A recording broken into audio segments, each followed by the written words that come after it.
guilty. just kinda 'cause he's not spoke guilty. for myself. Is he strange? Yes, but every single government it's not witness easy will to gather confirm that shit. Shkreli, despite his flaws in his personality, is brilliant. brilliant beyond words. His crosshair turned to the investors. He picked apart their individual backgrounds and pointed out they all turned a profit. Martin is Martin. He sometimes said things to an investor on a certain date, and not everything he said was 100% accurate, but he was truthful to the mission of making retrofit a success. Alright, make this my home. Will you find Very him strange? beautiful. Go to Yes. Moonglade, Will you find him and weird? we'll go from Yes. Moonglade Maybe to he's Darnassus. just nuts, but Well, we'll that learn our doesn't spells legally there. make him guilty. I'm The so question is glad going I to got be that whether little the case spell is thing, man, nuts. to let me know Nobody which was spells, defrauded because like nobody the max lost any spell in money. my bar, Graft was because concluded by it assuring doesn't the do jury it that for they were me. in for a good And I know ride. that He seems a then little returned to the diva-ish, defense table I guess, where Martin hugged him. but like it'd This be was nice. the argument Martin stood by throughout the trial, that he'd eventually made them whole. It was an objective fact, with one investor making as much as 3 times her initial investment. The victims were also high rollers, who understood the risk and ultimately made money. It was an enticing argument, so much that Martin was confident he'd be let off.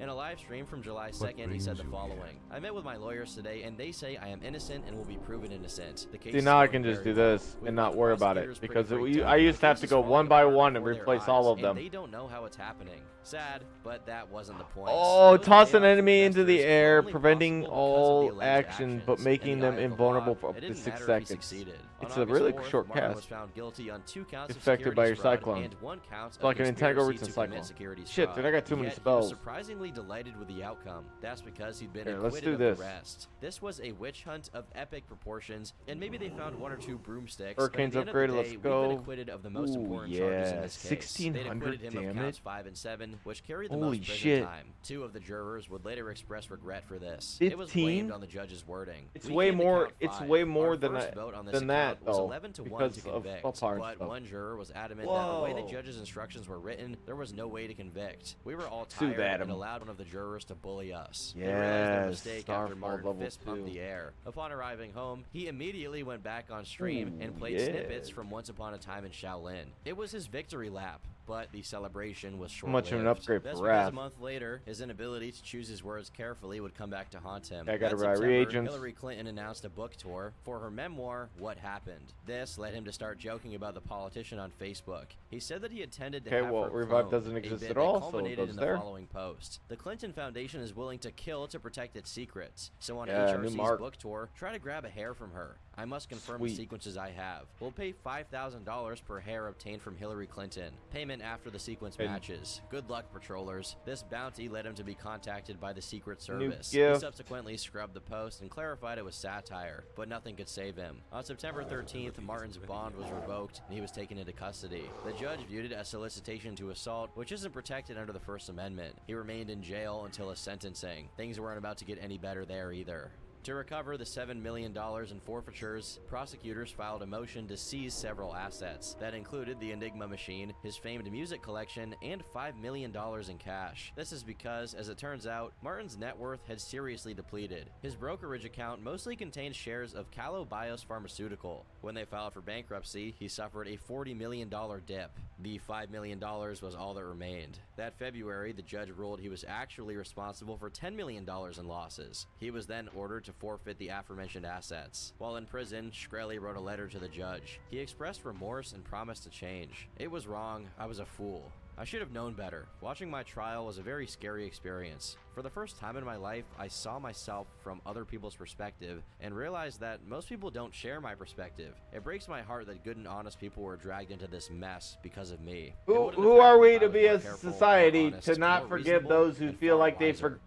I'm the majority I owner don't of know. businesses worth But many like, millions of dollars. I More feel like importantly, people I feel employ like over they still 100 get treated like people criminals globally after in they get high-paying out, and jobs it's who have true. critical roles and Should be something. responsibilities. You They're pay your accountable to time, me, you're and I done. let them down. I've Life learned a is- harsh life should lesson. go back The to normal. trial and 6 months in a maximum security prison has been a frightening wake-up call. I now understand how I need to change. This was done to advocate a sentence of only 12 to 18 months. His attorney echoed this while noting that sometimes he wanted to punch him in the face. It proved unconvincing. On March 9th, 2018, Martin Shkreli was sentenced to 7 years in prison. He reportedly cried while delivering a statement to the judge. I want the people who came here today to support me to understand one thing. The only person to blame for me being here today is me. I took down Martin Shkreli. I am terribly sorry I lost your trust. You deserve far better.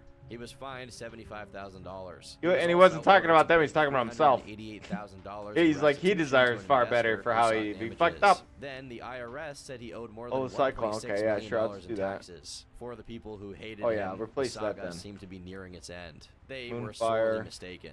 When Martin resigned from Turing after his Starfire. arrest, Oh, that's most good. assumed he Soothe was animal. no longer involved. His imprisonment led them to change their name to Viera and their parent company to Phoenixus AG. It made sense. They wanted to escape the bad publicity, but there were signs that something was awry. Martin continued to pay close attention to stocks, even starting a prison blog about it. And in his own letter, he mentioned employing over 100 people globally. Well, in March of 2019, the Wall Street Journal reported that he was steering his old company from prison. They alleged that he was doing so using a contraband smartphone. It turns out he still owned 40% of the company and believed it could be worth $3.7 billion by the time he was out. This conduct broke federal prison rules. Inmates are prohibited from possessing phones and running a business. Because of this, he was temporarily placed in solitary confinement. It was foolish to assume his imprisonment meant an end to the news cycle. Even behind bars, Martin always found a way to make headlines. In May of 2019, he sued Retrofin and its ex-general counsel for $30 million.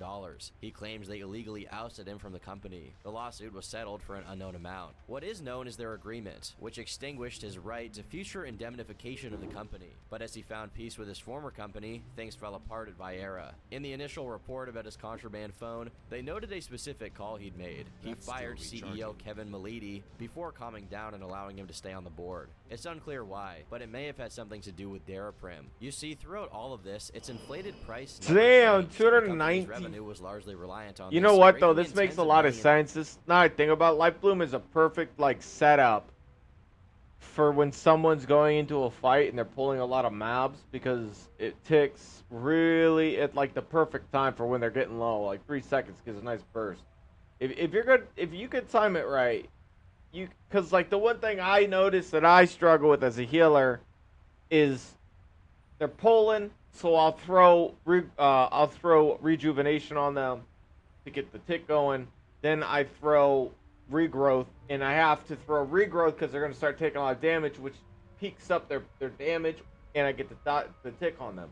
And then what starts to happen is I might have to throw Swift Mend out there quickly to like get their health back up, just to give me enough time to start using Heal and Touch, which will give me the most healing within the secret bracket, because I got my dots up, and I'll throw like Wild Growth up too if things are smooth. But if things are in the shit and I need to give them more health, so I think Life Bloom is a tactile way to keep someone's butt up without me having to freak out about like anticipating they're gonna take damage, a ton of it. But I don't know if I'm gonna be good enough at that. But I'll sure give it a try. In sales, but by 2018, the population of patients was dwindling. Those that did remain were unable to get insurers to pay $750 per bill. Because all right, of let's this, go they ahead lost $1.3 and million head that to quarter, Darnassus. their first loss since the price hike, and it was only going to get worse. In January of 2020, the FTC Why and am I going to 7 states Darnassus, filed an Larry? antitrust lawsuit against them. It accused Viera of illegally I guess we'll take a look at the monopolizing auction Daraprim. house. I don't This know. was I by thought unlawfully blocking I'd take a look competitors something from from taking Miranor too. samples. This Look at that auction successfully house. delayed a generic entry to the market. Martin was accused of suggesting illegal tactics to executives as recently as What's happening? August. He was named as a defendant alongside Kevin That's Milady. weird. They intended to ban both men from ever working in the pharma industry again. Shortly after this, the first generic version of Daraprim was approved by the FDA. A year later, they were hit with another lawsuit echoing the government's claims. It was a class action and sought damages for Cyclone. those who That is paid the fun. exorbitant prices. Don't I have Meanwhile, something the for infighting was Cyclone? escalating. Phoenixus lost $20 million in value as sales dropped in half. They sharply reduced staff, blaming it on the Oh, pandemic. increases By the range of your 2021, cyclone they were swap by reporting 4 losses of over yards? $5 million. No On way. July 9th, it was reported that Oh. investors were attempting It's not to that cut good Shkreli though. out of the Still, company. The leader well, remarked, I made "Martin it better. Shkreli is a blight It on would have this been industry," 25. but they were ultimately unsuccessful. But everything On else has January got 14th, 36. Is that with the 2022, a federal anticipation that you judge don't made get the her upgrade ruling. in here? She found that through his illegal conduct, he delayed the entry of generic competition for at least 18 months. This led them to profit over $64.6 million. Martin was now now ordered to pay that amount back. She concluded that his repetitive, deliberate, and long-running conduct necessitated a lifelong ban. And so, just like that, Martin was never to work in pharma ever again. When can you do Class winter action was grasp, settled I 2 wonder? weeks later. The company agreed to abandon their anti-competitive practices and paid $28 million to I really want third-party to lawyers. play Now, with you'd the think that would be the end of 75. it, but no. A month after Am I gonna that, get the case against skunked? him from the SEC Is concluded. winter grass The PvP? judge I think banned it him is. from running any public company on top of a $1.39 million fine. It's honestly crazy to consider that all of this happened while he was still in prison. Imagine having to deal with all of this from a cell. I wasn't even able to really cover other things that happened while he was in prison. So real quick, I'll run through some of those. Martin made numerous attempts to get released early. The most notable was in April I wonder of how 2020. effective. He claims that amid the pandemic How they needed to hard release is him so he could research winter a cure at for COVID. 75? The feds straight up called this delusional and he was Would denied. you Meanwhile, the get US government managed to sell Once Upon a Time in Shaolin. The buyer and the amount it sold for is unknown, with the money going straight to his forfeiture. But most notable is his relationship with Christy Smith. Christy was a Bloomberg journalist who fell in love with Shkreli after breaking his arrest. Over 9 months, starting in July of 2018, she quit her job, moved out of her apartment, and divorced her husband. The two eventually If it's began all dating, 80s, I even think as he you went would to get run prison. over, She especially went if they've so been far as to freeze her busting. eggs for him, Not fearing she'd be too old to have Questing. children when he got Running out. The rates. relationship remained private until December of 2020. It Or was questing, revealed I guess, by I the don't know. magazine Ellie, who published a tell-all interview with her. Upon learning of this, Martin ghosted her. She continues to beg for his attention to this very day. On May 18th, 2022, Martin Shkreli was released from federal prison. He completed all the programs necessary to have his sentence shortened, immediately posting a selfie with the caption, "Getting out of real prison is easier than getting out of Twitter prison." The news was celebrated across the internet as many anticipated his return. It was a legendary event, with most remembering him for his legacy of trolling. Within a month, he had relaunched his online career. He began streaming again on a new account for upwards of 7 hours. It has some edited content like Let's Plays and story times, but most highlights are on third-party channels like The But Shkreli Pill. I have Both to work at accumulated that over anyways. 40,000 subscribers. One clip that went viral early on was called Repopulating Earth Step 2 Proportion Analysis. Martin, in dead silence, calculates the breast sizes of girls on OkCupid.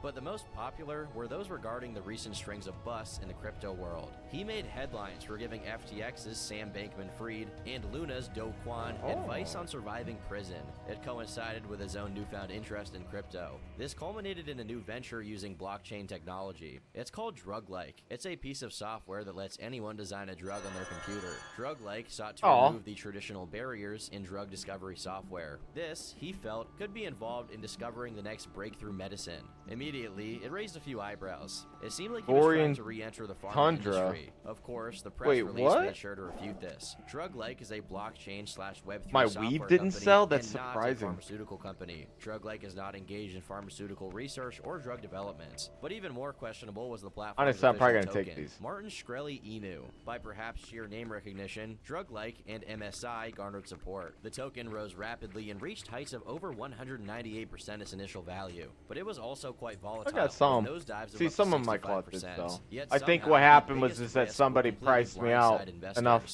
On August 12th, Bloomberg reported that a crypto wallet belonging to Shkreli sold over 160 billion tokens. This was in exchange for approximately $450,000. The value of Martin Shkreli's coin plummeted, losing 90% of its value. When questioned about the transfer, Martin responded that he'd been hacked. Immediately, he was accused of doing a rug pull. Billy Marcus, the co-creator of Dogecoin, commented, "This is the most shocking thing since Squid Game token." But the most high-profile accuser would be Mudahar of Some Ordinary Gamers. He uploaded a video proclaiming that the internet's biggest scumbag was back. He discusses all of Martin's previous legal troubles and shed doubt on the story. He then investigates the blockchain and uncovers a strange coincidence. However, Muda would retract this the next day. This is after a being habit of contacted going by to the Shkreli. Alchemist. I wanted to make a video update because I'm There's a one that period of chases time when the that's truth. all I would Martin do is Shkreli come got here in and go to touch the with me, Alchemist. And nowhere in that video did I ever really talk about the whole idea of hey, was this 100% a scam? He explains that Martin sent him the file that compromised his computer. It was a remote access Trojan disguised as an adult video. He was able to verify the file's legitimacy, though derided Martin for falling for the dumbest hack he'd seen in his life. This explanation didn't sway everyone though, with many surmising Muda had fallen for a cover story that included a streamer named Destiny. Destiny, or Stephen Bonnell, had actually interacted with Martin in the past. Their first conversation was in 2016, but they reconnected after his release from prison. Are we getting a Shkreli NFT rug pull? Full scam. No rug pull. I don't rug pull. Rug pull is for people without money who need money desperately. That's not me. Steve decided to react to Muda's original video and found himself in disbelief. Hey, what? Why? No. Martin, come on, that's not even a good excuse, my friend. This enraged Martin to the point that he confronted him on livestream. I thought we were friends. Yeah, well, I mean, yeah, sure, but I mean, what do you want me to say? What about, how about, I know Martin and I don't think he'd do something like this. I don't know you well enough to know if you rug pull or not. Damn, I've only talked to you like 2 times. Damn, I only talked to you like 2 times. 8 weeks of my life in this software, I had 15 people working for me, I interviewed 25 VCs for funding. You think I would do this to myself? I have no idea. That's a lot of work to put in to lose $400,000 of coin on like an unsecured machine. I don't know what you want me to say, dude. Damn. Yeah, that's pretty I don't know what you want me to say, my dude. How about that sucks for Shkreli instead of, gee, I wonder if he fucked over his partners and his law Is that firm. worth I wonder it? if he's going back to jail. Maybe. Come out of jail and want to go right back. But Steve did not back down, disputing the idea that the remote access Trojan See, nobody's was buying. in his favor. Because I actually thought, because it wasn't buying to begin with, the price was, I remember now, it was 189 gold a pot. And no one was buying. So I cut it down to 100 gold. No one bought it. And see, other people are pricing it at 100 gold. People aren't buying it at these prices, man. It's just not happening. I don't care.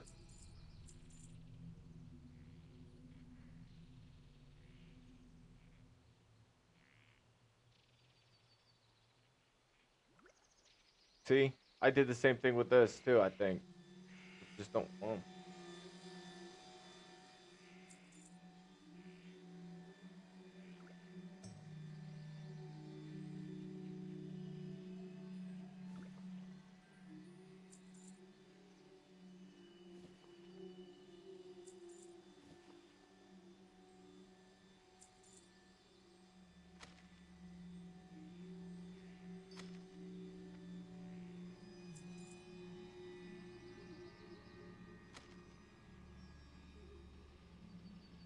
The little buffs are nice, though, to be honest. I never really thought about that. It absorbs damage. It's actually a quite significant amount. Nothing to scuff at. But what's it take up, though? If I put Life Bloom here and I eat it, does it take up a... It doesn't. Oh, yeah, okay. Yeah, that's actually a lot handier. I thought it was like a heal. Are you victim blaming me for getting hacked? Oh, I should be in the... You didn't get hacked. You downloaded a rat from a public site. So Those are 2 way different things, right? Now I downloaded a rat. Copper. Before you said it was a rug pull. How do you think those 2 things are mutually exclusive? Let's go They shopping. are Let's try mutually this. exclusive. I didn't intentionally hurt myself. Well, you can None of that has anything to do with contradicting my earlier story. If a friend planted the rat or uploaded that torrent 3 days before you downloaded like it did, and they were the one behind the machine in whatever country they're in, then none of that stuff that you just said matters.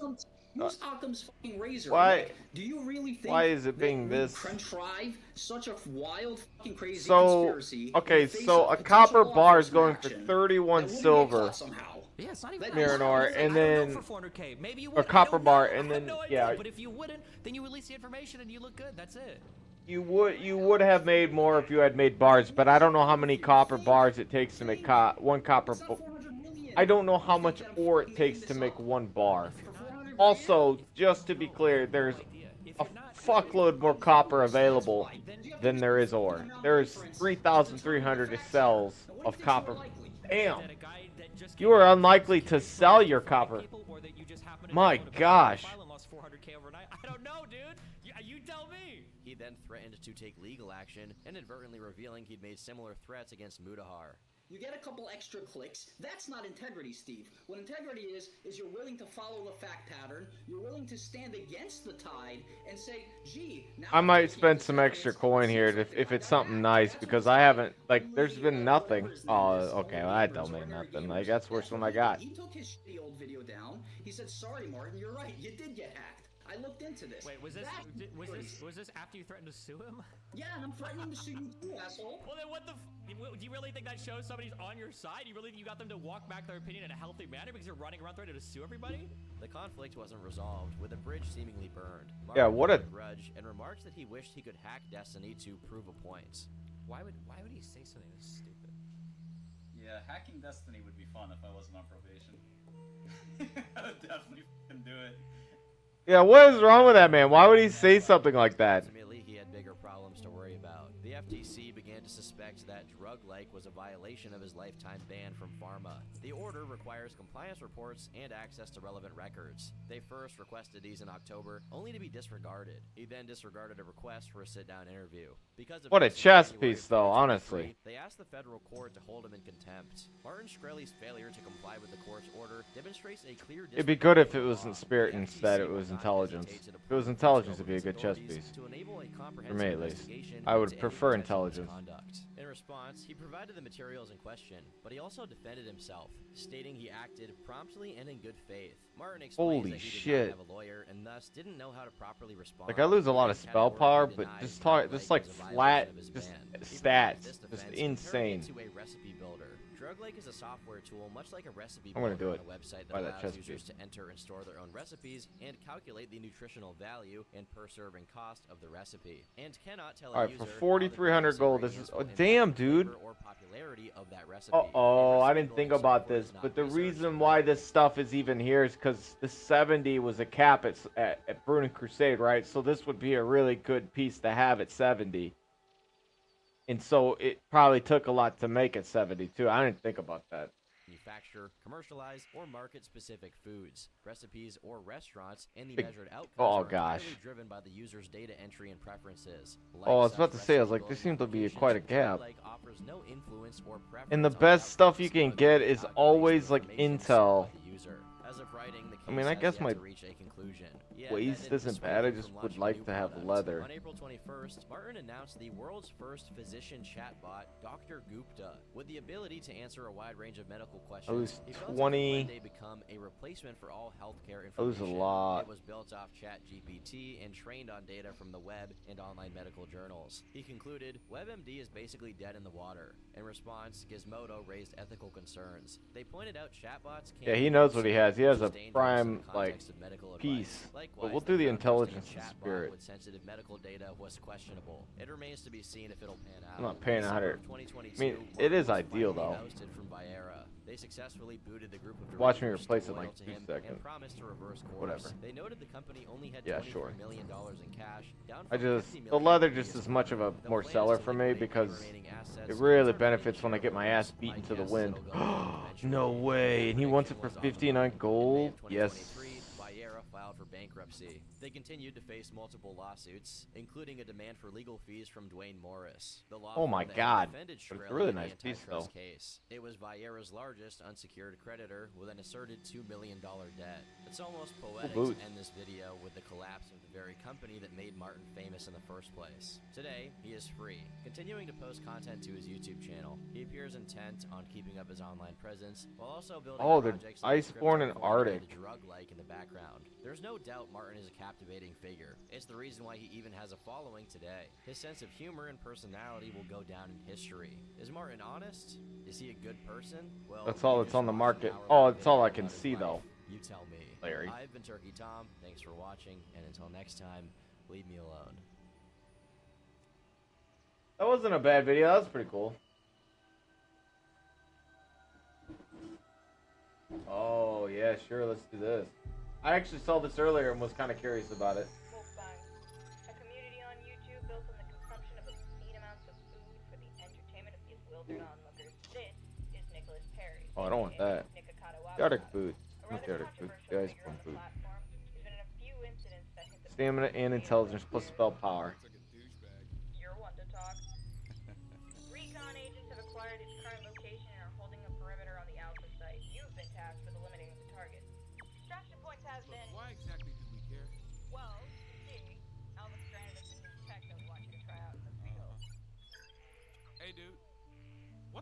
this. What? Oh no, you won't be able to access that video in your current location. That's stupid. Oh, if you could test out the incendiary plasma grenades on him, that'd be great. Incendiary plasma? How those work? I just hope. How am I supposed to watch this if it's blocked? I'm glad you asked. These are better. Yeah, okay. Well, well, well. This is a nice little upgrade. Haven't seen you since Acapulco. Acapulco? Motherfucker, you told me we go to Acapulco together. That's our special place. Remember one time? Look, man, can we not talk about that? Of course I'm listening to you. Listen, don't you guys normally have black hair? Well, yeah. I'm surprised you noticed, actually. Oh, you know I did. What'd you do to it? Well. I'm very confused as to what's happening. Location doesn't allow it. Garbage. Just turn on your VPN. I don't know what that is. Well then, What the I fuck? suppose I'll bring you up to speed. A VPN or virtual private network is an online device which allows you to adjust or hide your IP address while providing an additional layer of security for your personal data through the process of encryption. Yeah, I did buy those pants. Stressful mission, you will probably want to unwind by watching a motion picture. However, you may find the current Netflix repertoire somewhat underwhelming or repetitive. By using Surfshark VPN, you can relocate to another country, which will offer you a new selection of films to quench your cinephilic desires. As a twat with too much free time, particularly in this lockdown, I know I've watched a lot recently. This is all well and good, but I don't watch that many movies, bud. Plus, the ladies keep me pretty busy. You know how they are. 1 second. It was pretty scary, but like. Oh my God! Now, how did you get it like that? Like, what's the technique? Like, you know? Oh yeah. Well, what I do is. Well, what if you were researching one of your targets, and a site which you needed access to was blocked? Go on. Using Surfshark VPN will allow you to adjust your settings to Yeah, my critical strike damage has really suffered, but my damage over, like, spell power itself has really jumped. Alright, what's the catch? No catch, just a deal. Send it. Well, the deal is if you use code Don't understand it. I feel like it says intro, but this doesn't feel like an intro. It just feels like he wanted to cut out his. Giving you over 2 years of Surfshark. He wanted to just get his ad out right off the bat. Is this an ad read? All you have to do is click the link in the description below and select the plan Yeah. and reference. They even offer a 30-day money-back guarantee if you're not satisfied. Got it. Really, truly, He was smart. He knew what he was doing. Yeah. Alright, I'ma get it. TK. What? Are you kidding me? Look, Tro called and put me on to something, right? Oh hey, Tro. Ah, hello, Em. Finally told him about that VPN, huh? What? He's always been a bit slow, hasn't he? Oh. Be careful. Private call? Hey, pull up. What the fuck? I was so healthy. I had rice and beans and fish. Maybe this is all water weight.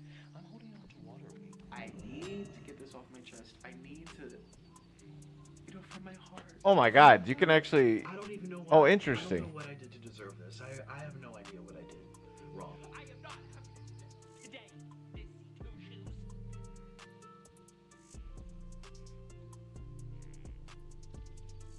Sacrifice a ton of intelligence. See, that's what I was wondering about, whether or not I should have done it or not. Hello, Go ladies for the and Iceborne gentlemen, fault, and but welcome to The Right Opinion, the home of a twat with too much free time. And what a year 2020 has quickly devolved into. The turn of a new decade was met by excitement and anticipation from many. And there's a myself ton of included. stamina. Needless to say, I think disappointed fuck may it. be an understatement when summarizing my the fact that we get spell power out of it on top of it Around us, and critical, it can be that's easy pretty to lose good. faith in humanity. But maybe that faith was misplaced all along. What do I mean? Well, let's dabble in today's topic. Drama. In the world of YouTube, the word drama is typically used to refer to a conflict regarding a creator or multiple creators at that. It's a pretty central Yeah, theme to the oof. current content that I make on Look my at that. channel and is a focal point for multiple Alright, commentators let's get it. alike. We tend to Got our associate spells, with let's drama back with out a more contemporary era of YouTube, originating from the mid-2010s, spearheaded by many commentators and popularized by series like Content Cop. But drama has existed since the dawn of YouTube. I remember all the way back in 2012 when I watched a lot of Call Yeah, of what's Duty our? content Yeah, because, we really upped our. as you know, replacing a lot of our I am a gear gamer. so we get And leather there was a very instead. renowned call-out video uploaded which obtained well over 1 million views, and probably would have obtained many more if it hadn't been deleted. In an We're gonna environment look like about. that, such a statistic was hugely impressive, and it had a great I impact gotta on talk the to somebody YouTuber who it was can directed teach at, me who shit. left the internet altogether shortly after. However, with the constant manifestation of communities and lack of real culture surrounding the nature of drama, with it more seeming like an unintended side effect, nothing ever seemed to mold its way into YouTube history, and we tend to reminisce about the early 2010s on YouTube with the innocent nostalgia that we have since assigned to it. That's not a facet that can be considered with the commentary era, and since its rise, every major conflict seems like a blemish imprinted on this beautiful platform, for better and for worse. How are Yet you? the sensation that drama provokes has ever remained the same. It was still one of the most iconic feelings when that Call of Duty drama in 2012 was transpiring. It was a rush, someone being exposed, conflict within the community. The truth is plain. Many creators and audiences alike thrive on drama. The appeal of it is indisputable, and as it has grown out of its reputation as a byproduct and into its own genre, it has become more powerful, and people feel less afraid to indulge their more dramatic side. On top of this, with the increased mobilization of online communities, it has been granted additional consequential value that we can observe over the past few years. do they just move faster? Common outcomes of this is exposed culture, when a person makes strong or revelatory claims regarding another individual and their behavior, typically with the intent of depicting a character that had previously not been shown to the audience. You might find someone I sitting need quite cold weather sternly gear, and I don't have that. camera before going into the details of whatever they wish to Safe disclose. travels. Or you might just see a neatly posted tweet longer. The overarching message will tell you that this person isn't who you thought they were, whether it's mere business malpractice or something. Why can't I ride around on them anyways? Why does it say I have to have... I don't The know. mid-2010s weren't just for sowing the seeds of drama and commentary, though. No, in fact, many new creative genres rose to Wait, YouTube did I spend... prominence. One Yep, of those that was being expensive. mukbangs. Oh well, I'll need it Mukbang for is later another anyways. delightful portmanteau whose literal translation would be eatcast. With such information, you can probably take a guess at what I'm referring to. Yes, the videos where we have an individual consuming portions of food, often accompanied by them making casual chit-chat with the audience. It originated in South Korea towards the end of the 2000s, but Need only help? really caught fire in 2015, when a few larger channels began to pay attention Okay. to it. Since then, we've Why seen did a that wave not of show up creators recently? all over the Oh, spectrum rip. take Alright, we part, gotta head over either there. engaging in it as a side venture or as their dedicated pursuits. So we have drama and mukbang simultaneously emerging into the limelight, two seemingly quite distinct genres. But what would you end up with if you merged the two together?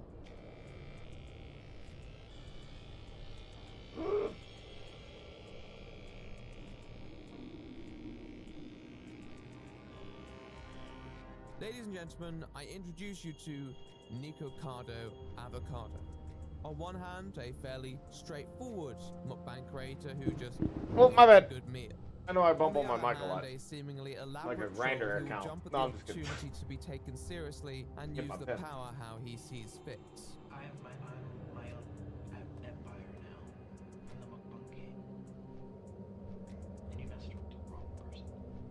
Over the last few years, he has emerged as an influential figure in the mukbang community, obtaining millions of subscribers over 5 channels. Nothing to be sneered at. However, his stint on the platform has been plagued with controversy, drama, exposés, and some pretty serious allegations, both given and taken, which may leave you wondering, how hard is it to eat your damn dinner? If this story was just about a guy who ate food and cried little, then there wouldn't be too much to say. But scratch below the surface and you'll find an extensive history of drama, chaos, and one of the strangest embodiments of exposed culture to boot. At the center, a man whose simultaneously success and failure never fails to fascinate the ardent YouTube commentator. How did he get here? How did we get here? Well, join me today as I tell you about the somewhat strange story behind the rise of Nikocado Avocado and the rather twisted side to what could have been any other content creator and the never-ending nightmare that Mr. Avocado in fact represents. Eating food on camera.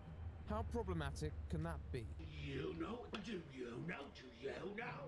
it's like to be alive for 27 years? I don't even know what that means. What does it mean? What does it mean to be alive for 27 years? What does it mean? I'm just here, and I'm just stuck in this mess. I'm stuck. Well, Mr. Avocado appears to have risen to the challenge. I guess we'll find out. He's slowly raging out as he's talking, as this like a slow realization about the life he's put himself in. Oh man, that sucks. And I get it, dude. That's a fucking shitstorm of a realization, man. As we have just outlined, mukbang didn't emerge into the public consciousness until the early 2010s. This means that practically all mukbang creators had alternative careers before their YouTube channels took off. Nikocado Avocado is no different in that regard. However, his story is one of particular curiosity. What do I mean? Well, let's start off with a little clip.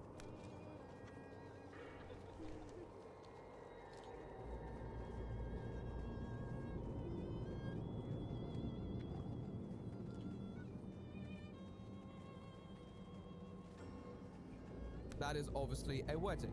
However, there are a few details that may contribute to the intrigue. Firstly, it was a vegan wedding. And secondly, as you may notice, it was accompanied by a rather delightful violin recital. That violinist was someone by the name of Albert Einstein. I'm just f***ing with you, it's Nikocado Avocado. Veganism affects not only yourself, but it affects other people. It affects the environment. It affects the animals, of course. Animals that are being raised and killed. I did this last time. I ran around the entire circle trying to find it. Spiritually and mentally, physically, of course. Yes, this is Nikocado Avocado. As you can probably tell, he hasn't started making the mukbang content that he is renowned for quite yet. In fact, he was on what many would interpret as the opposite end of the spectrum. He was indeed a vegan. Holy schmoly, you see this staff?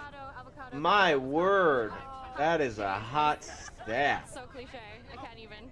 Oh, this is even hotter of a Him in staff. this phase was uploaded between 2014 and 2016. However, if you were feeling particularly inquisitive, you could dredge up an old Twitter which advertised his violin skills, including an audition for the Glee project. Oh, which was nice. a reality TV series Oh, where the winner cool. could have their own 7-episode Go to the character Temple arc on the City titular show.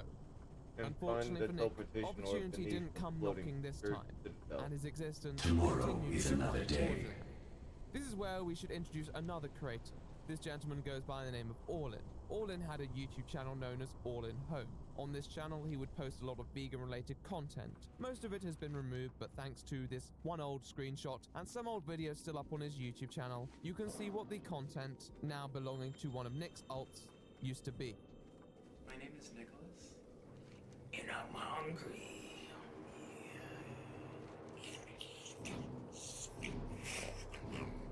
Now, at this point, Orlin was in a relationship with our good friend Nick here. In fact, in this 2013 screenshot, you can see them posing for a very cute couple's profile pic. How adorable. Orlin lived in Colombia and they would visit each other on a somewhat regular basis. However, this meant that Nick would feature in some of Orlin's videos. However, Orlin held down the channel. It seems although he was active in the vegan community, YouTube wasn't always Nick's priority. Although in a later video, he would say this. In 2012, 2013, one of the two, I put out this big animal rights video on my YouTube channel, my own YouTube channel. Implying that he had been doing some online activism, though not under his current alias. No, it wouldn't be until 2014 that Nick would initiate Project Nikocado Avocado, and even then it would appear to be dormant, the screenshot showing that despite of his subscribers, he otherwise had no activity. Now there was activity, but for many people looking, you'd have a hard time finding that. But we'll save that tea until later. This didn't mean he didn't upload and wouldn't appear in various videos with other vegan creators, promoting that healthy lifestyle. Most of this collab content appeared throughout the span of 2016 while he was still identifying as a vegan. At this point, certain vegan creators have picked up the mukbang concept as means to promote their lifestyle and provide fairly easygoing, accessible content for audiences, especially those who may not be interested in veganism regardless. Nick collaborated with a few prominent creators at the time, including Brianna Jackson, Cheap Lazy Vegan, and the somewhat popular creator Mummy Tang, who by the way seems like the most delightful person, and I will be highly disappointed if she ends up being exposed. We have Nikocado Avocado! Oh my gosh, I'm so happy to be here. Thank you so much. In a lot of the content that has remained on YouTube from this Nick Avocado era, there is definitely a lot of flexing regarding his healthy lifestyle. I like to work out. Do you work out? I do work out. What do you do? Do you do cardio? Well, right now I do a lot of weightlifting. That's what I really, really enjoy. But I do cardio. Actually, today I ran around our neighborhood for like longer than I thought I would. It ended up being like 35 minutes. And then we worked out after. Don't forget that. Yes, that was Now, some vegans are known to be vocal regarding the proclaimed health benefits that such a lifestyle can provide, and they are completely at liberty to do that. But Nick's comments never seemed to contain the dogmatic conviction that I'd come to expect from such lifestyle professionals. Maybe I'm biased from what I know now, but after watching his pre-mukbang content, the transition began to make more sense than less.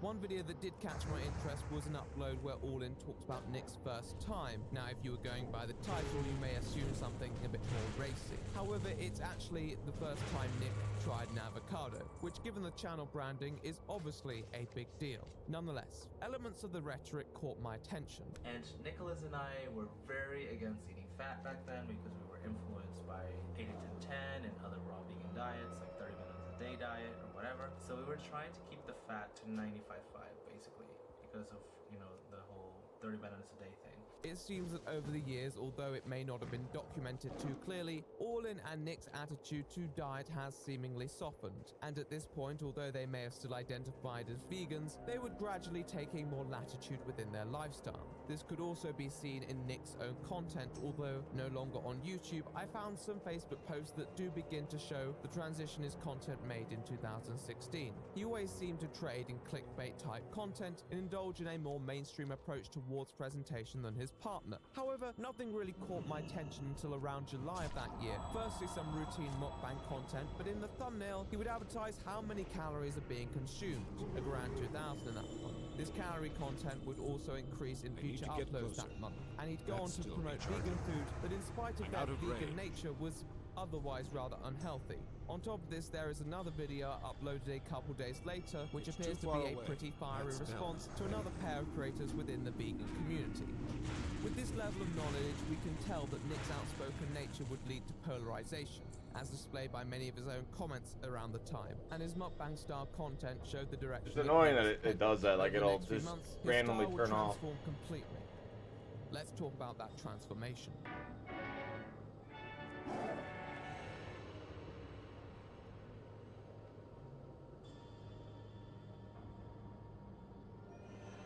Now, Nick's transition has to be split into one of two stages. Transition out of the vegan community and transition out of veganism altogether.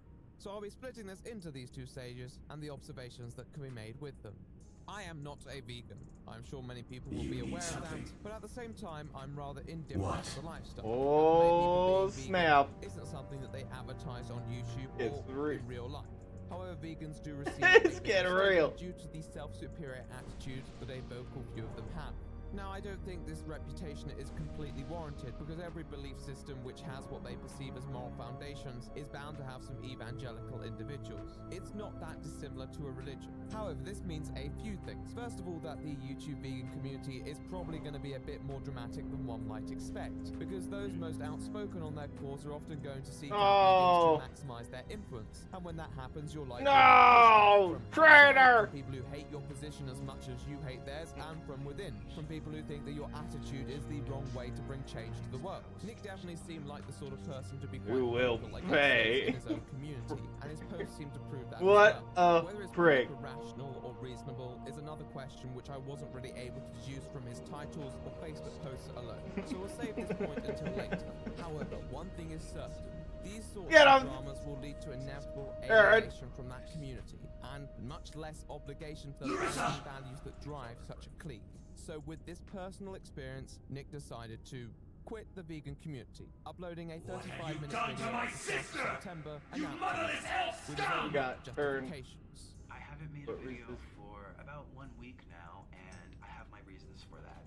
I'm a little uncertain on how to properly begin this video because there's a lot on my mind and it comes from various angles. Now, this isn't the most necessary to the art today, but it is an important pit stop, so I'll do my best to summarize. First of all, Nick is sick of the puritanical nature of certain factions of the vegan community. He's fed up of the quote, "You're vegans," those who only support vegan food. He's fed up of their attitude within the community. He thought by leaving that community himself, he'd be able to escape those with that mentality, but ultimately he was not able to, and realized this spills over into all communities relating to veganism. I will now show a select number of clips which both reflect the nature of the video and are definitely not ironic in the slightest. To talk about your lifestyle. The cool thing to do is talk about someone's personal life, or this person said it big, or this person did this, or This person said this. This person got cheated. That's why this community should be done. This is people fighting, people making videos about who texted who cheated on who said what, taking screenshots of comments from months ago and making dramatic videos about it. Like, if that is evident with just a few thousand still recharging. on vegan, then I can't cast that yet. you're not safe. You're untamed. You're untamed. To attack or chastise even the Joyce family. She still gets picked on. She still gets dramatic videos made on her. She still gets the crazies that are coming after her, threatening her life. What is with it with the vegans? As a side note, whoever's been messing with Mummy Tang better back up. You mess with Mummy Tang, you mess with me. Now, throughout the video, he still refers to himself as a vegan, and even states I am this to probably gonna die here. I'm still vegan. I love animals. I care for them. I haven't had animal products for over I 4.5 regret years. not having any I'm of it. done talking about it, which is really Oh god, unfortunate. this sucks. Saying vegan, because I know it turns so many people off, and even the people that are on your team, the first ones to bat you on the head. Just look at this community, you guys. This was not the end of the vegan diet for Nick Avocado. It was just the end of the vegan community. And although the like to dislike ratio on this video doesn't flatter him, it's not an unreasonable video for what it's worth. Although he had shown to involve himself with drama in the past, this seemed like a distant second, and he was ready to move on and be more Suck it, traitor. Over the next few months, he gradually adjusted Got his content boomered. to be mukbang oriented. There were other uploads, but they were generally phased out. One observation that you could make is that although the food was still vegan, it wasn't exactly healthy. I cannot return home with you, making any shocking revelations here. I am not Vegan quite food done isn't with this always scourge. healthy, and some Yeah, I substances definitely could have done this on my own. Nick was definitely playing more into the cheat day Don't side of a leave vegan me diet, again. apart from the fact that You want to he fight was for your cheating country, every day. but they don't even want you. They sent you here to die. You might be right, sister. My obligations to my land and king have been fulfilled. And then I also had Subway, the entire sub down my throat. And this is not. Cody came around, perfect timing. Perfect timing. Now it's dinner time. I've filmed 3 mukbangs back today, and here I go. However, some of the videos became very popular, and looking at an old Social Blade screenshot, you could see that his success came rapidly with the changing content. Certain videos did extremely well, and subscribers began to flood in at an unprecedented rate. It seems by leaving a toxic community behind, he was able to carve out his own niche of casually vegan mukbang content. However, Nick wasn't quite satisfied with this. Right then and there. So now I eat whatever I want, as long as it's plant-based, but I still, my memory, you guys, is bad. My clumsiness is getting out of hand. No matter how much I eat, how much I sleep, how much I exercise, eat my fruits and veggies, and even have my fun with fried food. Sometimes I have doubts. These concerns would all be put on show in his video called I Don't Want to Be Vegan Anymore, which showcases Nick wrestling back and forth with his animal rights principles and dietary requirements. But I have to be myself, and I have to be honest with how I feel if I want to keep doing this. Right? Or you just want me to lie and say that this is how humans were designed to be, even though there's never been a culture or civilization on Earth to ever do it. It's okay. I don't think he's got a quest here anymore. We're evolving, eating bugs and other animals in the rainforests. It's okay. Don't worry about them. What I'm doing is right and natural. It definitely showcases a more Yeah, you got emotional enough. side to him, and being emotional isn't an inherently bad thing. But the video itself is pretty unfocused and doesn't seem to have the clarity of reasoning that his video on departing the vegan community had. We come from different parts of the world. We have different abilities to tolerate this and that. Some people just like bananas. Some people hate bananas. Some people can't stand lentils. Some people like them. Some people have different genes. Did you know? La da da da. Did you know? Da It's da. so true. You know, I used to believe, oh, we're all evil. No. It's so true that there is a huge foundation to investigate and study the Jewish genes. Boom. It's not like I don't think there are reasons Oh why yeah, one may need to change inebriations. dietary Good consumption. thing I saw this thing. Vegan food consumption would have been good for you. But Nick seems to be more improvising on the spot rather than Quillvine, explaining that's a why cool he's made name. a thought-out decision. Here are some highlights. I think I'm missing something. It's so annoying. Like I told myself, it's a blessing in disguise that I do eating shows because I can eat an insane amount of food every single day and stay relatively thin, whatever. But then Say relatively thin, whatever.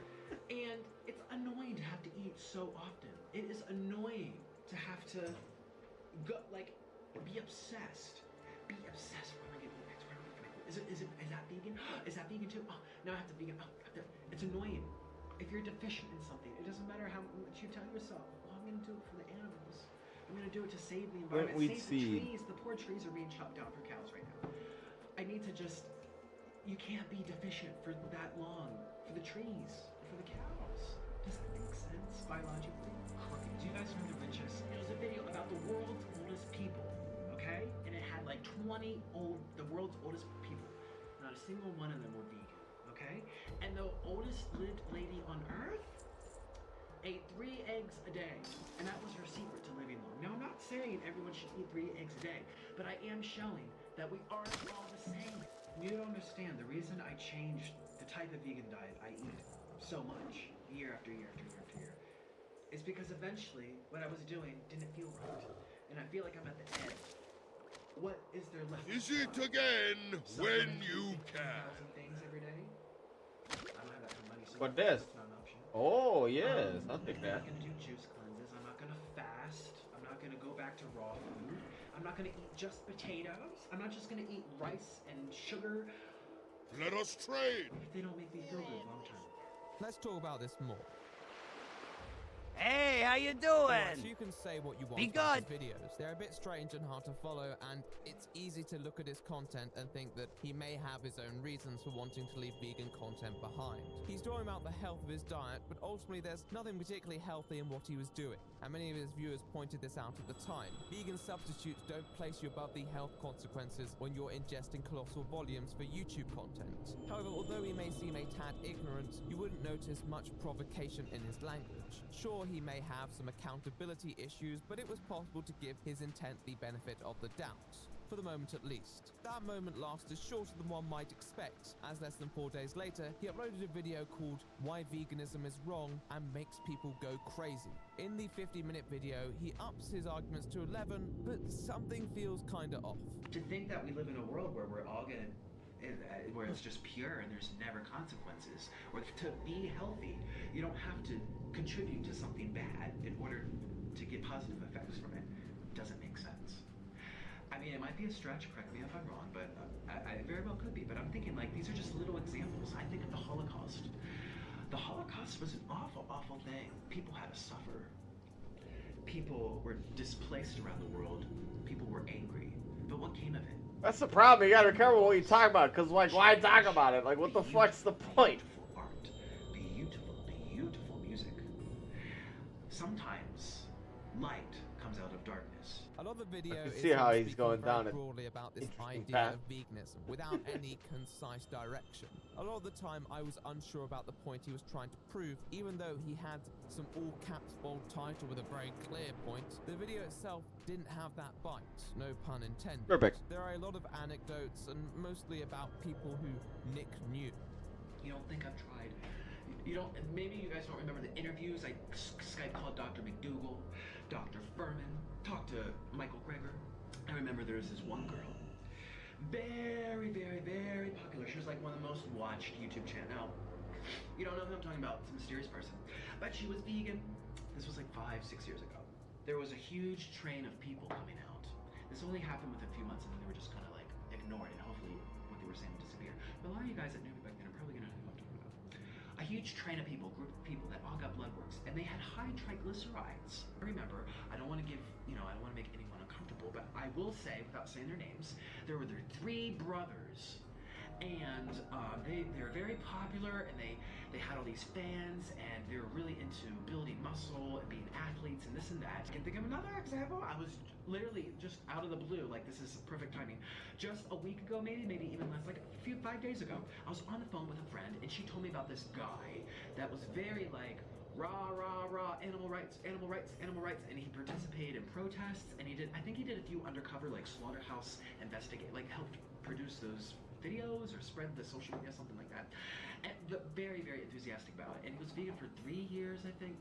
2 or 3 years, not like a long time, but still, 3 years is a long time. 20 minutes ago, today is Monday, I literally got a message on Facebook from a friend. She's really, really nice, and I kind of hung out with her this summer and stuff. And she sent me a message saying, hey, I saw your first video about questioning veganism, and I want to let you know that, you know, you're in doubt, and that's okay, and I'm here for you if you want to talk, because she's vegan. But her partner stopped being vegan. He had been vegan for like 8 years, like a long time. 8 years, 10 years, 12 years, like a long time. Yeah, basically said that you know, it was very scary because their circle of friends, they weren't sure how they would treat him and this and that. Okay, I got an email from someone named... Don't want to say her name, and she's basically saying, look, I followed your path as well. She's been vegan for 10 years. He specifically asked me not to show this message, but he is Native American. And he told me that there's this huge misconception that Native Americans were very sad when they had a cured ant. They felt so sad, but they did it because it's all they had. Jesus Christ, Nick, is there anyone you don't know? And it's not like I don't believe these people don't exist. A good anecdote can always spice up a video. Oh man, forgot to get a trash bag. It feels like a limp substitute for real evidence-based arguments that Nick himself seems to be aware of. Saying things without concrete evidence, using cherry-picked studies. It's no doubt. Listen, I know the meat industry probably does the same thing, so people buy more of their products. But there has to be a happy medium, and there is a reason why all these people, why a lot of people have problems down the road. If I was to provide a personal opinion on the video, it feels that Nick had already made a decision and was trying to play out his transition as naturally as possible, perhaps justify it to himself. Though he may have a point about the crazy thing, given that 2 uploads later, he's really out here putting pineapples on his pizza. I could say more about this video, but it is rather tame for what the title may imply. However, one important takeaway, other than the food, is that Nick wasn't running from drama anymore. The video's provocative title and opening tone was more than enough to irritate defensive vegans, some of whom I'm sure were part of Nick's own audience. He frames it like a personal battle. When you brand your video with such broad strokes, you're not far off the backlash. And he wasn't. That video scored a negative like-to-dislike ratio, with many people expressing their disappointment. However, there's no way that someone like Nick didn't anticipate this. He had already shown an awareness of the toxicity. What were his intentions? Well, over the next few months, Nick began to reveal these intentions. He made a couple more vegan videos, but then began to advertise his shift away from veganism, finally celebrating his full departure with a trip to Domino's Pizza. An interesting choice, considering one of his concerns about veganism were the health risks. These health risks continued to escalate over future videos, bringing his intent into question. Nevertheless, he continued to proclaim the benefits of his new diet. I gave it an honest attempt. No, you're fine. Sorry, I gotta. Majority of all these diets. I feel like I'm even thinner now than many points when I was raw vegan. Such a swollen face, and I still get very swollen faces, and I'm going to talk about this in this video. Stuff with the VA is always important. I always have to like make sure I can take care of it as best as I can take care of it, to the point that I can't take care of it any further, in the sense that, like, as far as much as I can do for now. It's like a light bulb. It's like if you don't like make sure you jump on that stuff now, it just. It's like a new set of batteries have been implanted into my head. Talk about sustainable energy.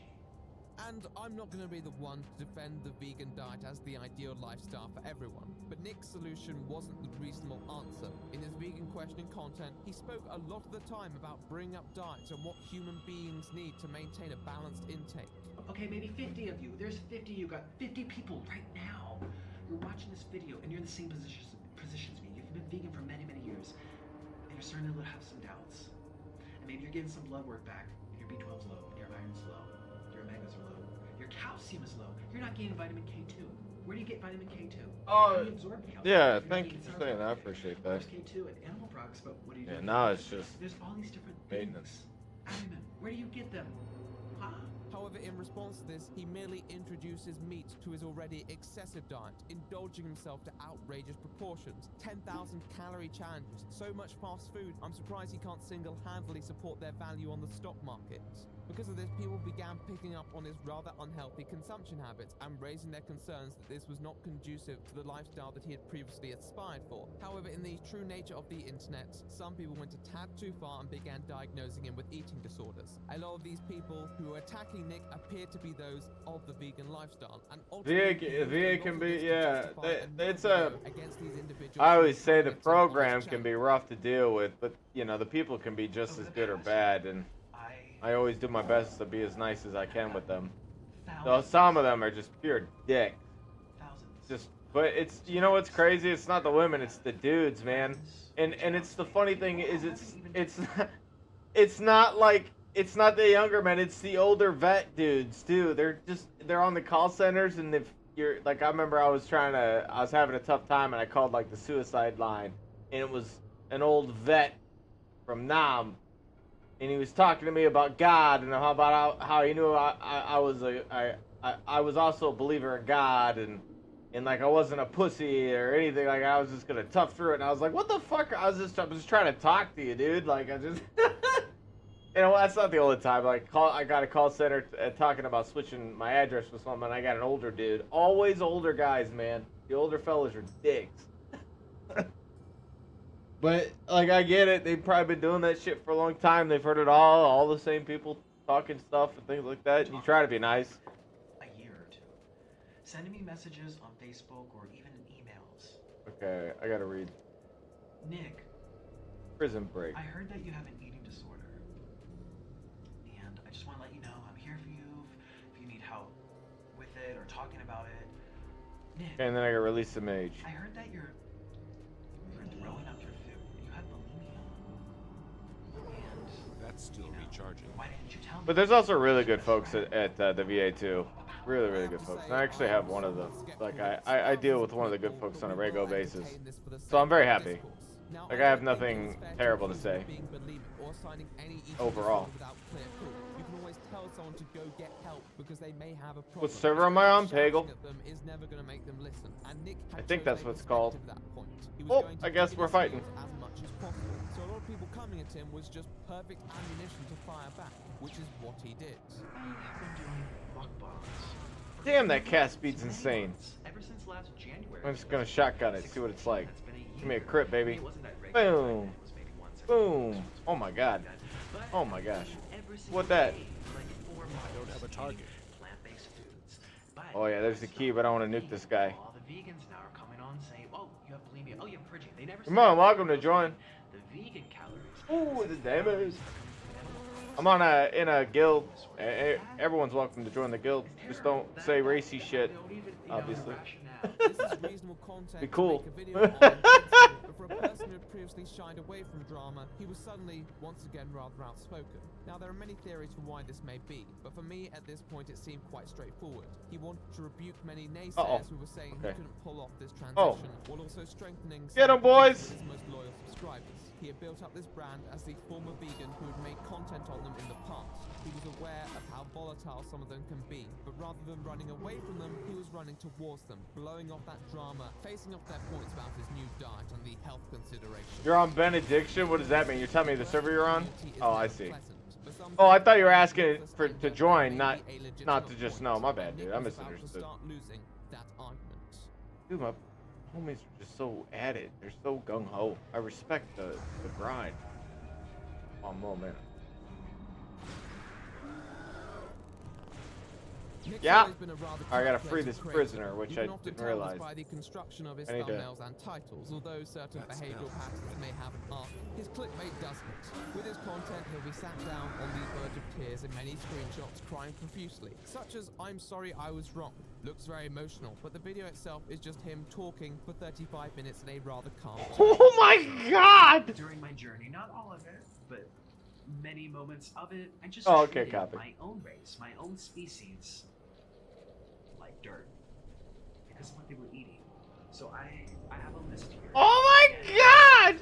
What is this? To degrade, this is not to be disrespectful. This is about what happened to me and my experience. All right. Oh my gosh, the damage. Spoke about the vegan community, this time apologizing to those he alienated while he was a vegan. However, in some interesting retrospective reframing, he states that although he was obviously confused at the time, his main priority for Alright, you're shifting free, away my from friend. veganism was for the sake of mental health. Don't attack me. Oh, he's just teleporting? Then I decided I wanted to stop. I made a few videos. I am blown away by how much damage I'm hitting for. Mental health. That was the number one thing I said over and over. I felt like something was wrong in my head. Now this isn't exactly what he was previously arguing. My but hey, arcane good for him. damage If he makes goes him feel for mentally one better, then that's what for matters. between I have to admit, 911 the cynical me and looked at this video 1,700. as another rather underhanded way to Yeah, get so at like vegans, about but a he does K. defend the lifestyle, and it would be a lot of Well, effort I to can just crit prove for a about single point. So it'd 4.5, be unfair of me to make and a I judgment hit. call. In spite of my thoughts about the levels of I don't know. I'll have to see how much I There's hit another for. point that I'll bring There you go. attention to with recognition to This is his farm crazy. videos. They I hit for often about obtain less 1,000 views than his mukbang content, on my which wrath means spells. that his motives for these videos weren't So exactly yeah, pure-oriented. and about With that in mind, yeah, they didn't 2.5 feel on the completely crits. That's sincere crazy. either. Now, with the knowledge of where So Nick is much today, damage. everyone has one video For my level, where it's they think a his lot of damage. behavior began to unravel. Now, as you can probably observe with what we know thus far, it has been a gradual process. However, for me, You're it not took a wrong. nosedive with one particular video, known You're as not This wrong Is at Not all. Okay, which, unlike other videos, lives up to the I don't. thumbnail, but I kind of Sometimes I just hit my hand You know, we're almost on trying to the help keyboard. because I'll just bring up random shit. in the kitchen. I don't even know how to cut a carrot. It's a very uncomfortable video where Nick airs his My hand painful rests right over my relationship with control Orlin, windows basically and Alt going back key. over So, a situation and sometimes I'll hit. some I'll be rather hitting back, and inappropriate I'll hit Control S, and I'll disable my sound. Need help? Be careful. Go with honor, friend. Oh, was that it? We did what? There are multiple Okay. aspects that I thoroughly dislike Capture about this video. barrel Firstly, the excessive sorcerer. crying. Now, emotion is okay to an extent. Sometimes we channel Arcane emotion through our binder. rhetoric, and that can be constructive to conveying our feelings. When it's emotional to the point of interrupting the video's message, then to many it can feel manipulative, particularly combined with the process of editing and uploading. Now, with that said, the emotions do match what he's talking about in the video. I would probably be See, that's the fine other with thing that too, about but that's the second apology point. There videos. is no When I way hear that them this crying and content stuff, should have like been uploaded. It's they graphic edit that details stuff, regarding man. someone else's struggle. Like And it's a unless little you're weird to presenting sit there and watch someone permission in a cry, helpful way, and then it watch should them not be upload that uploaded. shit A formally as like pinned some and form of possibly now apology deleted letter. comment by Like Orlin there's stated that he had no. provided permission It's and the just video was filmed weird, 2 dude. days after. However, this It's is directly weird. contradicted by Nick's own statements in the video. He's crying on the video. Because of his arm.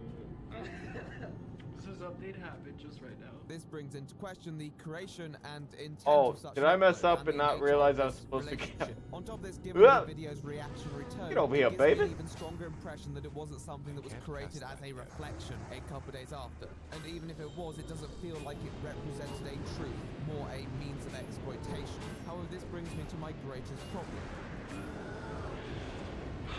So I don't know what to think. I remember we were late in bed last night, and I was saying to myself, like, oh, this is not good. We're about to get married. Okay, I'm gonna dunk you and then capture And I you. made him so upset. Okay, I'm gonna dunk you and then capture you. Okay, don't die. The fact that Nick Alright, makes nice. it about himself. And that's what I really dislike about it. Did it work? The waterworks that draw attention Did away work. from the actual story and more to his You are reaction. The bound almost by irrelevant me. Anecdotes that seek to justify his position. It gives the impression that he's asking for sympathy from his audience for a situation that they wouldn't have I been just aware think of regardless, and they should not be. that Certainly not for a at a- video like this, at least. At a The certain only point, content of especially when a value lot to of these any people get audience caught for the member stuff is the they're information in at the trouble end that for, Orlin has broken I up with just Nick. don't And that is understand why they even need to like. Well, I guess some of the stuff they do is like if they admit to it, that's jail time basically. So I get that. But like if it's like being socially unacceptable, doing something socially unacceptable that's not necessarily a crime in a way, but like socially unacceptable, and then proceeding to make a video where you're crying and being so sorry about all the things like an example I can come up with that would be an easy drive with someone saying like the N-word, right? It's just as much as my opinion about the word, regardless of the word and its power over people that I feel it has.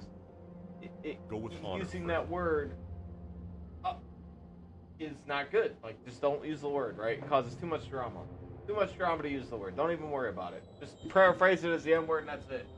Right? Don't even invoke the Voldemort tradition of it. Well, I guess like invoke the Voldemort tradition of it. Don't even say it. Okay? Thou shalt not speak its name.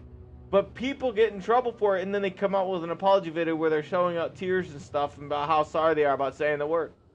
And I get that maybe you say these words. Like, I'll say stuff out of anger, just because I know it can sting, right? It's not the word itself is not the intention of the word, it's the sting of it. Like, you know it hurts. It's not out of internal, like, belief. It's just because you know it's an effective tool to be malicious. Right? And I think that's what it comes from. A lot of people use that word to be malicious and to be cruel. Regardless of their stance of how they feel about, like, those individuals it might be regarded towards. Even if people don't feel that way, they use those words because it's a strong, effective word to piss somebody off. It's a hurtful word. Because of how much power it has. Welcome. Oh, I missed my binds. I changed them down here. And, I lost my train of thought, so we're moving on. It happens a lot, so just carry on. It's the ADD life. I've learned to just accept it instead of tripping out about what I was talking about. Because that is my life. Hey! Is a negligible proportion of the video. What can I do for you? Light bless you. I almost died 2 days ago. You guys know. Or the Alliance. I almost died. Oh, yeah, yeah, crying. I don't know, man. That just damaged life. My brain finally, the old man with a single working pair of glasses, slowly going down the rows of information in my brain, finally found it. And recall. Oh yes, I remember. Yeah, I forgot again.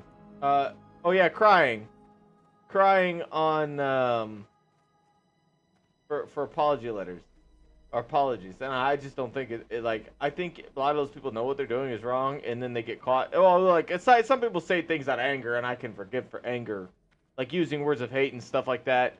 If it's a one-time note, if it's like a repeatable offense, then I'm like, okay, but.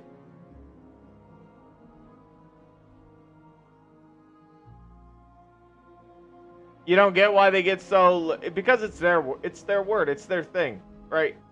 Like, imagine, like, I look at it as like, for a long time, the real thing I don't understand is why you could allow something to hold so much power over you. It holds so much power.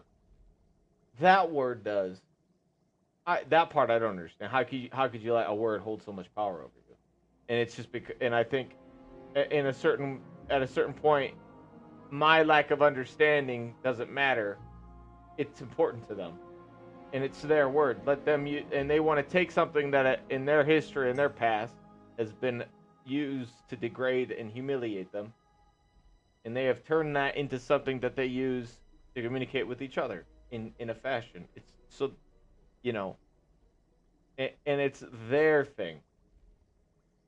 Far be it for me to argue with that. I don't know. It's not my place. It's not my word. You know what I mean? I tell black people all the time not to use the word ginger. All the time. All the time. Okay? Same thing with whiteys. All right? And Asians. Don't use the word ginger. Hey, fuck you. What'd you just say to me? Motherfucker. Just all the time. All the time. I rage out like crazy. Like a psychopath. When someone insults me by using the word ginger. I can only use it. It's my word. That's not a fair comparison, because I also didn't have people who were in prison for 200 years. But that's all. That's life, dude. That's life. You just try it. That's the biggest irony. Like, I didn't experience. I don't have that experience that they have. I don't have the experience growing up that they had. I grew up poor, but I grew up poor white. You know what I mean? In a trailer park. I had my own issues, but I also didn't have issues where cops were harassing me as a child. You know what I mean? I could think of like maybe 3 or 4 times I had cops talk to me, and they let me on my way real quick, like it wasn't nothing. But you hear all the stories all the time about black kids being harassed all the time, horror stories.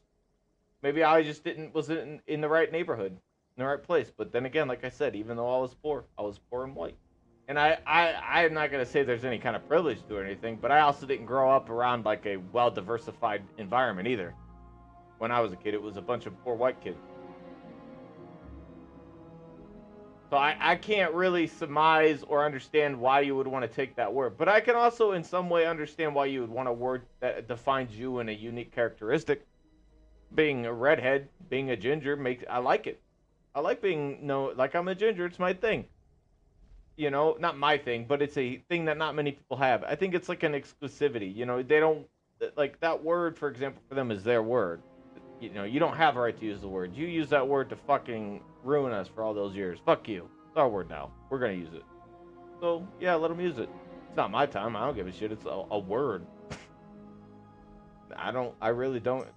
I guess the fact that I'm bringing it up or even talking about, but that was just an example of like an apology letter. We got way off track. See that ADD on me, man.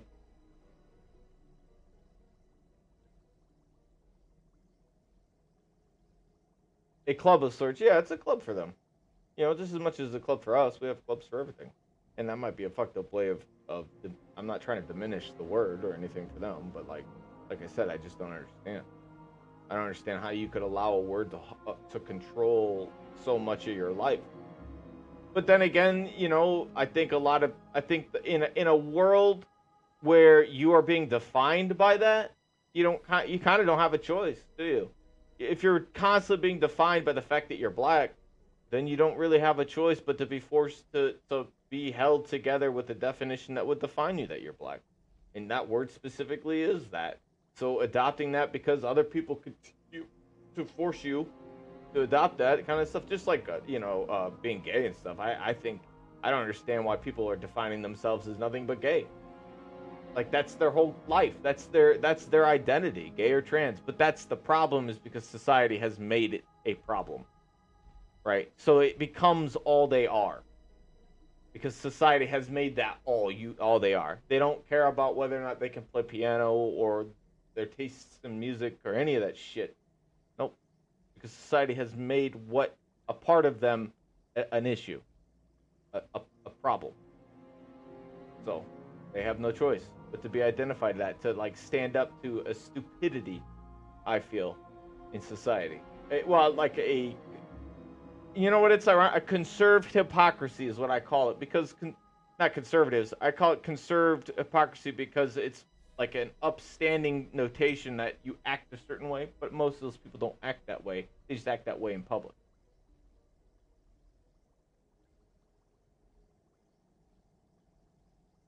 Yeah, my bad. I got distracted again. I guess since we got on the track, we might as well finish it. But yeah, crying as a public apology to God, like it doesn't.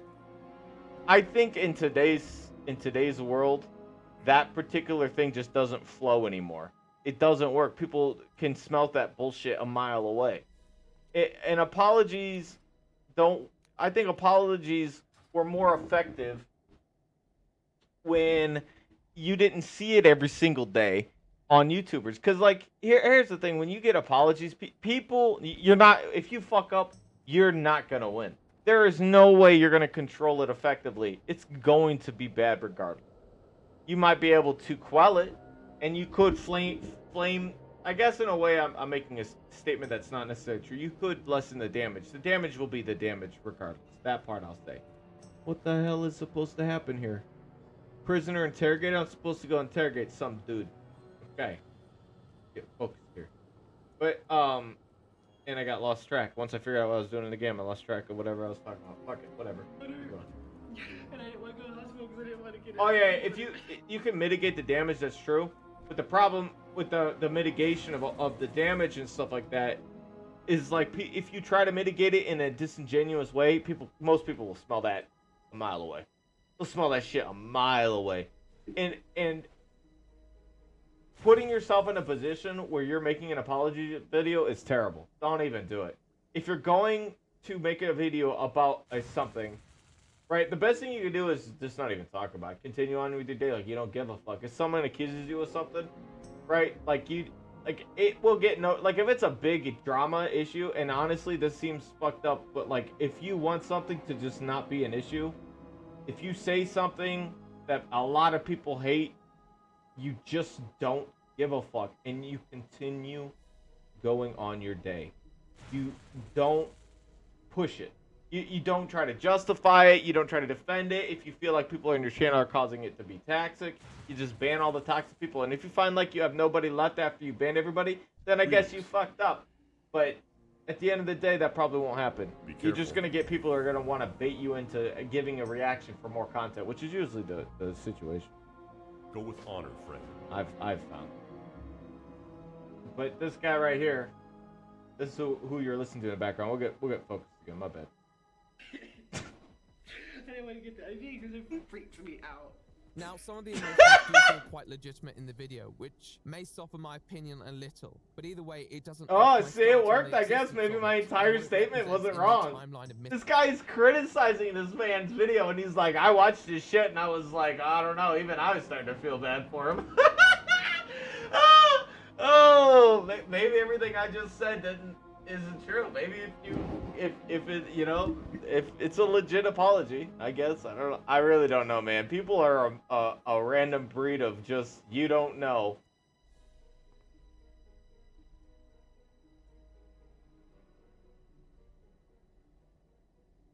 A social problem for wanting to see people's fuck ups?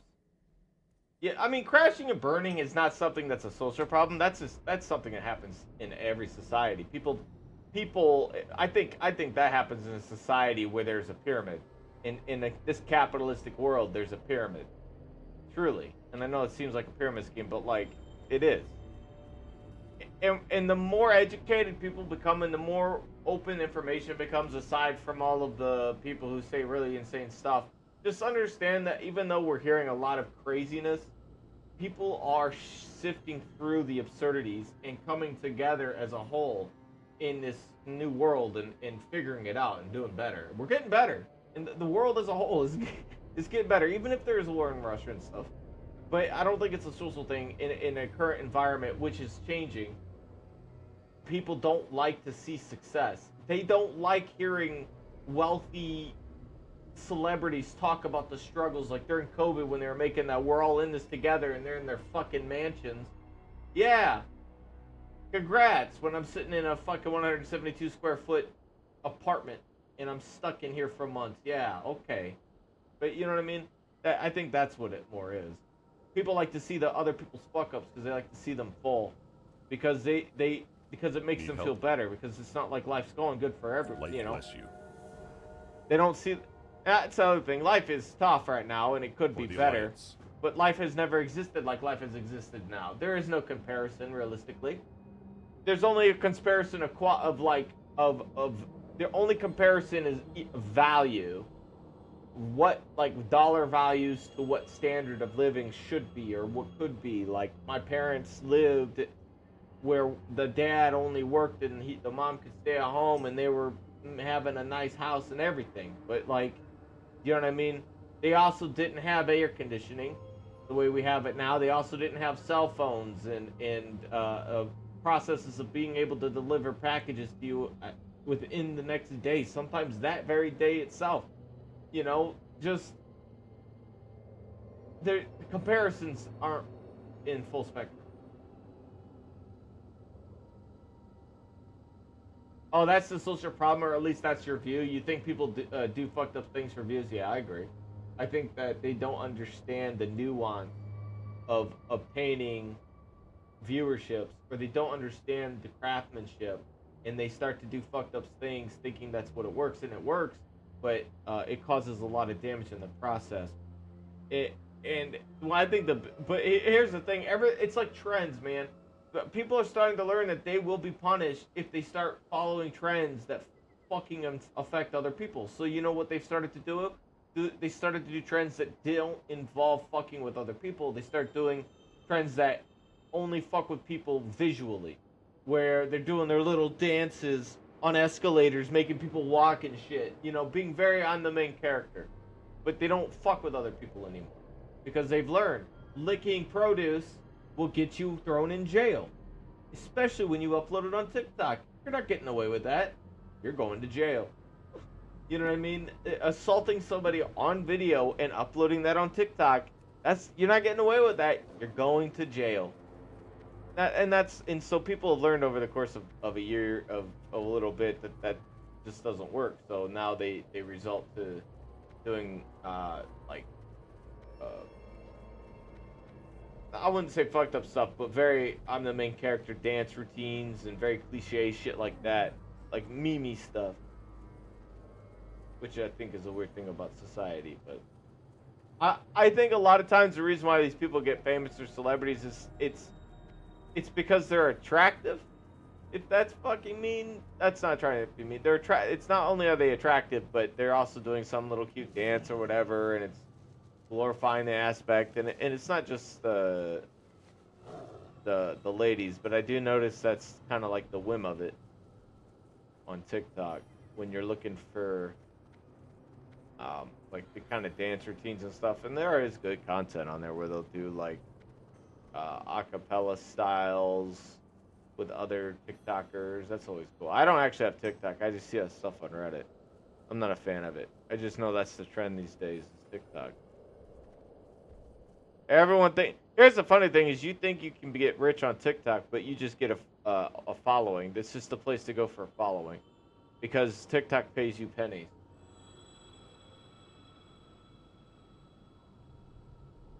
The thirst traps kill you. Here's, I've come to a because I used to be kind of bitter to see those kind of individuals succeed, and here I am, that's when I took the whole thing more serious, when I really wanted things to go well, and you're pushing yourself all the time, trying to make the videos, editing, all that shit. I just and it kind of forms a bitterness when you put all this energy and stuff into something and you watch somebody else do it for nothing and they succeed like it's a walk in the park, like they don't have any back following or nothing, and you're like, I've been doing this shit for years. So it opened up this like bitterness. But here's the thing, I think I've come to a realization about all of that is that you probably wouldn't be getting those individuals' attention anyway. Those people have a certain type of taste that they enjoy, a lot of them. And even if you did get your attention, you're probably not getting their money because guess what? Well, their money got spent on the thirst that they just got done smacking their dick to. You know what I'm saying? So like, I came to really the reason why they exist is because there's a market for them to exist, and you're not a part of that market, so you're not competing for their views anyways. I can't cast that. Simple as that. Because you're not a sexy lady. Well, you're not a sexy lady who's marketing in the market of being a sexy lady specifically, because there are very attractive gals who don't market that way. And I say market because everyone markets is marketing something as an entertainer, right? You're marketing comedy or you're marketing drama on a movie or scripting or something, right? And when like Pokimane, I don't think markets sex. I think she markets an intelligent, I don't want to say compassion-carrying individual because I don't fucking know her, but I'm just saying she markets something other than a sexualized individual, right? She doesn't wear skimpy and grotesque outfits. She's very elegant with what she wears, things like that. So that's an example. I can't think of what the other lady's name is, and I apologize for saying it, but she has Tourette's. And I was going to say she's another example. And I feel really bad that I have to use her issue as the way to define her. But, wait.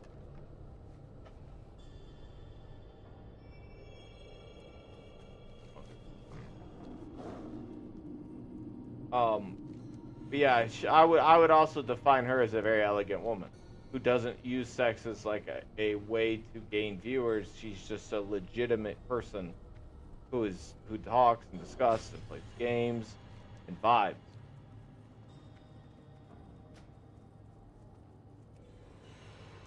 Anyway. Mr. Avocado. Some of his audience also observed this unsuitability, though many others expressed sympathy for Nick, which... So if I was to argue about anything, those ladies I'm competing with Pokimane, and I'm competing with, I can't think of the other lady's name, those people, because they bring something far more to the table. They bring something to the table that I bring to the table. But I don't bring a nice, attractive, though I am very handsome, okay? I'm not gorgeous. Well, maybe I might be gorgeous, but I'm not beautiful. Okay, beautiful is reserved for the lady, right? There's a nuance to the word itself. Maybe is that sexist to say? Fuck it, I'm beautiful too. I'm a handsome, beautiful, gorgeous man.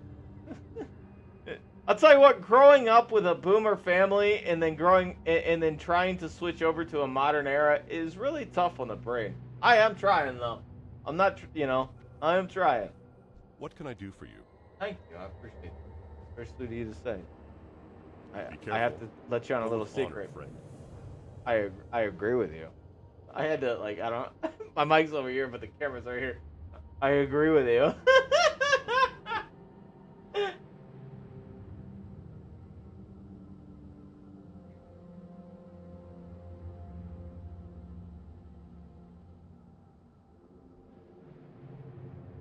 Kick is worse. Kick is run by a gambling organization. The moment I saw that Kick was run by a gambling organization, I didn't. I was gonna switch over to Kick. I was, because I was looking for a way to gain a little bit more visibility on the upper pages. Maybe I'd get that. And then as soon as I saw it was owned by BetGG or whatever the fuck they're called, I was like, no way, dude. There's just no way. There's no way that you're gonna get a fair shake in that place, because that place doesn't give a fair shake to people who use its program to begin with. You know what I'm saying? It just seems speculative. It seems sus. And the more I looked through it, the more sus it felt as a place. I don't know if Kick will survive, and I don't know if I'll find myself having to go over there. I hope to God I don't, because I can't stand the betting industry at all. I cannot stand that I have to watch Dota and I have to watch my beloved casters spew out this fucking garbage about betting, which is an absolute travesty to the entire industry. As a catalyst, I mean, whatever, dude. People know better not to bet, and if they're gonna bet, they're gonna bet, I guess. But it's just that you hear this organization all the time. It's just, it got to the point where it's beyond predatory. It's crazy. You grew up in a boomer household too? Yeah. My dad's a huge Bible thumper, a hypocrite. And when I say a Bible thumper, he was a Bible thumper to the T, hypocrite and all. And he did not follow his own rules. You don't think what will survive? What, the PC world? I think acknowledging that women should be categorized the same as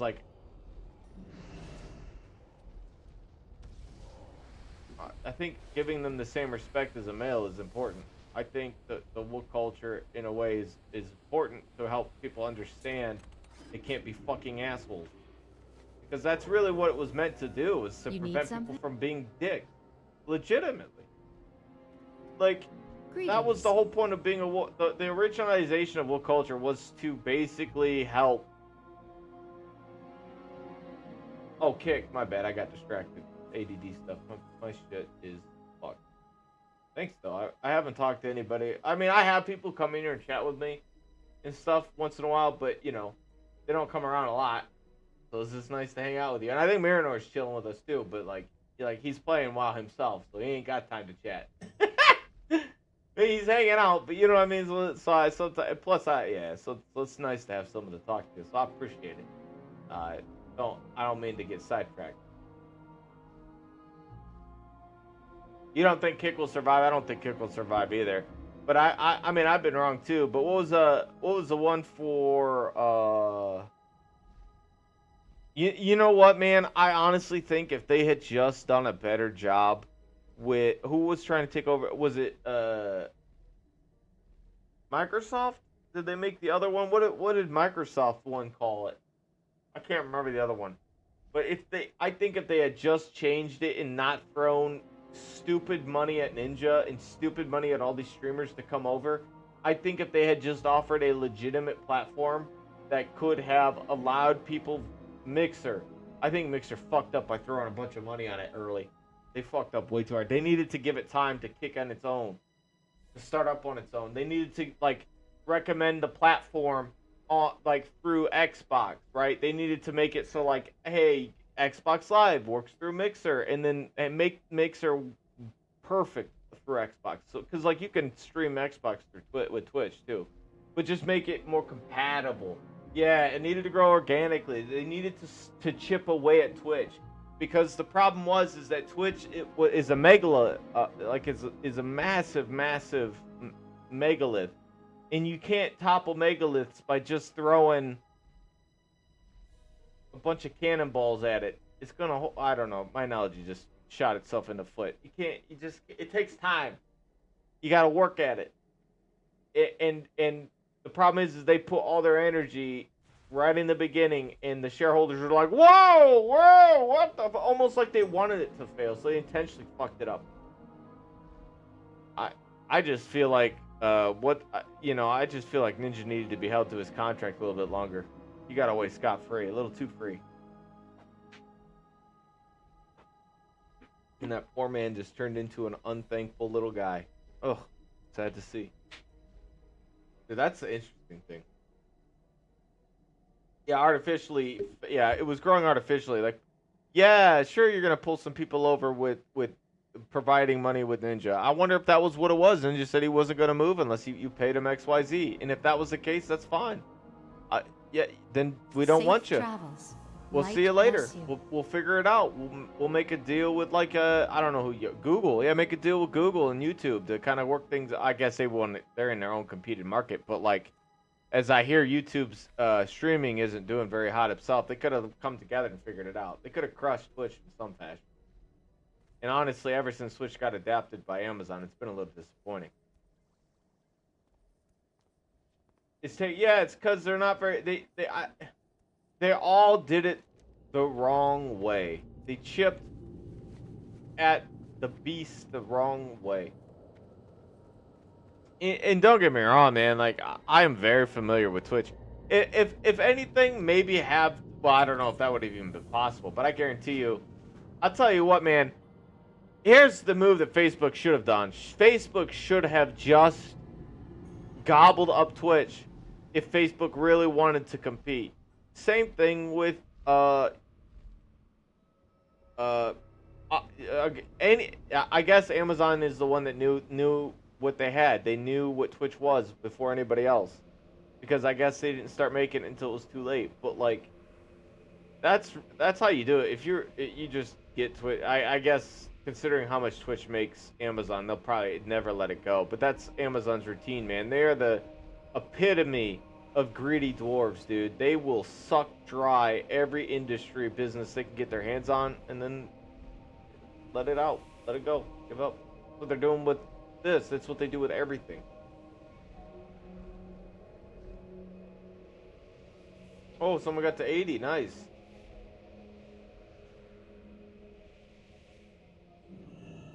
I'm getting too preachy. I need to chill out. Yeah, but Kick though. Kick will I don't think it'll survive.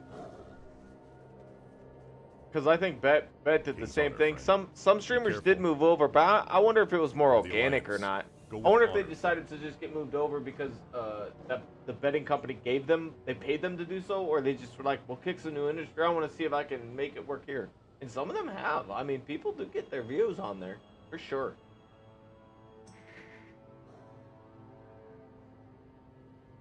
That's right. I remember exactly the other reason I didn't think it was going to survive. It looks just like fucking Twitch. I can't believe Amazon hasn't sued them for it. I don't know how they're getting away with it looking just like Twitch, man. It looks just like it.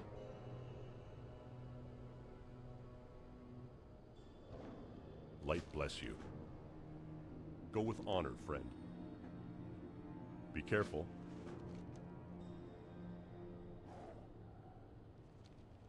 I'm really glad I slept well today. I'm having a good day.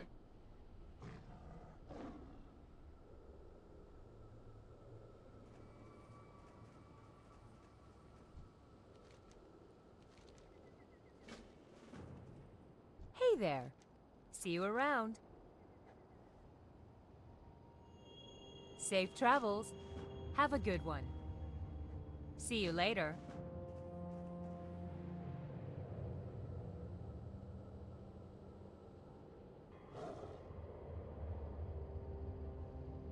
I think that's the appeal over there is you get a pretty substantial cut.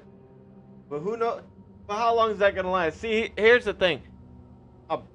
You know, and I've actually realized this happens to me. Dude, I got a story. You're gonna like this story, man. So power corrupts. I wouldn't say absolute power corrupts absolutely, but there's like more to the terminology. But like, I have learned in my course of time that with all the stuff I've had to deal with, and maybe it makes me more tempered now, but I have learned that like I have issues managing power. Or when I was younger, particularly. As I've gotten older, I've learned to chill the fuck out about a bunch of shit.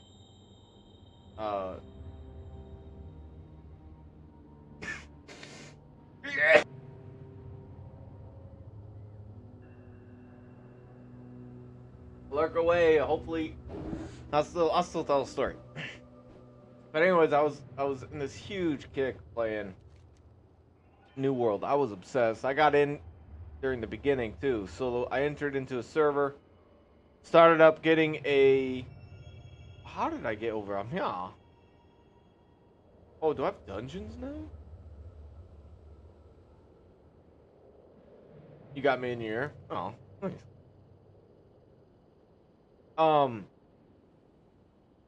I was really into New World, and I'm putting in hours, and I started a guild called Yggdrasil. This, it's called World Tree. It's like a Norse mythology thing. Things are good. I was growing really well. We were getting big. We were one of the biggest guilds on the server, and we were the biggest guild by a amount without owning a territory, which was funny. However, I will say, I'm not gonna paint myself in a things were good. I'm doing really good. We're like vibing. Everyone's happy, but like I said, dude, I'm pulling hours. There are times where I would pull streams where I'd be on the game nonstop for like 34 hours. I think that was like one of the longest streams I had, like straight 34 hours of me just playing this game. Oh my god, do I have to beat these guys? That can't be the case. Oh, he's just a big boy, but it makes me feel bad. Why do I gotta kill him? Secrets of the Ancient.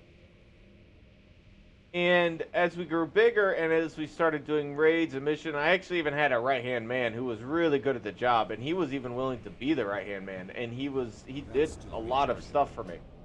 But as things went on, I started making really poor choices. Like, because I was getting burned out, so I ended up missing sieges. I would miss sieges, even though I would be the one to initiate the siege. There was a few times I would initiate it because I was the guild master, so I'd have to be the one to declare, and I wouldn't show up. And so the guild started questioning whether or not I should still be GM, and I remember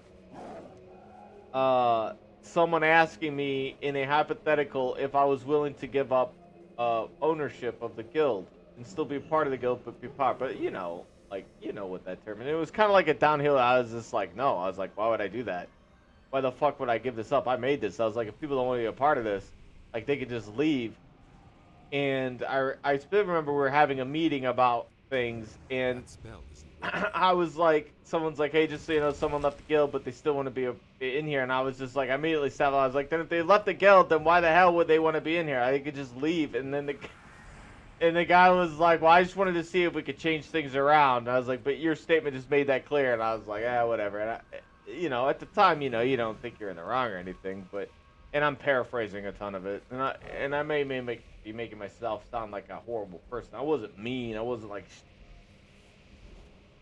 insulting people, but like it was a pretty interesting realization that I had started to become like I was very impatient and very on the whim kind of person. So like, yeah, let's attack this place, just do it. And then, a few days later, I'm not in the mood because I'm burned out. I don't want to fucking attack anything. What the hell am I supposed to do here? Oh, frosty what? Oh, I see. Frosty berries. Resulting into a situation where I didn't want to be a part of the... I think what I did is I ended up giving control of it, but I didn't want to be a part of it, so I left. And they were using my Discord at the time, and I was kind of annoyed with all of it, so I decided to end it. And I didn't proceed with they were using my Discord, and I was like, I need you guys to leave. I don't want you to be in my Discord anymore. This kind of thing, and like, you know. And if you ever notice on my Discord, it looks like a dredged landslide of just not destruction, but like I've had the Discord for quite some time, but I haven't done much with it because a lot of that built up part of the Discord was remnants of like that kind of stuff, and it just was like that. But it was a good realization that I didn't handle leadership too well in such a magnitude. Not that I'm saying I couldn't be all right these days, but it's just like a life lesson that kind of holds with you for as you get older. And it was just a simple freaking situation where like it wasn't even a big deal. Like we were just playing a game, but the game was so consuming and like it changes the way you perceive things. Like yeah, that's right. As I'm like talking, more things are kicking up in my brain, and it just changes your perception when you're like the leader. And like I started to become more demanding as to expectations. Like, well, I'm the boss. This is my guild. Like I expect this to be done. Like, and at one point, as things were getting smaller, and as things were getting the clans were forming, and I think it was kind of like a tough situation, a tough time with like the game itself was going through like a mix 'em up. That's still But I can't cast that yet.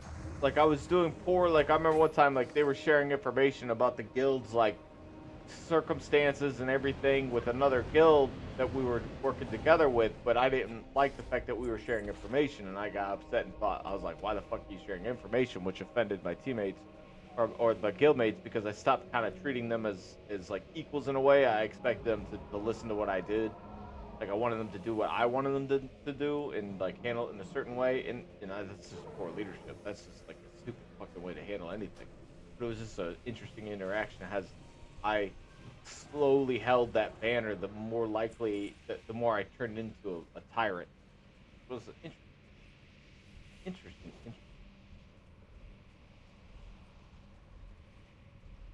Do I need more of these guys? I need these guys. He's just got 2 more he needs. That spell is ready. But no. Oh, interrupt. Anyways. Also proves my point. Wasn't as crazy of a story as I thought it was. Appears to imply that this video was In originally the grand scheme of what I'm thinking. Inappropriate and crass. But there were bigger But fish to fry for Nick Ocado. You see, a week later, I'm only he uploaded saying that another because like emotional same video thing for on these this folks, topic. you know. As time goes on, they get used to a certain status of life, and it starts to warp their perception of how things are. Even if they didn't live like that before, even if they lived life in a more wholesome way, things start to change. Get this off my chest. I need to, from my heart, I'm a good person, I swear.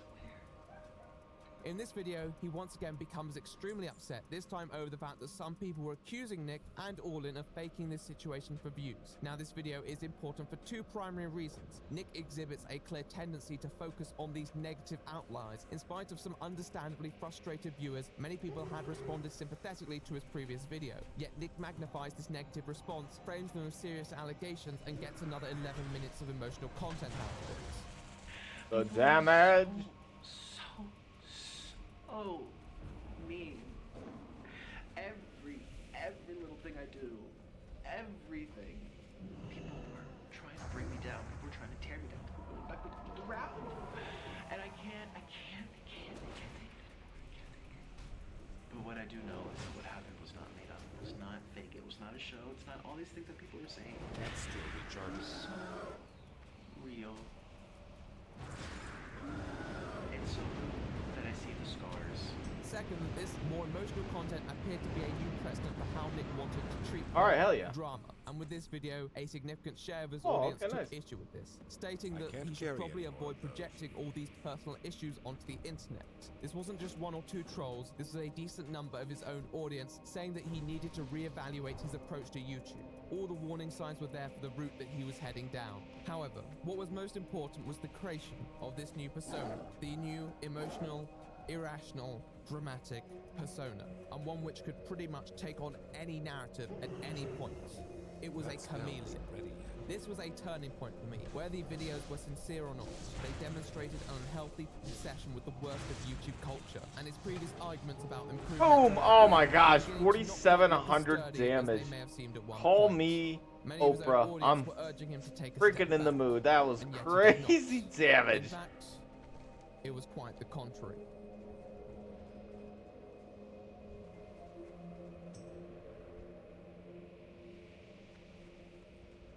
Did you see a bunch of people flying above me?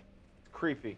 As said, Nick left the vegan lifestyle behind for the sake of his mental and physical health. And if a person wants to do that, then it is valid. However, as we've observed, his non-vegan diet has left a lot to be desired. The YouTube environment didn't seem to be aiding him, and only a couple days Get 'em, after boys! his serious allegations video, he decides to post more content documenting his additional health struggles. But this time, it was physical. I'm so healthy. I have rice and beans and fish. Don't get those guys, boys. Back up, boys. Okay, whatever. It's like as if I woke up out of a dream. In a video called I'm Getting Fat and I Don't Know Why, he observes that he's getting fat and doesn't know why. This is the first real Good observation. sign of what would probably become a more satirical side of Nick's content. Many people did not recognize that due to their familiarity with his previous work. However, in this video, he rebuts people by stating that he thinks that most of his weight has been gained rather suddenly, and thus not really correlating with his dietary pattern. Overnight, you know, everyone told me, oh, when you would change your diet, you would get obese. I stayed the same for months. It's been 3 months now. But it's like all of a sudden this week, I'm noticing in my face. However, Wow, man, once you hit 70, the mana thing goes way up. Like, it's crazy. In the thumbnails. A lot of the time, this can be kind of hard to observe as he sat down, but if you compare the video from early 2017 to late 2016, then you could probably observe some differences. Now, if you follow his wardrobe choices such as shirts, the most rapid change definitely seems somewhat recent at this point. Nothing irreversible. But something about his reflection didn't seem to instill confidence. Hey, I have a fast metabolism. I work out 3 times a week. I eat plenty of fiber. Working out 3 times a week and a fast metabolism isn't going to offset heavy consumption. It might help you maintain some level of fitness and may slow weight gain, but it's not going to prevent you from gaining at all. As a side note, metabolism is not aided by devouring large amounts in one sitting alongside long intervals between meals. Now, this doesn't mean that stress cannot contribute to weight gain. There are plenty of ways that stress can affect one's health, and I'm more than happy to attest to that. But Nick must have known it was not the sole contributor, and that there were other more long-term factors at play. Nonetheless, he still stood his ground on his mental states.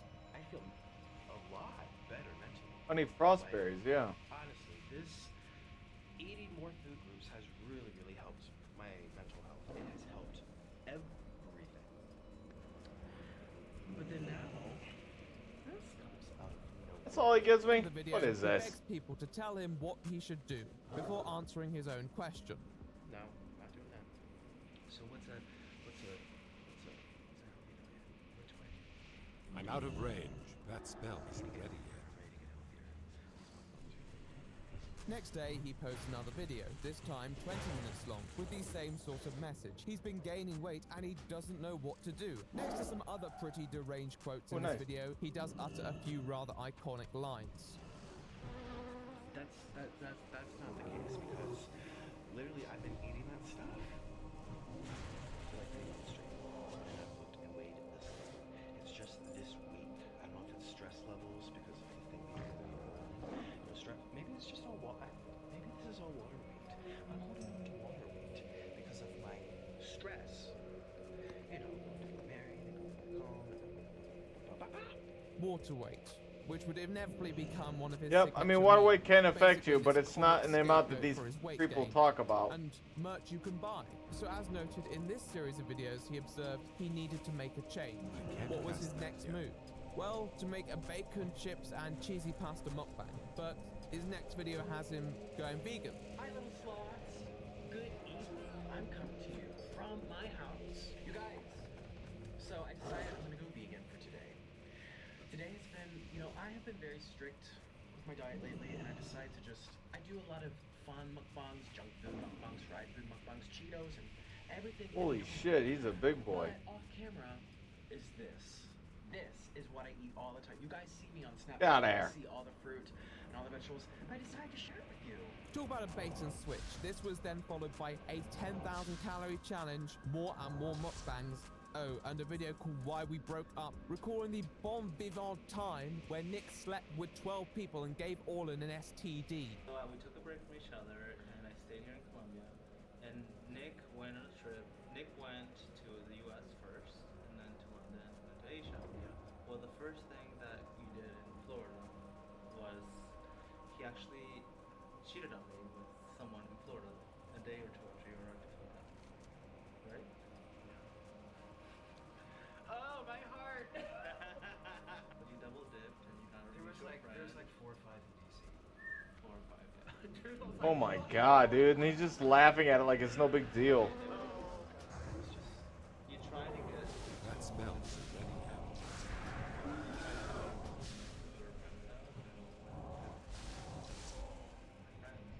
Well, when he came back, he brought me a bug, a little bugger. He brought me a bug. And it wasn't a really bad bug, but it was a bug. What we were afraid. We were very afraid of. It was a gross. I literally felt, you guys, like my world was coming to an end. It's one thing to take breaks. It's one thing to break up. It's one thing to test waters. It's Oh, one thing to have affairs. But it's another thing to get a bug. That could possibly end your life early. You gotta And for me to think about giving that to you was This happened around 10 months ago, and they both claim they've moved on, but it's certainly a strange upload, which many found wasn't the most flattering to Nick's image, especially considering the claim that All In is believed to be suffering from an autoimmune illness. This pattern of mukbangs interspersed with more personal videos persisted, including 2 where he has a swollen eye and is too afraid to go to hospital.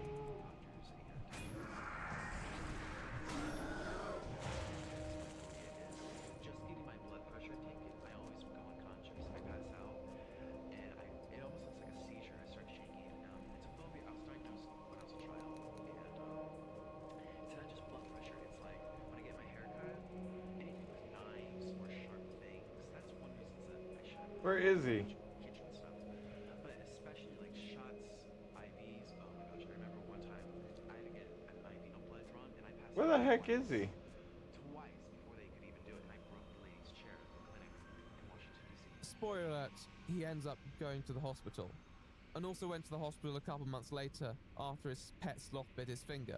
There's a few more awkward videos. Oh, it's fuck, just far where too is much this on guy? Show, and ultimately it does him more harm than good. He'll go from crying copiously about a horrible day in one video to rocking up to the Heart Attack Grill with hungry fat chick and getting free food because she's over 350 pounds. Not long after voicing weight concerns, and it doesn't get better. I'm sorry, I'm not trying to be dramatic. It's just my life. Oh, he's not in a party anymore. It's just a bit Oh, late my for bad. it. I didn't notice. At this Whoop. point, it should be clear that what was once this reasoned persona attempting to articulate why he had distanced himself from a toxic community had augmented into this caricature. He can no longer really justify his previous position, so whatever reason behind it, just threw it out the window completely and turned it into a form of entertainment. And the behavior only descended further from here. Now, the purpose of this video isn't going to be focusing on his weight, as I feel like his weight gain is more a side effect of his behavior. As noted, someone can be the weight they want to be. But when they're in a state of denial, not just with this, but with many other things, and they project those narratives to People are their really getting audience, on. it's not constructive to themselves. Like, people kind of just or wake those up and around them, it even if they just may see it as starts, a lampoon. gets bumping. It's about the content. This stuff played up Glacial ridiculously in the Splinter? moment to carry much more Oh. dramatic heft Oh. than it has any right to, and being forgotten by the next video. This is the epitome of drama. It was hard to watch, and because of Nick's approach, it ultimately diminished the impact of said videos to all but the most ardent supporters. If the drama itself wasn't hugely exaggerated, it was often precipitated by his own actions, such as the deportation video, a sad situation, but he provoked the problem by overstaying his tourist visa by 70 days. So we need to have multiple videos of him just bawling his eyes out and making statements that are just plain daft, and here are a few. My husband, this is my family, this is my apartment, these are my belongings, this is my table. I tell you, you're not gonna see Mr. Noodle ever again, you're not gonna see Orlin ever again. So what? Who cares? Do you care? A grocery store. We're on our way to the airport. What do you think I'm hiding right now? So that was a fucking lie. And when I use a tile of the creator clip, you know I'm at the end of my tether. The truth is, with this content, one thing they all had in common is that they were designed to provoke, and provoke they often did. There was one more piece, the portraits of Nikocado, Avocado. Oh, I was like, oh, so he's about done? No, he's not even close. It's a 4.5 hour video, and he's only 1 hour in. We're about to go for another continued bandwagon of ride. 2018 is beginning. Nikocado Avocado is deep into his regret. My gosh, you I can done tell shooting every at me? instant he covers in his videos, but as noted, the commodification of this content rendered most of the drama redundant. So I'm just going to throw up a brief compilation of some nice highlights. There's some YouTubers out there that every time I go to their videos, they just cover with such cruelty. Just such cruelty. Oh, he's crying again. Don't you realize that's a real person behind the camera trying their hardest every day to make you happy? He passed out on the floor, and we're waiting for you guys to know that he's going to go get a rabies vaccine. Oh, my head gets so bad. I feel like I'm bleeding everywhere. It's so uncomfortable. It hurts to just be alive. Possibility is that I have pre-diabetes, I'm pre-diabetic, or diabetes. I have hypertension. I could have high blood pressure. I don't know. Crying again.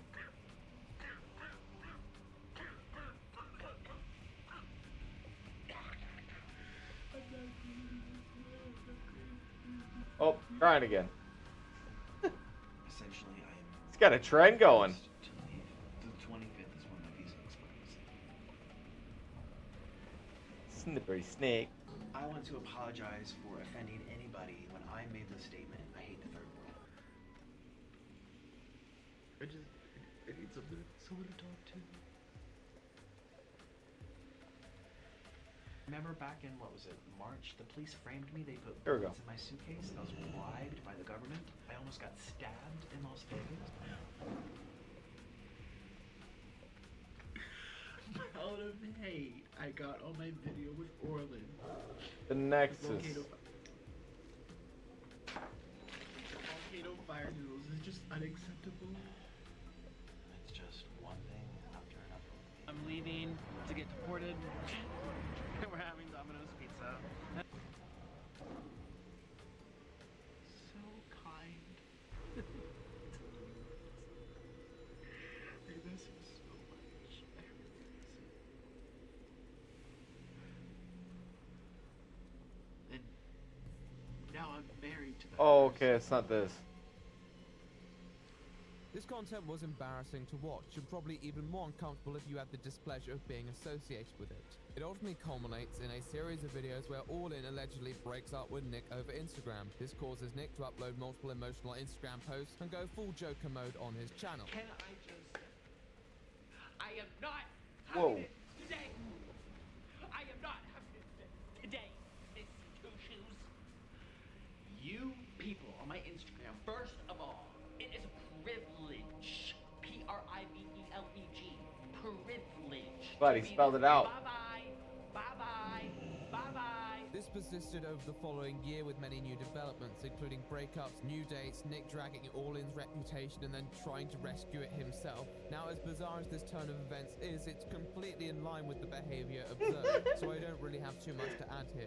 He exploits previous situations, focuses in on the negative, acts over emotional, contradicts himself massively in the space of a couple videos. These are all behaviors we've covered. No.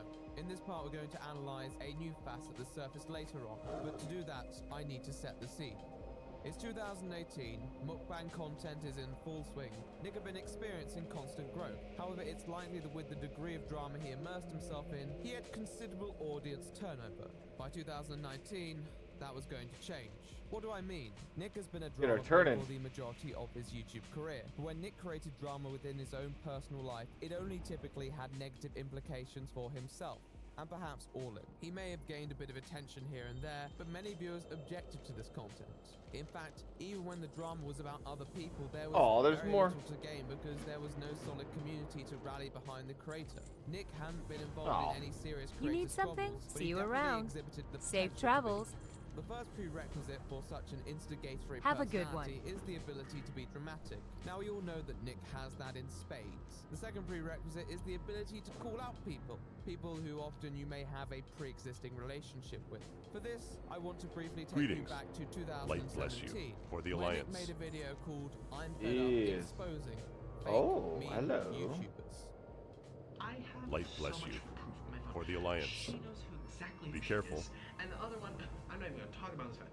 I'm not going to give her attention. I don't want to give any Go of them with honor, friend. I have had it up here, though. Had it up there. She's so disgusting. Girl, no. So she can't return my emails. She can't return my snaps. She can't return my Twitter. She can't return my Instagram. She can't even, like, have a conversation. Alright, so I have one for the Nexus. What's the dungeon search time for Nexus? 5 minutes after my video gets published to advertise herself. Everyone look at my clothes. Everyone look at my new boyfriend. Everyone, just now get lost. This video No is a tanks, passionate though. rant towards an unspecified individual that many assume to be another creator by the name of Trisha Paytas. Now, Trisha Paytas is an exceptionally controversial character by her own right, and therefore it's likely that many may have shared negative experiences with her. But Nick doesn't explicitly name her, and this video ends up being a rather minor entry into his exhaustive catalogue. So this leads us to the third and final prerequisite, the ability to name them. Now, Nick hadn't made any explicit exposés on people, so creators who work with him in the near future could be forgiven in their ignorance. But if you've been paying attention in 2018, you would have perhaps spotted a combative streak. She wasn't looking for recognition. She's not looking for a shout out on like Divine Munchies. Not looking for clout and subscribers and everyone to like. She just wasn't asking to use me or to be on my channel. She just was receptive to help me. And know it's so funny. Divine Munchie pretends that she's like, hello, my friends. You're here. The earth. I don't like animals. You should either When you're not critting, it don't feel so nice. The people that act like that are usually the complete opposite. Okay, I got a frozen egg. This was Eggs a clip from his destroyed. extravaganza with Asian KFC, where he reveals that someone in the community is being rather fake. This person was a creator by the name of Stars Divine Munchies.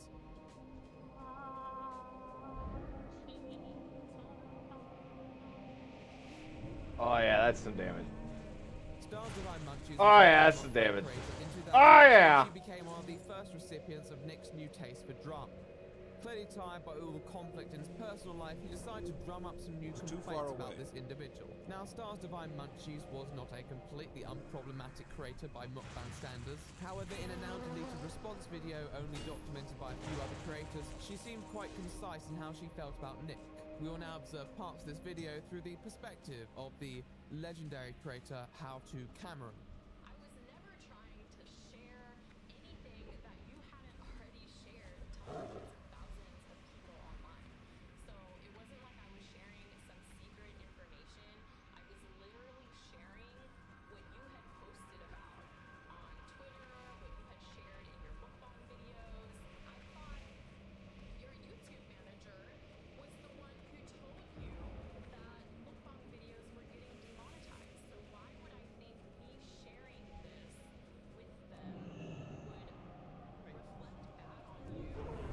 That's still recharging.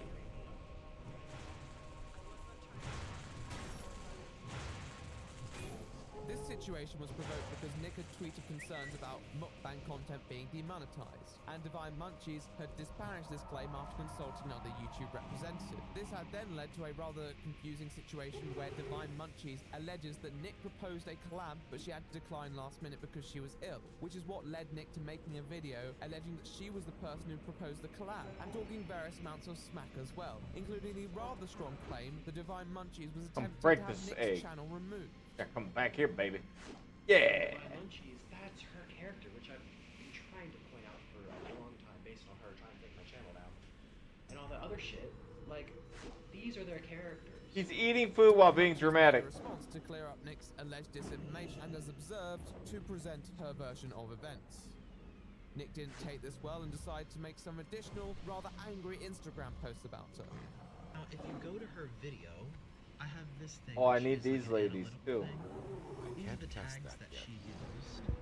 Nikocado, avocado. That spell isn't ready yet. Video, she paints the stage from the get-go as I don't have any things to say about him. I'm not going to name him. I never do anything that call me names. You know, passive-aggressive stuff, being manipulative. Because I don't know if you know, but as a YouTuber, you get a link to your video to key, searches. She's trying to get view rate and clicks off of me based on people attacking my weight. People that have looked up Nikocado fat videos that are hateful. She'll turn on the camera and be like, oh yeah, I don't mean to call anyone names. I would never stoop down to his level. Oh, I don't know why he would say such a thing. It's like, because I know how you are, bitch. I know how you are. You're gonna come across on camera and be one way, but then you go off camera and right I'm out of range.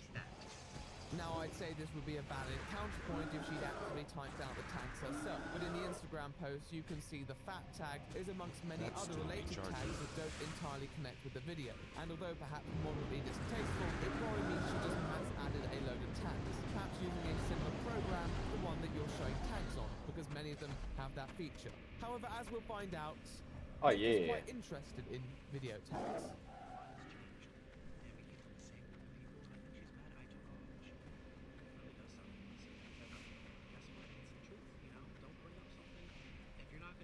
He also says this, which I found confusing, because he was the one who brought it up in the video, and although you could say that Divine making a response video in the first place was an overreaction, you can't act surprised that part of her response is responding to what you said.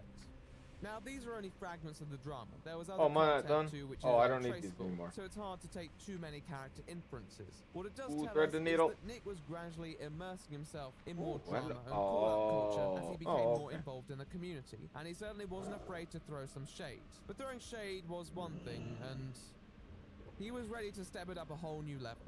But before we go into that, I want to say a quick side note. Where the hell is his nipple? Another question that will never be answered.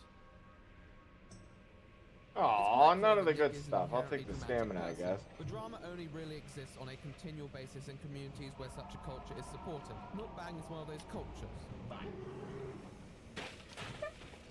That spell isn't ready yet.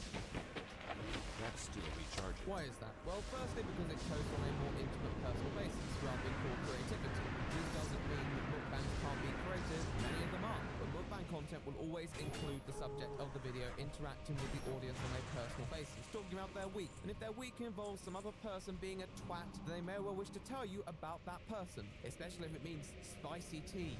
Secondly, because many audiences of such creators seem highly receptive to drama. The beauty community, for example, is another community fairly renowned for its high-stakes scandal, and it has many creators who occasionally partake in mukbangs, leading to audience overlap in the more dedicated mukbang community. This also means commentary overlap, and it wouldn't surprise you to see various YouTube compilation channels set up to mock and parody the worst moments of mukbang creators, much akin to the corresponding beauty community compilation channels. Which conveniently segues us to our next situation. I like how he does little scissor things, but like he just dies. Very little credibility seem credible. It's a difficult job, and Nikocado Avocado had his work cut out. This dude had rolled his reputation through the mud. Okay, those weren't so bad. A mukbang mutt. However, there is a rather simple answer. Find someone with even less credibility and get to work. Big, fat, thing of pasta staring directly in your eyes. Good way to scare them off. Let's introduce someone by the name of Veronica Wang then. Veronica Wang is also a mukbang creator. She, like many mukbang creators, enjoys a good meal, but has a bit of a habit of focusing on the negative. In this instance, the negative encompass compilations made by a channel called Shukbang. This content has also mostly been removed from the internet, though it was documented fairly comprehensively in a video. Okay, what's this? Veronica found Oh, I a never noticed. for more edits. This video was funny to me because I Cool. edited the original and found literally nothing wrong with it. We had a lot of fun, but people are going to take it the way they want to take it. Still hope more compilations come out. I think that's more passive-aggressive than appreciative, to be honest. But that aside, after a couple videos, Veronica How are you? uploaded her own See you later. compilation, whose What do we undertone get? conveyed one of hurt at people who were making these. After not receiving the desired response, she decided to copyright strike 2 of Shukbang's videos. Shukbang responded by uploading an Critical expose strike on hit to Veronica, increase which critical is where strike Nick rating by comes in. He leaves the comments 167? Are you criticizing serious? Veronica's behavior. All in all, it seems relatively empathetic to Shukbang's predicament. Veronica continues to dig herself a hole with rather weak statements. Have a good and then one. Another channel, SAS ASMR, decides to deal an additional copyright strike on Shukbang's channel. This meant that Shukbang had 3 strikes and was set for termination. Enter unlikely hero Nico Cardo Avocado, who Shukbang contacted with their plight. Following multiple email exchanges, Nick decided to make a video of his own discussing the situation on his Nico Cardo Avocado 2 channel, the channel which used to be All-Ins. Hi guys, it's Nikocado Avocado. Welcome to my new mukbang channel, Nikocado 2. You're on it. Consider subscribing if you haven't done so, but it doesn't matter because today we have a lot to talk about. Very kind. I woke up to some juicy tea. Oh my gosh, I even got a tea for the thumbnail. Yes, I did.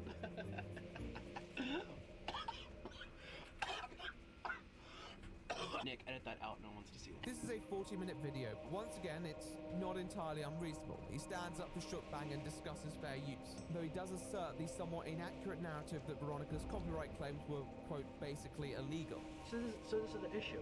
Another mukbanger took her clip and reacted to it, changed it around, made his own little story out of it in a very nice way.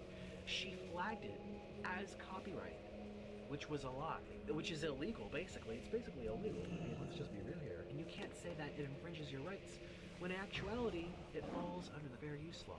She used that copyright complaint system as grounds to strike down a channel that she disagreed with on the premise of a lie. The claims themselves may not be valid, and Veronica's motives were twisted given the cyberbullying narrative. That's not copyright. But unless someone submits a claim on a video that they know is fair use, then it would be hard to prove illegality. Particularly with these compilations, it is very unclear. In my opinion, it is quite possible that Veronica became upset about these videos and wanted to find a valid excuse to remove them. It may be childish, but as long as she thought it was copyright infringement, then it's not illegal. Someone could initiate a lawsuit against another person because of some deeply rooted personal grudge which has nothing to do with the legal system, but there could still be legal grounds for wrongdoing on the other person's behalf. However, I will say that Nick's points on this seem more reactive than manipulative. Nick also eats a lot of Am I like missing something? Did he like kill him or something? But ho-hum, I'll take it over crying and eating pizza. However, not too long after, Veronica flies off the handle, publishing a rather unhinged Instagram rant attacking Shukbang, audiences, and anyone making commentary on the situation, Nick being no exception. I do not regret copyright striking those videos. I do not regret standing up for myself, and I will not address anybody who is making titles about me from here on out for views, because they're shady, they're liars, and they're painting me to be this horrible person when I do nothing except spread love every single day of my life. Everyone else can honestly, Oh, she's crying too. and I'm saying this wholeheartedly, can go themselves. Okay. I do not give a man. All right. Like, you're gonna try to twist my around. I have been nothing but loving and caring. This was enough for Nick to upload 2 more videos, reinforcing his stance. And there are a few other details here, but they are mostly superfluous to the focus. Okay, it is a little bit crowded here. Everyone out the way, back to the topic. At some point, Shukbang, Veronica, and SAS came to an out-of-YouTube settlement, and the copyright strikes were removed. But many, Nick included, felt that Shukbang took a far too apologetic position, and that the main instigators in this situation do not face nearly enough consequences. This is where Nick becomes more involved following a video uploaded by PewDiePie. Veronica seemed to take the criticism well, which offended Nick as he felt he had delivered similar criticism. There are multiple details regarding the resolution of this situation. They're mostly relating to Shukbang and fair use discourse, which is fascinating but not the focus of today. So we'll cut to the video that Veronica uploads, and it's another bad one. I think the first thing that I need to do You guys are ravenous. is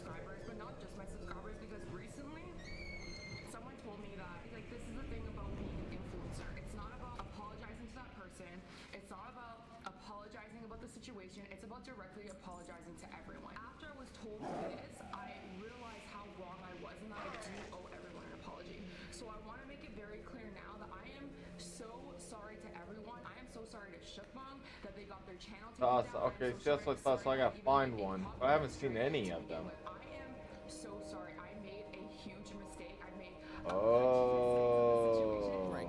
Now we have a decent apology in the first 2 minutes out of the way. We still have 25 minutes left. What else is there to say? Did I cut the tea kettle? Yeah. Okay, wait. I love how he chalks that up too. Like, oh my. You see how he's trying to make her look crazy? Like, wait, hold on, pause this. You could tell that this was affecting her because people were really attacking you. Like, you were very, like, how can you say, like, after seeing her live, yeah, I don't believe what she's saying, this is fake. Like, why? Like, what is he talking about? But it is, I can't lie, no, it is kind of funny, like, how he chopped it up because it makes you look certified, like, not Video, you look like you're about to It actually doesn't even look like you. Her sitting down with her friends, going after Nick in such a disorganized way was an exceptionally strange response. Because not only does it provide the impression of unnecessary dogpiling, its lack of structure undermines whatever weight it may carry or additional evidence it may have to offer. And it wasn't like there was nothing there, it was just a barren wasteland to find it. And this allowed Nick to move in fairly clinically, providing a cohesive wall of rhetoric. And yes, I put her most dramatic parts in the beginning of my videos. Instead of focusing on the premise, instead of focusing on the principle, instead of backing up her statements with evidence, instead of showing us how she lied or did not lie, instead of apologizing to everybody. Now this is word porn for the verbose commentator, but what was really behind that language?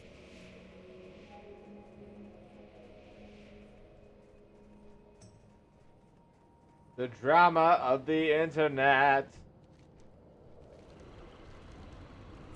One thing that seems quite clear is that Nick is not lacking in intelligence. His responses were well formulated and maintained a consistent narrative. Veronica, on the other hand, decided to make a call-out video primarily aimed at Nikocado Avocado and marketed as an apology video, which is such a terrible idea that everyone just assumed she'd learned absolutely nothing from the entire situation. Here's a scenario that caused a lot of upset, and she's just cavorting with her mates like a legitimate sociopath. What you did was not funny. No one is laughing except for you and your posse. Make no mistake, Nick deconstructed her on many fronts. However, there were a few details which I found rather curious. Nick frames his video as an extensive direct response to everything that Veronica says about him, and mostly he does a good job of responding. But one of the details he purposely cuts out is this whole screenshot, which we would have undoubtedly encountered while responding to Veronica's counter-allegations. It only appears when Veronica cuts it over herself talking. And so he has just done so much that he is claiming that I am, that he is completely guilty of all these things. Consistent with his channel. Excuse me, if we're going to speak about relative consistency, let's look at my past few years on YouTube. Have I ever made a video like the one I made to you? No. My consistency has been crying and eating. That's it. This doesn't define my character. And it's very sad that someone who is like this feels like they need to portray who they are onto other people. I did not talk about myself at all in any of my videos. How did I portray myself? I'll take a quick moment to say that Nick manages to misinterpret Veronica's point, stating that he hadn't talked about himself in his videos, but with the corresponding evidence, Veronica's claim was clearly that Nick was projecting cynical character judgments based on his own actions, not necessarily that he was talking about himself. What were these actions? Well, let's talk about this picture. This screenshot is from a gentleman by the name of Rainy Pachak. Rainy Pachak, known as Symbiotic Solutions on YouTube, is a raw food vegan creator. He knew Nick from when he was in the community and didn't have the best experience with him. In fact, some old posts pay clear testament to his feelings about Nick. However, one of the interesting facts about their relationship is that at a certain point, Nick copyright striked one of Rainy's videos using a fake account, which he later admitted to be himself. Now, this was a long time ago, and although completely hypocritical from a behavioral standpoint, it's understandable that people can change. And Nick's narrative wasn't that she should be permanently ruined, it was just that she should apologize, something that it seems Nick has done. So why is this of interest? Well, because of the simple fact, he glossed over it. Which, given that he was desperately asking for some semblance of receipts, seems somewhat surprising. Why did he dodge it? Well, he probably didn't want to address it, but his own narrative preached forgiveness and owning up so we can all move forward. If he admitted that he's made mistakes elsewhere and then turned this point on its head for why Veronica should own up to her mistakes, then it could have made his video even more effective. I have a hunch for why he dodged it, but that will be revealed in due time. Truth is, a lot of people didn't notice because Veronica's response was such a dumpster fire and more people actually watched Nick's response to Veronica than the original video. Now, he does briefly mention the general notion of people dredging up his past, questioning their intent and validity, but it ultimately feels slightly disingenuous given the specific examples shown on screen and how it could, on principle, contradict his position. Instead, Nick uses the fact that he's not going to descend into such mudslinging as a way to pedestal his stance, before launching multiple ad hominems against the community that this person's complaints are from. Why are you going to sit here and claim that I'm painting you in a bad light, that I'm attacking and bullying and slandering you, when you're sitting here entertaining all of these claims from people of the past? He has just done so much that he is claiming that I am, that he is completely guilty of all these things.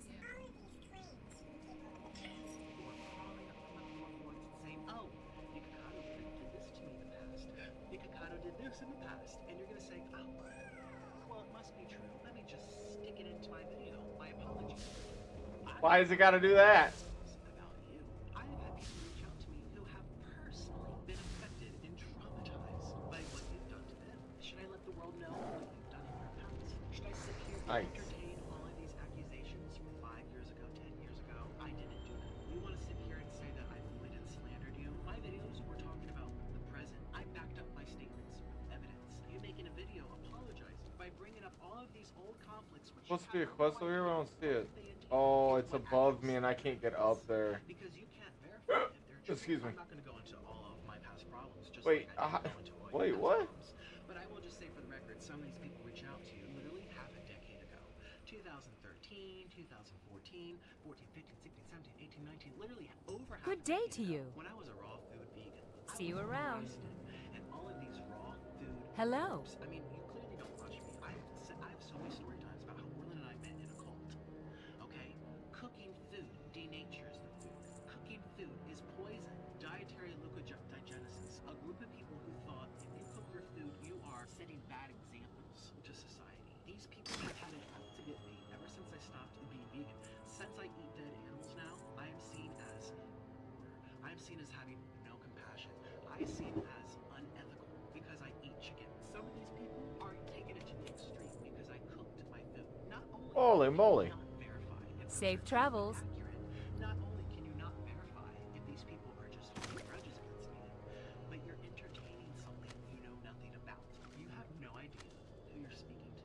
You have no idea the type of You need something? intensity behind these people's Intensity. positions and their views. And I guarantee, had you not had this problem with me, they would also see you as a murderer. See you later. You eat meat. People are seeing this as an opportunity to make it about themselves and to make it about past situations from years Oh, ago. it's I can get over It here. has Okay. nothing to do with anything. And you're entertaining that and sticking it in your apology. Side note, Nick Shimmering tends to wrap runes. his justifications in the tu quoque fallacy a lot, that I'll informally call the no-you argument. Veronica's claims are pretty baseless, so Nick looks fairly assured in his takedown, but by logic and argumentation standards, it's not the best. On top of this, Veronica Wang also includes content from Divine Munchies, who brings up the specific point about Nick promoting the need for evidence and yet willfully claiming she was trying to take his channel down with no evidence of his own. It's also important to mention that he made that allegation less than a year before. Nick, once again, doesn't show this or mention it at all. He still did decimate Veronica Wang's arguments, but for someone who conveys a message of such sincerity, these omissions seem rather calculated. He had no problem being meticulous and going through the details when dealing with Veronica's issue, but also had no problem making general and frankly somewhat inaccurate statements about people who Veronica referenced in her video, as well as saying that Veronica could not prove what those people were saying to be true, which, honestly, she could have. Now, Veronica didn't prove it because she's not very good at these sorts of videos, but it wouldn't have been too much hassle to obtain verification, especially the one where Nick literally has it in an upload on his own channel. On top of this, Nick also left out any screenshots rebutting his points about legality, although he does respond to it partly in the video. Veronica's arguments were pretty weak on this front anyway, and it didn't help that one of her friends suggested that US law didn't apply to them, which Nick had a field day with, before going on to claim that Veronica said it herself towards the end of the video. Sneaky, sneaky.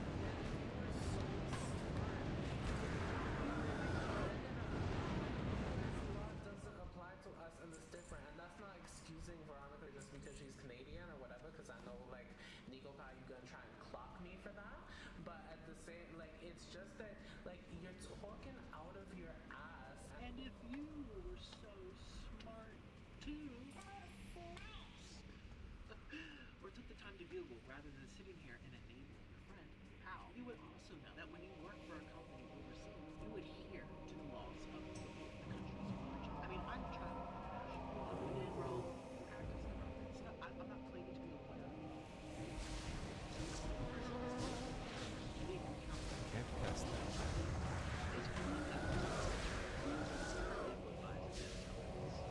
When and where did she show that the U.S. law doesn't apply to her because she's Canadian? There is no way that you would have removed the strike had I not brought light to it. That you would have removed your strike had PewDiePie not exposed you to 7 million people. There is no way, because you still said U.S. law doesn't apply to you. I didn't prepare myself well enough. Approval of her friend's comments is part of her undoing here. As Nick shows, if you don't have a good response, maybe best not to respond at all. I never forced this person to do anything. I told them if they were uncomfortable, they didn't have to do it. I understand that the other YouTuber Sass asked for an apology. I even said that this person didn't have to apologize.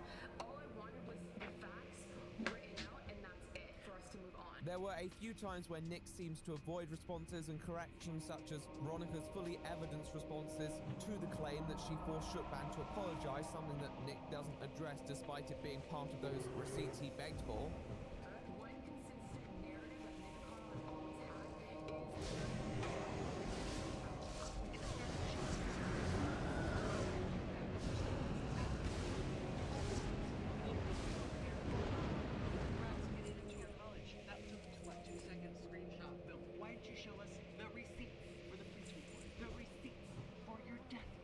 That spell isn't ready yet.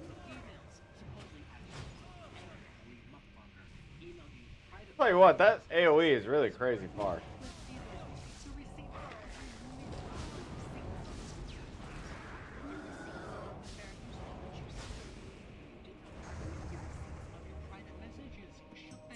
There we go, nice. One of them. Oh, fuck me. Oh.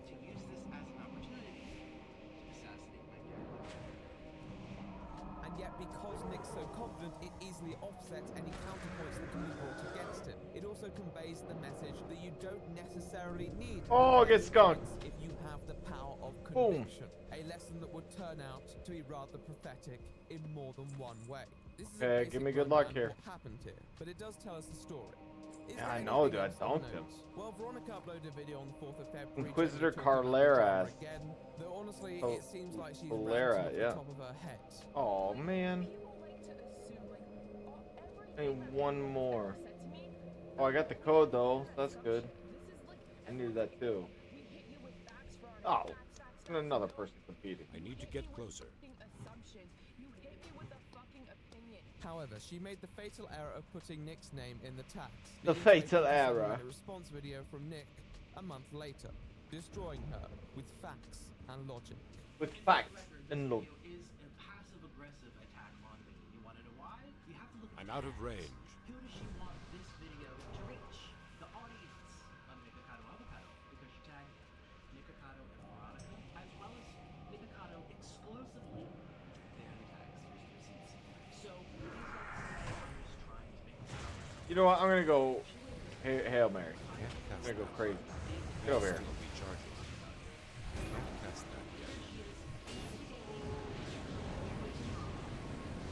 Oh, it's so much damage. Yeah, 3, nice. The pattern that we tend to establish with these videos is that if there's an opportunity to find a reason to respond, Nick will Perfect, make too. That it. worked out. Obviously, it's his prerogative to respond to whatever he wants. Well, let's go see what's up with Behind those. This one did feel a little weak, especially given how Veronica's not partaking. Normally, I would be a little like worried about levels and questing in this area, but like, dude, I'm still haven't even caught up. I'm only 70. And I'm only halfway through, and these are still 71. Oh. By Nick because she assassinated her own image and initiated drama which allowed Nick to be invited in like a vampire. However, there were cracks in the foundations of his rebuttals, and yet no one could have noticed at that point.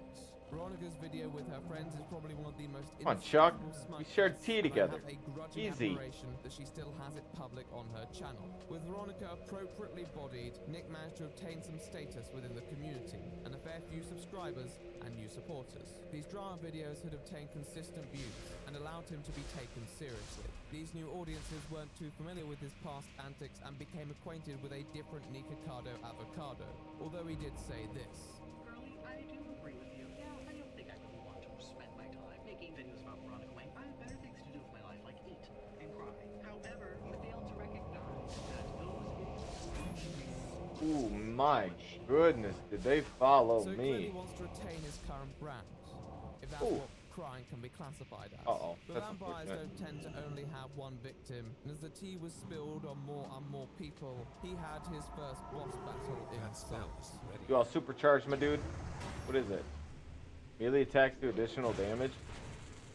Good, you missed. Trisha Oh my god, that was a lot of damage. The amount of requests that I've had for a video on Trisha is quite astounding, but then again, she is a rather astounding person.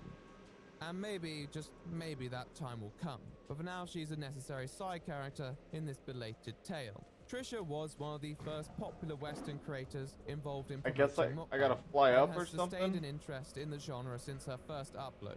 However, she also had a history with Nikocado Avocado, dating back to 2017, when Trisha held Come a on, Greg. competition which involved covering shared a Forge song from her together. album, and Nick decided to enter.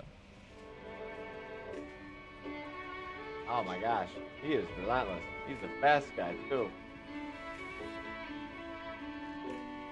It's a fantastic performance, and Trisha left a very enthusiastic comment in response to this video, and there were additional interactions between them on other social media platforms. However, after this, all fell silent. But as noted earlier, many had assumed that the video where he calls out fake people on social media was directed at her. Both of them. And I made a post on Twitter after. It's like, get off my channel. You know who you are. Get off. Don't talk about me. Stop talking about me. Stop telling people things that aren't true about me. You know exactly who you are. I know exactly what you're doing. I know exactly what you're doing. We all know that we have a brain. We all know what you're doing. Leave. I have in my life. Go away. Go away. That's You're what you disgusting. call it, You're sleep. literally disgusting. However, because the video was purposely vague, nothing really came of it. But by 2019, he'd established himself in the community as a bit of a queen slayer. And now there was a formula for success, he could apply it to others within the community. And his old adversary, Trisha Paytas, was the perfect target. She was already Queen Slayer, what the controversial and fuck? widely hated for being rather problematic, and Oh. because of this it made people more receptive to allegations regarding her behavior. Nick had also cracked the safe for what people loved the most in exposed videos, that being receipts. He had advertised them rather conspicuously in the last set of responses to Veronica Wang and Sass ASMR, which had been met with widespread support. Hey there. So it only made sense that he included all the spicy receipts if he wanted to take Trisha Paytas down for what she did to him. So he launched his attack. We have to talk. What I'm going to talk about happened at a point in my life where I was very vulnerable. I was very fragile in my emotions. And this is something that's plagued me for years. His collective videos documenting this situation and what followed have obtained almost 5 million views between them, and therefore they're at least somewhat important. Now, admittedly, they probably don't have the greatest influence because Trisha Paytas has a reputation for not being the most reliable person. Oh, it However, gives whether me a bunch the of person is stats, good or but bad, I you don't are know. expected to be faithful to the Stick to information leather. that you present and Safe the travels. conclusions that can be drawn. Nick's I rhetoric gotta in use the this restaurant, video I'll be is powerful, one of vulnerability and exploitation. It's an Oscar-winning performance, really. I haven't been able to move on. I haven't. And it's because I was really hurt. I was mortified in front of thousands of people. I was made fun of. I don't even know why. I don't know what I did to deserve this. I have no idea what I did wrong. And I realized after getting this video from Trisha that I won't be able to move on until I let people know what happened and what she did to me and how it made me feel. But performance is the key word here, so I'll break it down. So he goes into the backstory, explains the warrior competition, his motives, the tweets, and then he reveals DMs between himself and Trisha. These DMs show that although being initially interested in a collaboration and even committing to doing a shoot at some point, Trisha eventually did not follow up on this. And then I said, hi, I'm here. I'm in Hollywood. I brought you gifts. I can't wait to see you. I hope everything's okay. And then 2 days goes by. Each day I'm like, hi, is everything okay? Hi, did I do something wrong? Hi, Trisha, I came to LA to see ya, but I don't know how to get a hold of ya. Is everything okay? Next one says, if I did something wrong, can you let me know? I have gifts from you from Colombia. Never got a response, and I figured I'm probably just being a dead bush now. I stopped being vegan, so I filmed all these videos like my first Burger King burger, my first McDonald's burger, my first pizza in like 6 years. Yeah, I had a great time. I was sad. I was very, very sad by this, but luckily I had things to distract me. Again, I had to do the run anyways. Luckily I had other people to collab with, so I was very, very hurt, but I got even more hurt after. Give me a second, I gotta make a phone call. This is rather unsporting behavior and did unfairly lead Nick on with the expectations of a collaboration before not providing him with any additional correspondence at all. On top of this, when it was brought up in future streams, she appeared to deny this version of events completely, despite the fact it was heavily evidenced. I was never going, like, I don't know. I was never going to. I wasn't gonna, like, collab, you know what I mean? Like, I don't know where that came from. Yeah, I don't care for his videos or for his personality. What Trisha Paytas did would have rightfully hurt Nick.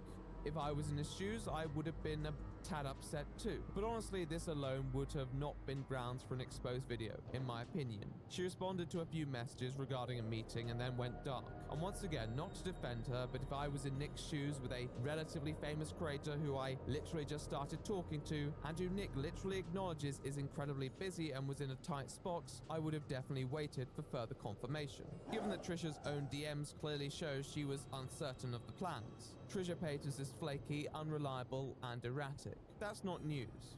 Nick does acknowledge this though.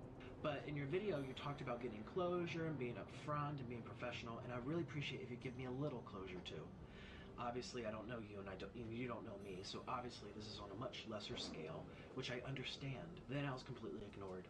Then you unfollowed me. Everyone keeps asking me to make a video saying what happened, your tweets, my tweets, our DMs, blah, blah, blah. And I want you to know I don't want to do that to you. I never did, and I never will. Well, until now. I hope that shows to you what my true intentions are, and hopefully that you can trust me.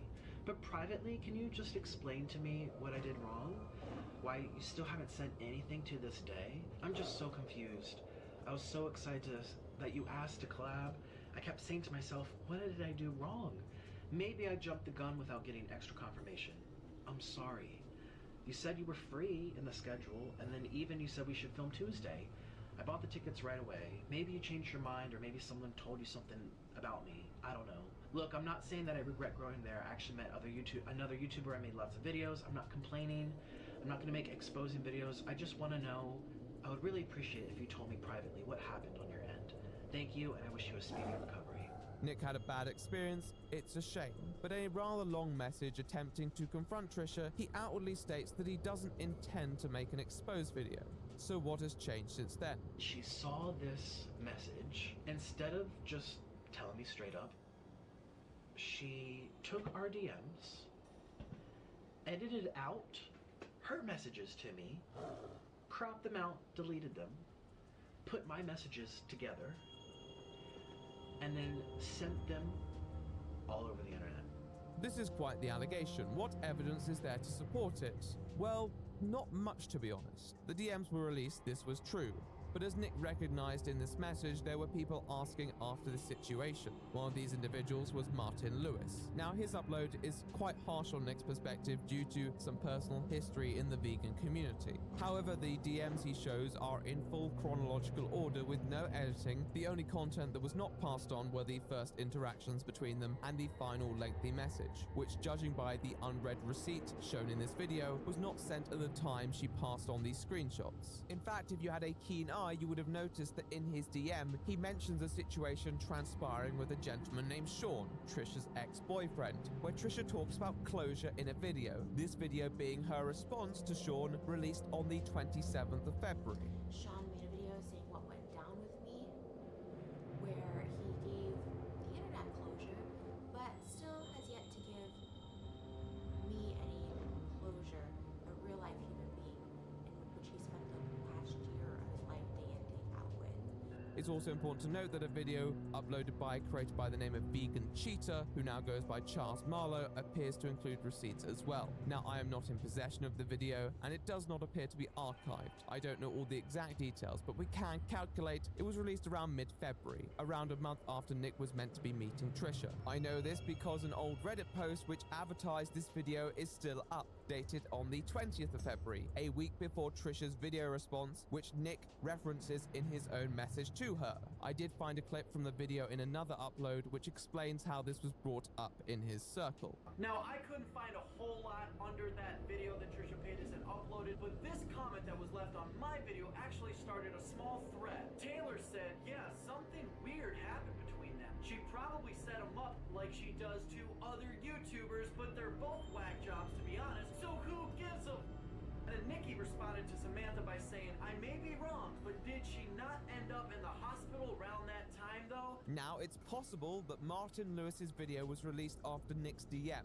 as it was the 1st of March, though as we know, the DMs he'd received were prior to Nick's message, and in his video about the topic, he shows his representation of Nick was pretty biased. Trisha Paytas, Nick Avocado said that Trisha Paytas paid for his ticket to LA. Automatically I was like, oh my god, what did Nick do? You know, you have a lot of people, not just one person, and not just trolls, but all these other people saying that Nick Ocado said that Trisha paid for him first class to fly to LA.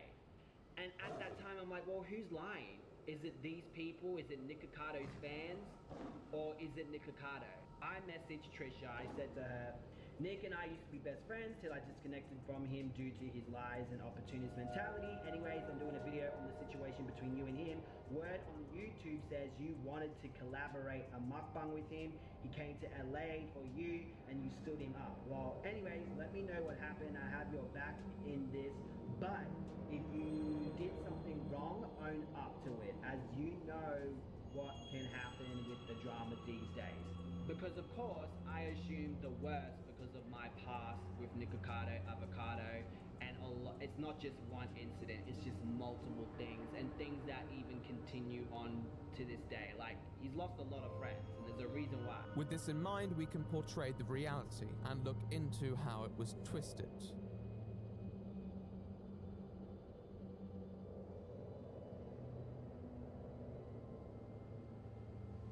You can't follow Nick's timeline too much because Nick has deleted a majority of his tweets relating to Trisha from around that time at least, despite leaving others up.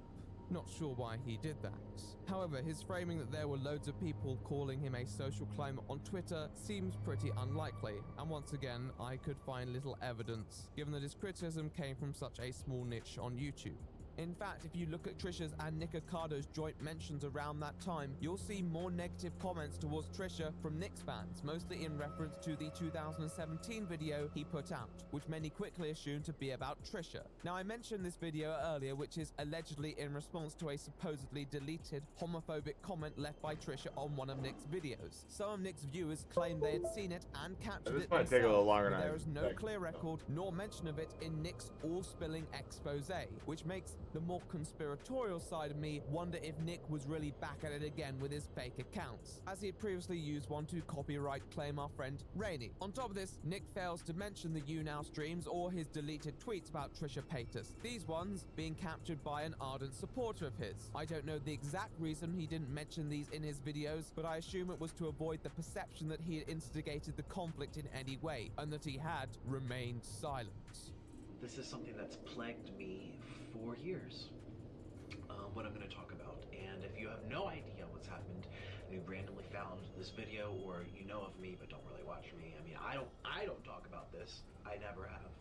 I've alluded to it, and when I have alluded to it, I've always said we're not going to discuss it. I had a great trip.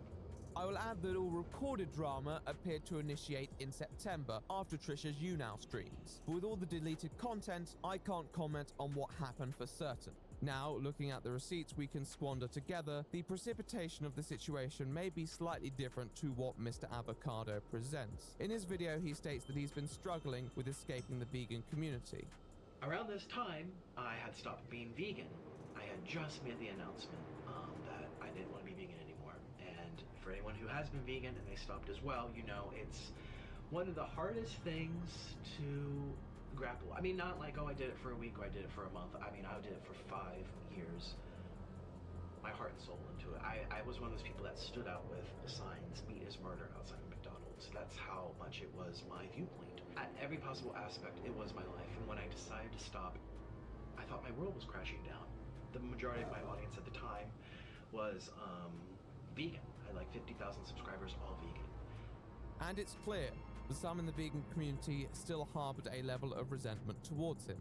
Let me give you a little bit of background of Nikocado Avocado. Since I used to be friends with him, I kind of know how he works. In my experience, in my opinion, he has been very manipulative. You know, he has a way of playing victim, and his audience are so brainwashed that they really feel sorry for him. We're not friends anymore because he lied about a lot of things. I used to be in a collab channel with him, and he just had the lamest excuse to close the channel down. And there was a lot of other reasons behind it, a lot of lies, playing victim.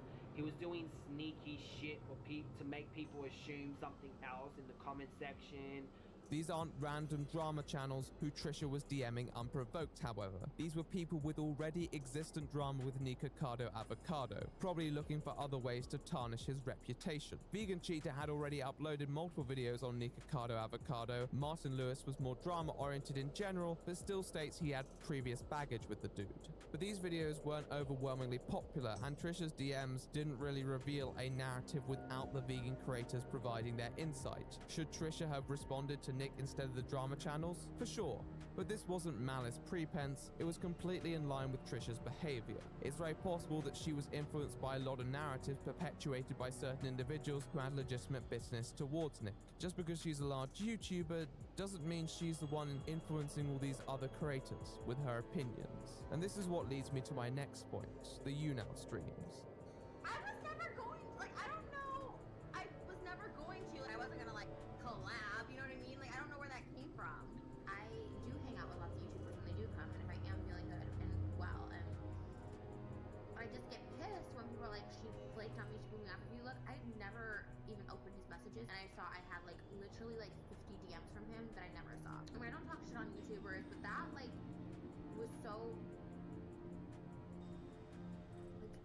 It was weird. I was like, if I didn't respond to someone or I didn't confirm a date, I would not be booking. I don't know where he lives. Apparently he lives in Wales. Anyways. But she does know that I was flying there because I told her I was already booking regardless for my visa. She does know that I don't live there because she asked about it and I responded, yes, I do live in Colombia. She was playing stupid in front of hundreds of thousands of people. And how do you think this affected my channel? The trust my audience had in me. I tried to watch Nikocado Avocado, but I can't when someone, this is so gross, it makes me not even want to eat. Like when someone like burps or farts when they're eating, like, well, I don't even like it anyways, but when you're eating, like, oh, it kind of just makes me gross out. So I can't with him. Well, this was a surprise to me. That's not what she told me. Now, on one hand, she was fundamentally wrong, but the fact that she sent messages which showed her correspondence with Nick before then appearing to deny it doesn't make it seem very calculated. Being calculated often doesn't ensue openly contradicting yourself with your own evidence. Now, there could be an element of calculation as obviously Trisha's own YouNow streams have greater reach than any of the DMs shown in the other videos. But it could also just be standard trash talk. I'll allow you to make your own judgment on that one. I think a much more textbook example of calculation would be taking this clip out of context and then using it to support a point which otherwise has very little backing. Who would do something like that? Nikocado Avocado Jono. Oh yeah. And I was like, they were all like, Trisha ghosted him. I was like, Trisha didn't even know that he was coming. No idea. Nikocado, or I don't even know. I was like, what? Like, the only time I heard of him was when he did my Warrior cover. He put it on the violin or something. I didn't know. I didn't even see the messages. We're gonna get into that. Oh right. Nick. This was another clip in Nikocado's Trisha compilation, and on first viewing, you wouldn't suspect anything until you find the full clip. We talked about that on here one night. Somebody brought up that Nikocado Avocado Jono, or whatever. Oh yeah. And I was like, they were all like, Trisha ghosted him. I was like, Trisha didn't even know that he was coming. No idea.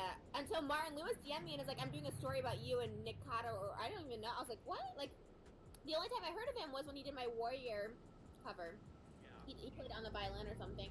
I didn't know. I didn't even see the messages because I was under. Did you notice the difference? If you didn't, I wouldn't blame you. But he cut out the bit where she said she had no idea until Martin Lewis DM'd her and brought it to her attention, because she was snowed under due to other situations that Nick acknowledges in his DM. Does this change the fact that her recollection is still pretty dodgy? No, she may not have been sure that he was coming at the point she stopped responding, but she definitely set up the expectations for him to come. And it doesn't change the fact that she had more communication with him than just his violin cover, but it does show that she was not behaving in a particularly instigatory manner. And I think Nick knew this, and he knew that there were murmurs before Trisha reacted. Add this to the fact that YouNow streams often involve people interacting with their audience, something that I'm sure Nick's aware of, and it's very easy that these things were brought up towards Trisha and she just responded in her standard chaotic fashion. I don't know what this says about her other statements on the matter because I couldn't find them, but it does make me somewhat suspicious as to the ones that are cut more neatly. But we're not finished there. I mean, she, for half a year, would blast me on YouNow. Months and months and months. One was published in February, one was published in March, one was published in June, one was in July. Nick Avocado. You make fun of him? What was that? His weight gain, Nick Avocado. So she loved to talk about my weight gain. I'm really not sure why. Nick gaining weight, all these people fucking being fat. I like your Nick Avocado stuff though. You like the Nick videos that I made? You see, our avocado acquaintance here took the YouNow clips regarding Trisha speaking about his weight gain to imply that she had been continuously bringing attention to this. In a video by the YouTuber Primink, I don't know if you've heard of him, some twink, he shows the context for these clips. Nick Avocado. You make him? What was that? His weight gain, Nick Avocado. This is from a YouNow with Martin Lewis, the same guy who sent Trisha the DMs years ago. What a small world. First off, Nick was brought up first by Martin Lewis in the stream because it was a drama topic. Be careful with Charlie. I don't know if you are gonna vlog with him, but if you don't want another drama like Nick I'm telling you, be careful with Chucky. And if you let the clip play for a few more seconds than Nick did, you can see that Trisha was actually saying she doesn't like when Martin is mean and makes fun of people. Yeah, I mean, you can be mean, but lately you've been nice. Well, I haven't watched you lately, so maybe you're mean again. But for a while there, you're being like really nice. Well, I can say I've gone more PC now. Like I don't say. Well, that's okay. It's better to say than you're a fat ugly piece of. I've never done stuff like that. Like you're a fat piece. You know what I mean? I've never said anything like that. I've made jokes about all weights. You know, even my own weight. Like today, I was making fun of my skinny arm. You know, like I make jokes. You know, not. Nick Avocado. You make fun of him? She didn't just mention him out of the blue to talk bad about him, like Nick betrays. I like your Nick Avocado stuff though. You like the Nick videos that I made? This clip is from a YouNow with a guy named Vegan Cheetah. Vegan Cheetah was making quite a few videos on Nick at the time, and Trisha popped into his YouNows all the time for hours and hours. I think she had a crush on him because some of the times she's drunk, which if you're ever bored, I highly recommend you go watch her drunk streams. It's an experience.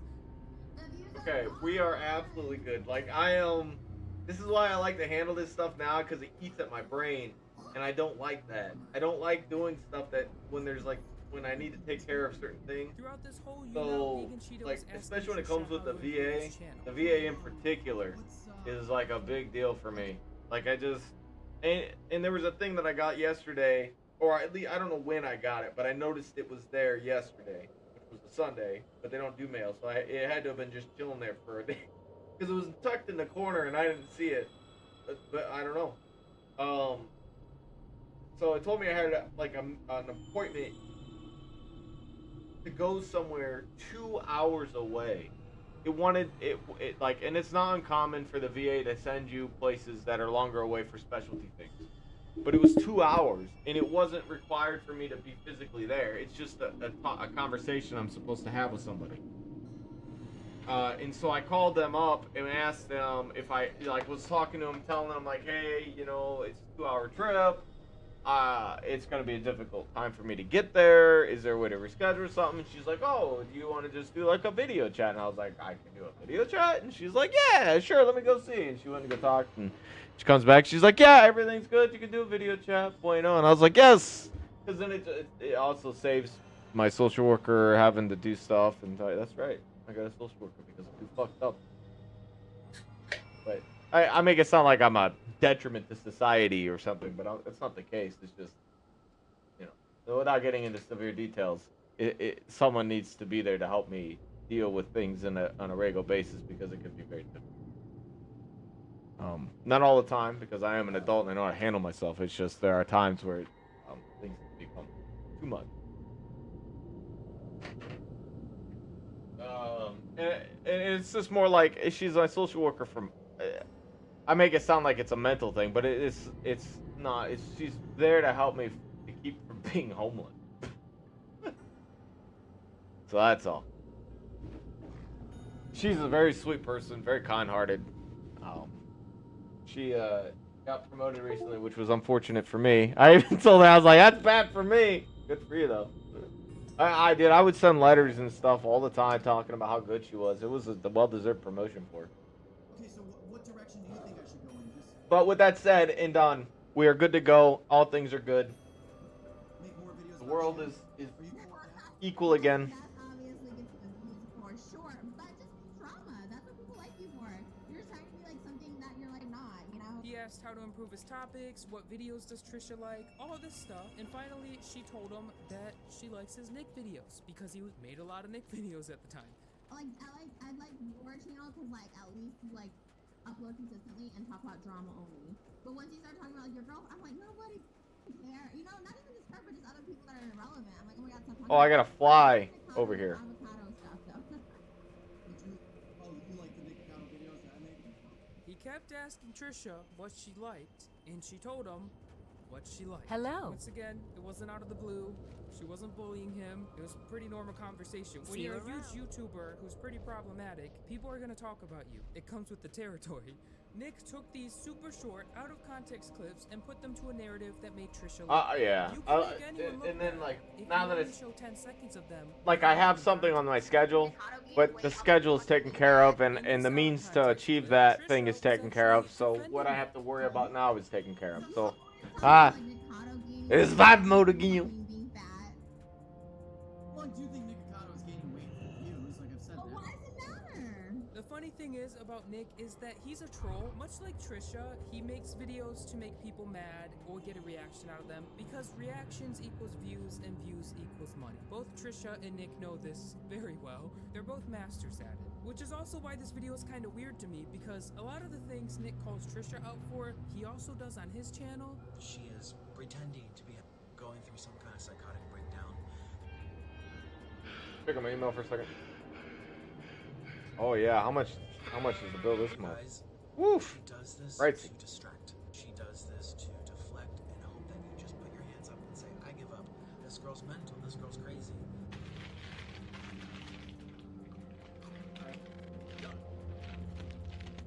I'm done. Get the fuck out of here. But she's not. It's Give me a second, just. playing the mental instability card. I am not having it today.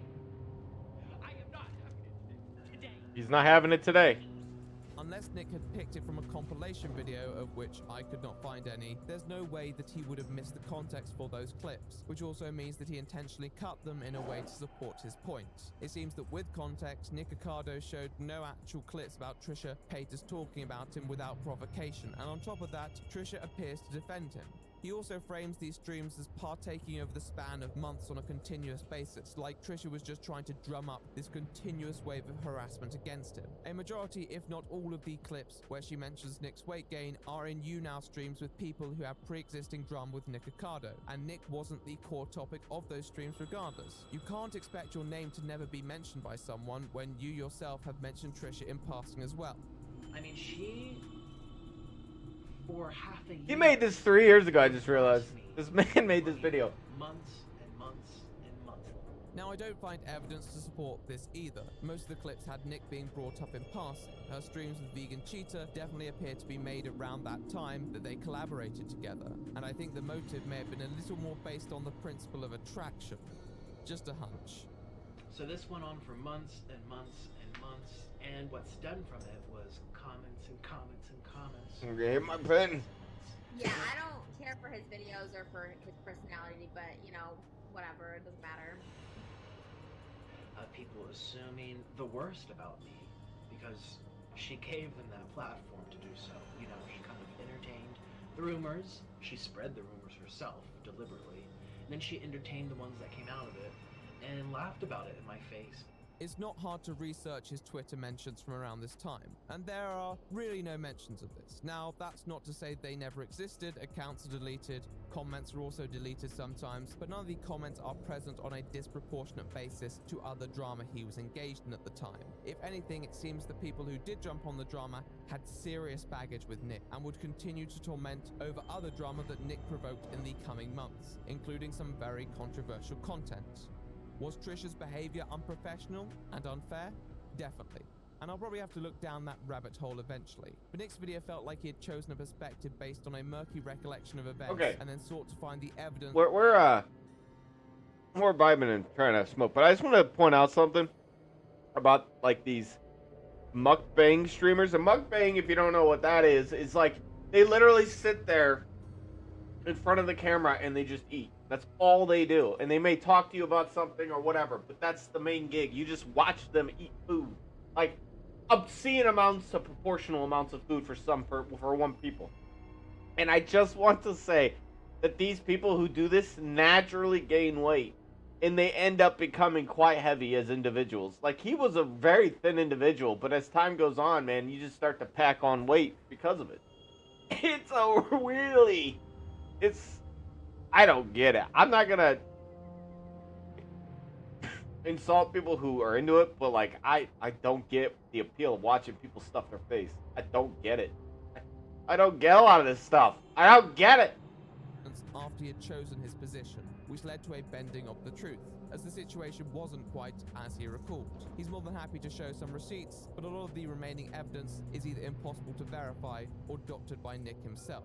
The video felt unnecessary, and rhetoric aside, it seemed that there was very little justification for the existence of such a video. But he had one more ace up his sleeve. But she started off the video by bringing up our past. The question was, what do you like about him, what don't you like? And she chose to talk about the beef we had years ago. You can listen here. Let's see. But it didn't really feel like an ace to me. More like a joker.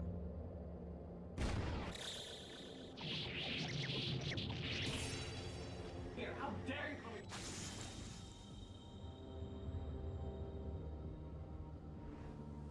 The Joker card was introduced in the 19th century as a trump card for the game of Euchre, the card that beats all others. Like the Joker in a game of Euchre, in the context of Nick's video, Trish's video would have been a trump card.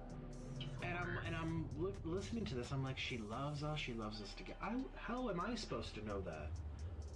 You didn't answer my emails, you never told me what happened, you leaked my DMs, you went and talked trash about me for a year. How am I supposed to know that you loved me this whole time? What? Through the lens of Nick's video, after failing to follow through on a commitment, lying about the situation, and then unleashing a tidal wave of animosity based on defamatory statements, she'd attempted to make peace in a rather disingenuous manner over this OnlyFans video. You can listen here. Let's see. You want me to tell you what I love and what I don't love about you? Well, I don't know what happened a couple years ago. Something happened where I don't know if we you misinterpreted something, or I don't know if it just was like a rumor someone started that I paid for your flight, which we both know we didn't do. But look, let's not talk about what we don't love. And I would have loved to hear, hey, I acknowledged what I did. I'm sorry I sent those messages out about you. And then she's like, well, let's not talk about that. Let's just talk about all the good things I love about you. Maybe if Nick's premises held true, this would stand as the solid trump card. But with the context, we realize that we are playing a very different card game indeed. One where the Joker doesn't hold the same value that Nick has assigned to it. Does this make Trisha an angel? No, as said, she screwed up. But her video explaining that her animosity has faded and that she hopes they can move beyond that is probably the most mature thing she could have said. said. She doesn't say that the animosity was justified, nor does she attempt I to agree. push any It's blame something, yeah. onto Nick, which she could well have done. She states there probably was a communication breakdown, and although undeniable sugarcoating is completely true, in fact, a communication breakdown is a perfect way to explain how. Oh my god, irrational this feelings stuff. and I'm about to animosity pull may another one. arise. It's called Cherry Crumpets. You're doing great. I actually. What? I like Nick Avocado. I think he's funny. I think he's cool. I think he's raw. I think he's real. I think, like, he kind of doesn't care, which is good, you know? I mean, I know he cares. Everyone cares what people think, but I kind of love that, like, he just keeps going. And, Like, wait a minute. that vegan route, you know what I mean? Once you hop off that vegan dick, you're gonna buy a book. I'm just kidding. Be vegan if you want. I don't care. But no, I love you too, Orlan. I love you guys actually both together. I hope that any. With this in mind, the whole premise for Nick's video's existence is strange. At the time, Trisha Yeah. Paytas cameos cost $150. Orlan paid $150 to someone who Nick frames as having serious history with, and on top of that, asked the person to say something negative about Nick. That is one strange birthday present, and one that conveniently fits into a video exposing her.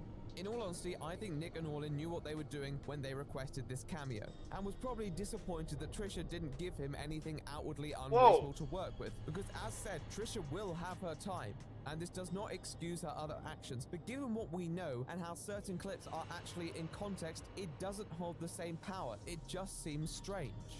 Animosity you have towards me or something is gone. I know mine for you is completely gone. I want to know, what the fuck did I ever do to you? Your animosity for me is gone.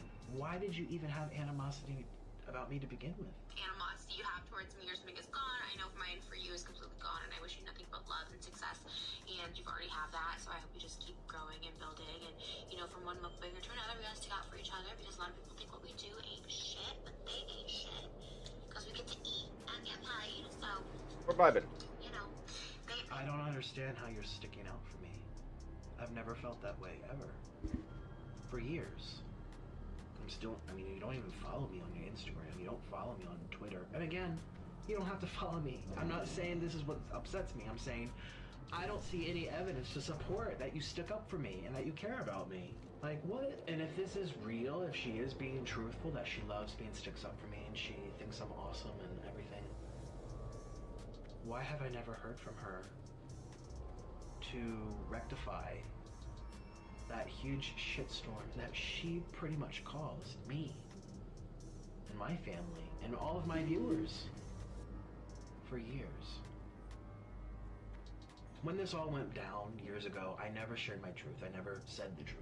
Overall, the video was rather weak. He states that the video exists because he didn't want to speak up at the time, but if this was really his truth, he would have made it the truth. Equally, I don't think Trisha is some calculated mastermind. If anything, Nick's video is much more orchestrated than any of Trisha's actions. Was there a story here? Maybe, but it was the kind of thing that you'd rant about on the side while having an Asian KFC rather than channeling the energy into a takedown style video. But after the Veronica Wang drama, Nick Oh, there's something over here. worked, Very and he good. applied it to another person who was not known for their concise responses. In fact, Trisha was just coming off the back of another contentious drama with H3H3, another situation which she could have presented a strong case fairly rationally, but devolved into antics which many felt were emotionally manipulative.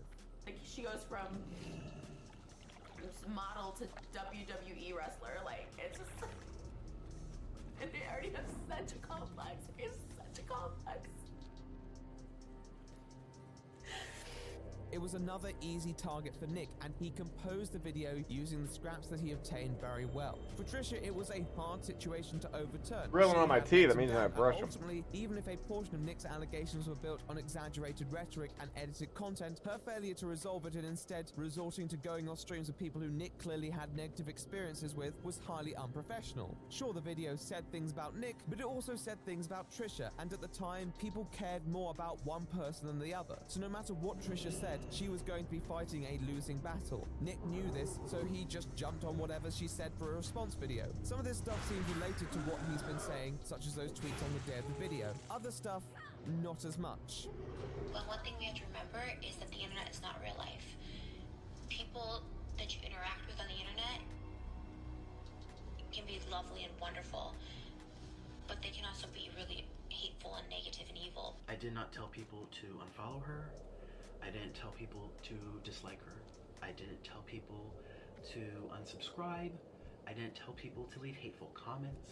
I didn't bring anyone else unrelated to our issue into the video. I didn't tell Into the people well, making a video, you immediately bring everybody into the issue. So I don't know what the fuck he's talking about. I backed up my truth. I backed up my truth. I came to the table I don't prepared. Yeah, well, to speak my truth. Just say it. Proof that this comment has anything to do with his video other than it was from around that general time. It doesn't seem the most relevant for someone who's so used to random hate online. Nick appears to think that Trisha could only be referring to him as the sole perpetrator of such antagonism. Amongst the controversy she had been entangled in, although she had made amends in the H3 situation, her comments did not seem creator specific. And Nick goes in on this. And the stupid thing is, he gives the reasons for exactly why the comment probably isn't directed at him. I'm sorry, but what you did to me was real. What you did to me hurt me.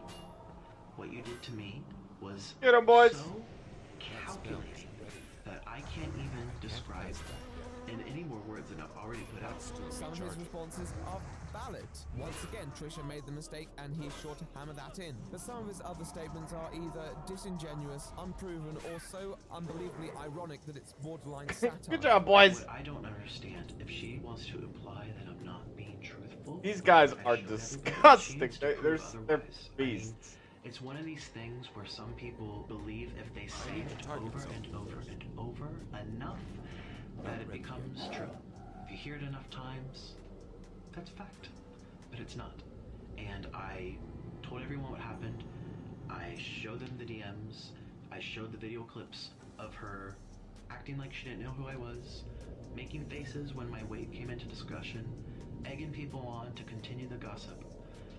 All the while, I had to watch this in humility. I would like to know how I'm not being truthful here. If she wants to make these implications, she has to show for it. Otherwise, it's just flat out rude, and it's just another slap in the face. Trisha then posted a mukbang right after she had posted a video saying that she's done with mukbangs and that she's going to address her diet and change it. If she's willing to go to this length to lie about something so trivial as what you eat, what else do you think she's willing to do?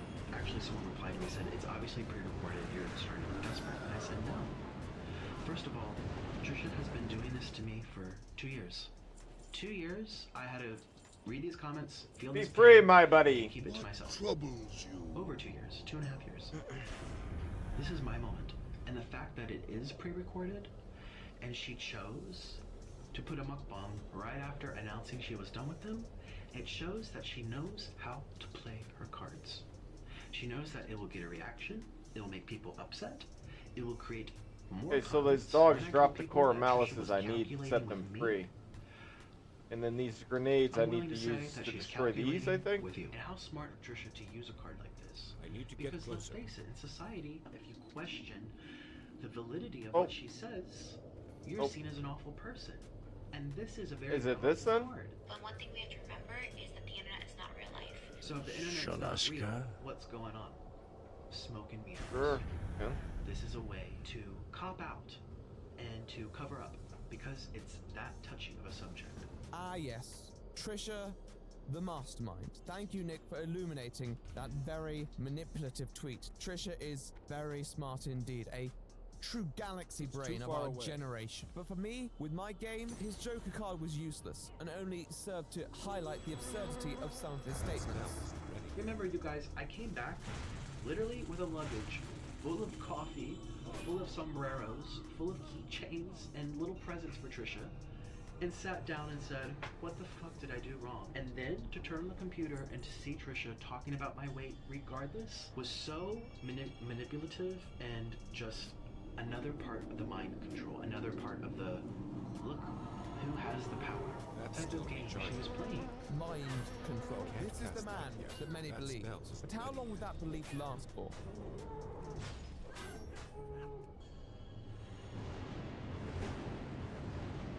As said, Trisha's behaviour wasn't appropriate and I can understand why it would bother Nick, but it didn't strike me as dangerous or out of Oh, I'm the healer. Fuck. him on plans to collaborate. Alright. Unreliable and flaky. But Nick said he was okay with that. She sent DMs to drama channels who asked, kinda trashy but not edited like Nick claims, and not at the time that he claims either. She goes onto a stream with some of these channels and mentions him. Expected, not to the degree he claims, and not necessarily maliciously either. The only real thing that there is to complain about here is that she misframes the situation when talking about it and appears to dismiss the contact they had, which is unfair. But as said, I don't think it makes her some calculated mastermind, even some Be free, shaman. I'm just putting it out there because you put it out there for 2.5 years. How you felt about me. This is how I feel about you. You hurt me. You hurt me. I don't want to play this game. I don't want to play The drama is so funny, dude. You can't help but laugh. And brushing things under the rug. Just turn on the camera. Remind all your viewers that the internet is real. That your feelings and the things you say to other humans are real. Are real. That includes me. That includes me. Without a doubt, was masterclassing these exposed videos. In his second video, he even retracts his points about the clips because people found the context for them, and still manages to convey the necessity for the existence Oh of yeah. this upload. Get ready for a nuke. Hamana, hamana, hamana, hamana. Oh, dang it. Watching people Alright. speculate. Watching people talk negative. Hey, dude, I got you something. Let me set you free. She enjoyed it, and that's what she said in this clip. I like the avocado stuff though. Did you? Oh, you like the Nikocado videos that I make? Yeah, he's fun. We like to follow him. Was like part of that context was my weight gain. I wasn't specific. I flew over it. That's still recharging. I just wanted to say that she mentioned my weight gain. I wish I could take that out. No, it's just it doesn't change the fact from anything. I was just trying to run the rules to show you that. Boom. Oh. Eventually, he goes in on Trisha for her antics regarding a breakup that happened months before. Everything must have been taken out of context. Remember when I said she's going to smoke and mirrors, throw another bone, make the dogs... Oh, 4,900 damage. She decides to have that monumental breakdown about a breakup that happened. Let us visit for a while. That's right. Trisha posts a breakdown about Jason. Out of range. Didn't she just What say troubles she you? wishes Okay. Well loves him? Didn't she just say something about his dick or something? All of a sudden, now she's really, really sad. I almost feel like she's got the sadness. No for much no grenades emotion set left. free. Saw So everyone destroying. coming at her I gotta in go the somewhere else corner, then. got all emotional, and used that emotion to tap into her feelings about Jason. I mean, she's an actress. She's a self-proclaimed actress. She has been on so many TV shows with different personalities. I remember watching an interview where she said, I want to be someone that you don't know who I really am. That's fucked up when it involves hurting other people. Initially, this was stupefying to me, because he was calling out Trisha for something that had been I a need to part get of his closer. brand for years, claiming that it's some elaborate ploy, when in fact, it's completely the opposite. The timing is so unbelievably awful Oh, that yeah. a half-intelligent, manipulative person would make such a video, and people called it out without Nick's help. Trisha's eventual response video would be called I'm Cancelled Again, a reference to the number of times this happens. Nick knows this too well, and yet frames it like some revelation. People were on it from the get-go, and then she decided to just ban all comments, ban all ability to thumbs up or thumbs down. I mean, if you stand by what you say and believe in, you will always leave that open. And for the majority of Trisha's channel, Okay, she so I gotta always get has. right I mean, above it. I can think of probably one video where she actually banned people from being able to share their thoughts on her page. This screams guilty louder than anything. Nick had the tea, but the tea was tainted, and Trisha's eventual response video, although flawed, did illuminate that. You know, Woody Allen still freaking works. You know what I mean? Like, Roman Polanski. Did he do something wrong? Yeah, he did something wrong. Wait, wrong clip. It happens at this time of the video. Everyone keeps telling me to Okay, about perfect. you. I just watched your vid about Sean. I'm so sorry for everything you went through. I don't know when the best time is to ask, but you talked about getting closer. He's like, I'm sure you've noticed. I was like, no, I haven't. I don't owe you closure. Chalk me up as to some flaky lunatic YouTuber. That's what I do. I meet so many freaking YouTubers and so many people that are flaky and crazy. Flaky. Oh, that's just a crazy person. I'm just gonna, closure. Kobe.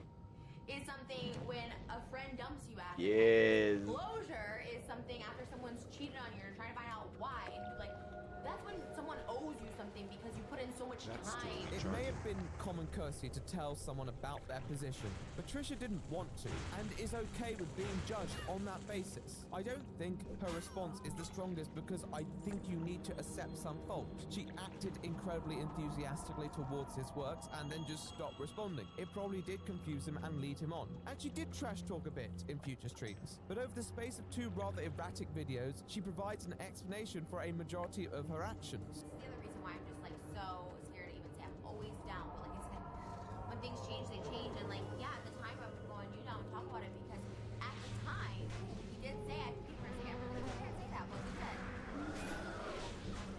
I didn't edit out, I screenshot it. Whether you think these explanations justify her point of view is down to you. And yet, a day after Trisha's second video mentioning the situation, Nick uploads another 18-minute video and it just gets worse. The first 2 minutes in particular are shocking, and you can literally play Trisha's clips from the videos that Nick is responding to as many responses to his points. I just read that one and that one. It happened, and I never said anything. I have to climb up there, must be.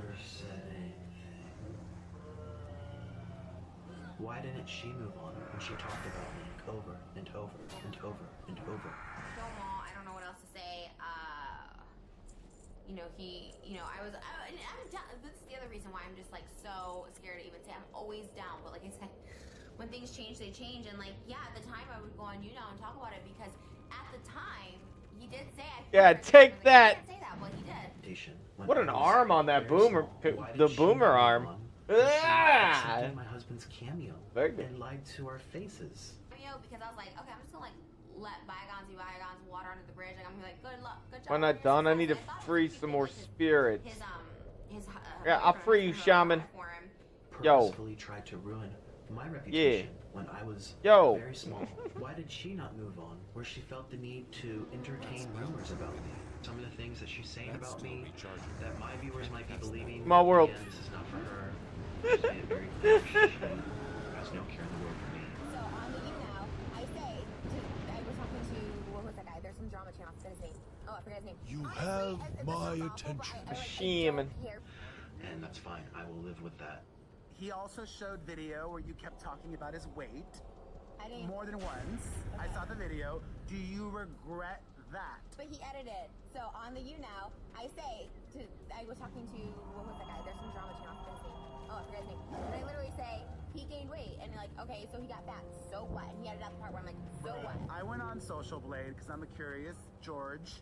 And your numbers have gone down over the last week by a considerable amount. Yeah. Nothing James Charles, but clearly people have not loved your reaction, your response to all this drama. And his video has done very well. It's gotten like 2 million views. Yeah. How does that make you feel? I mean, it like, honestly, this sounds awful, but I don't care because this is something that I am so like, I'm sorry, I felt harassed by him. Like, he like kept going DM, and He harassed, he lied. I felt harassed by him. It was so insane. It was so insane and so scary to me.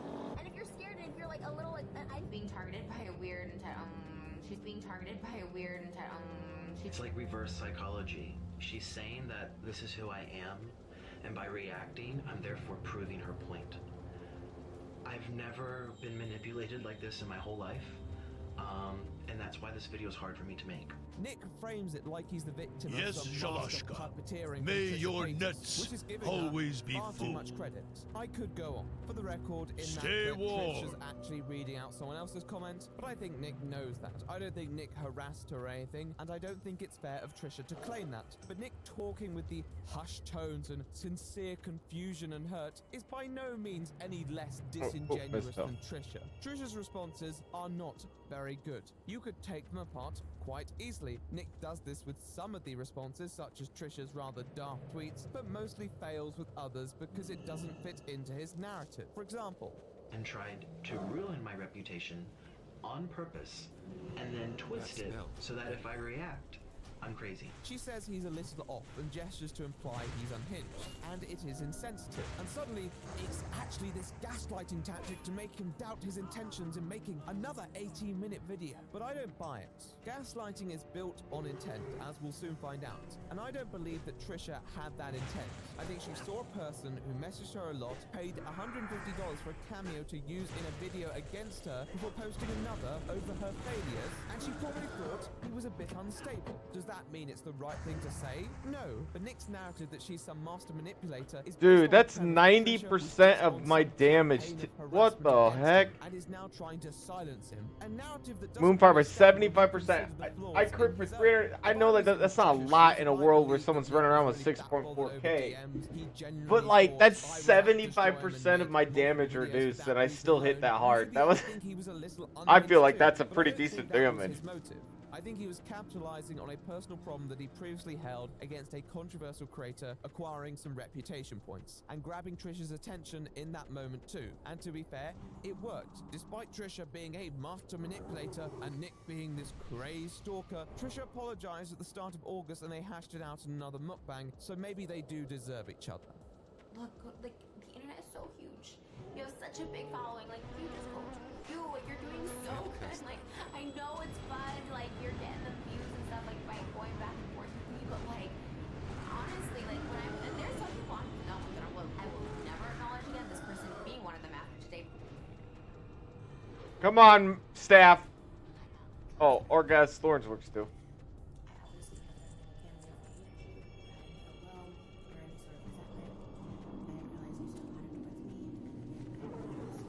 Alright, the boomkin's going in for the good stuff. Yes, this is mine.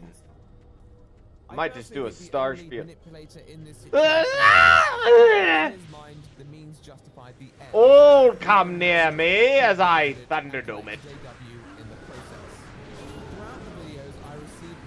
Oh my god. Wanted Trisha's attention, and in the end, he did acquire that. So, fair play to him. But by collecting a W, Nick set a standard, one that could ultimately do more harm than good.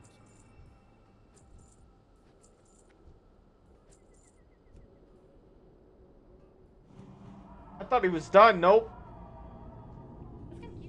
Halfway part. Halfway point. Nick's second video on Come on, one shot him. Oh! Because he basically calls out something that we can identify in his own brand, the forced melodrama. I didn't one-shot him, but like, call him out for hypocrisy it was in good. that moment. Well, there was one key difference, that Nick never weaponized his overly emotional videos with regards to drama with other creators. He provoked his own drama. Why is this detail important? Because it allowed Nick to create a new commentary brand about other creators which was detached from his otherwise capricious reputation. Oh, yes. This image Yes, yes. yes. Not afraid to spill the tea and call out other I knew there was people one who are hiding over engaging here. in these deplorable actions. Things were looking up for Nick as he Alright, established very himself good. as a legitimate voice of common sense from within the community. I don't know if that says more about Nick or the community. Alright, I but gotta he go to released the multiple videos, platform. particularly on a new third channel about trending drama and personal feuds. Because I've never, you know, everything that happened, the fact that we have the ability to come back and be who we are, because, you know, I don't mind that you're eating and talking while you're eating. I mind that you talk and eat at the same time. One or the other, please. Yep. Like, you know what I'm saying? Like, But it was all about me. I don't even know. Bernice told me. They did to someone else. Instead of focusing on the victim. Drives my ass why I can't stand it. Ourselves. If that's yourself, I hope I don't bump into you on the street. And if you are trying to speak while talking, a bit of courtesy would be nice. But true to his word, he continued to upload videos dramatizing his own life, with often mixed feedback. He was by no means letting off the other persona with mind of this new one. However, it did make the tonal shifts a little jarring. This is your fault, Missy. This is your fault. I broke it down. It's your fault. Oh my god. He just bumped into weight. Jesus. He's losing his shit. Nick's call-out videos may have been valid in some ways. If you want to find out, you can go and watch them all. But ultimately, what the drama with Trisha Paytas told us is that a lot of audiences tend to Don't trust talk the with your creator mouth if full. they can convey Seri- themselves You in a know, credible way. you know, it's interesting because it's actually a cultural thing to not have to in American culture. It is disrespectful to talk with your mouth open. It is also disrespectful to chew with your mouth open. That's the big thing. Maybe more like I don't know, like small town culture, I guess. I don't know about city culture, but I felt like when I was living in Seattle, it was also the same thing. Like you didn't talk with your mouth open. It was, but when I was in the military, there was a Filipino guy that I worked with, and I fucking hated it when he would eat. And it wasn't much I could say because it was a part of his culture. It's a thing for them to like slurp and shit. And maybe not. I maybe not be in the Philippines, but I do know that there are some cultures where like slurping and making a big deal of your dish is considered good because it lets the chef know it's like a compliment to the chef. Slurping your dish is considered like a compliment. But he would slurp, but not only would he slurp, he would, and I would, and like here I'm sitting there working in like dispatch was like the center of my shop, and he would just come sit down in dispatch and start eating on his lunch, and I'd be working, and you know, there's no real music except like a low tone of whatever you have in the background of YouTube or something. And that's all you could fucking hear. And I'd try to be nice, and all I'd turn around, I was about to say his name. I literally just got a little bit of like mental like flashback for a second. I literally just put myself in this situation. I was about to snap my head and say his name. You eat that food somewhere else. I can't take it. Normally I try to stop by. I was like, hey man, you're chewing with your mouth open. Could you not do that, please? You know, and he would try, but he would forget quickly because he just would get absent-minded about it because it's not something he was used to doing. Oh, we're here. Oh, I'm going to finish this guy, though. I'm already here. That's still recharging. Rather than necessarily looking at the claims. I mean, the fellow wasn't like an upstanding individual in his own right. He was like but you know, he was okay. He wasn't as reliable. Like you wouldn't ask him to do a job first. But wasn't as physically beneficial as he had previously preached. But now he had a new use for his reason persona, YouTube drama. What could possibly go wrong? While Nick was operating multiple personas at once, this allowed him to make the most of I think it was more like he just didn't care about the job, and I don't blame him. Wasn't the best. However, for most of 2019, Oh gosh. he was able to balance these new characters and reap the benefits for it, whether that be financial or fanatical. But there was one more advantage worth noting. Assumedly a consequence, though it could be coincidental, was that he began to collaborate with a fair few new faces, many of whom large established creators from within the community. There didn't seem to be any particular friction between these individuals. The worst that some people observed was probably Nick's collaborations with Trisha Paytas, which many felt were a little awkward. But to be honest, their whole existence is awkward. I can actually say one of my favorite things of you on Nick now, a long time ago, when you were talking to you were just like, the views are gone, the views are down. Did I say that about me or you? There's no about yourself. Oh yeah? You were on you and I was like, the views are down, there's no more views. Oh, okay. The views are gone. You like watched it a bunch of times, you got my mannerisms and everything. I was like, okay. It was funny.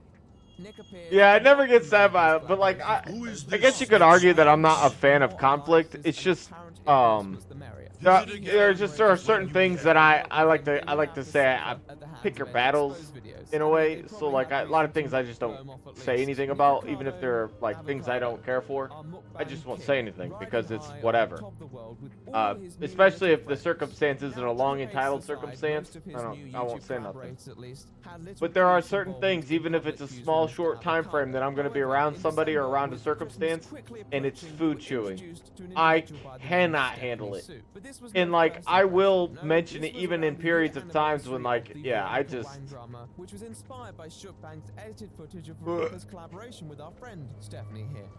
The other individual of interest is Zach Choi ASMR. He had previously collaborated with Nick and Stephanie. However, in mid-December, they decided to put their powers together and conduct a three-way collab on each other's channels. Nick and Zach have done this before, but it was the first for Stephanie on either channel. I need to, The first video was uploaded onto Zach's channel on the 15th of December. Nothing seems out of the ordinary because no one actually talks in his videos. It was a similar case for the second video, which came out on Nick's third channel the day after.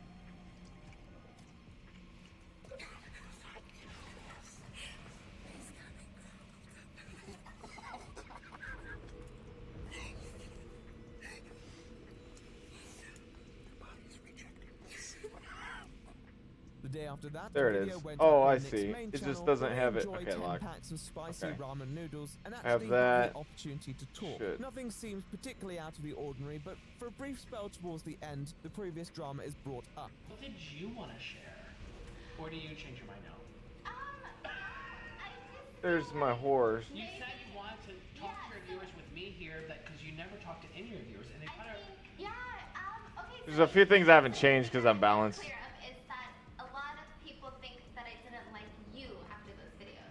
Okay, And did they so- say that? Oh, I didn't see them. Yeah, so I guess it kind of like made it seem like because of those videos and then we didn't publicly talk to each other, like post like pictures or videos until way I haven't. I haven't. months ago. Like a year later. Yeah, so Can during I that get time someone period, that show people thought me that where maybe we it is? didn't like each other at all.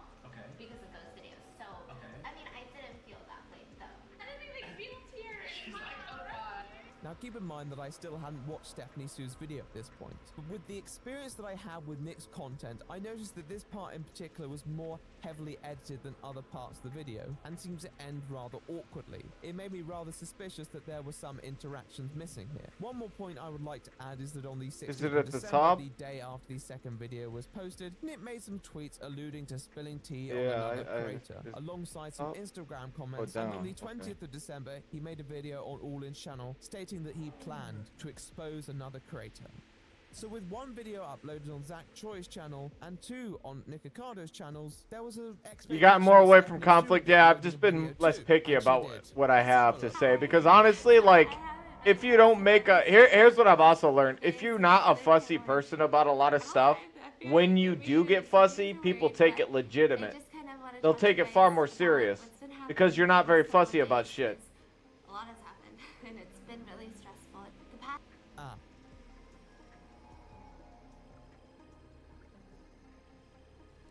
On the 21st of December, Stephanie Sue uploaded her video about her less than positive experience with Nick Avocado, titled Why I Am Scared of Nick Avocado, a 47-minute video dragging Nick and some of his behavior pretty brutally. The video has now obtained over 10 million views and is widely cited as the video which wiped out any of Nick's credibility online. For me, there's a bit more to it, but let's talk about how and why. Stephanie's video is ultimately about how Nick has used his power and influence in situations to manipulate, bully, and control Stephanie to the point where she feels unsafe. like I've been manipulated by fear, that I can't say no to him. I just want to take back my power to say no, not feel like someone's holding this thing over me and threatening me.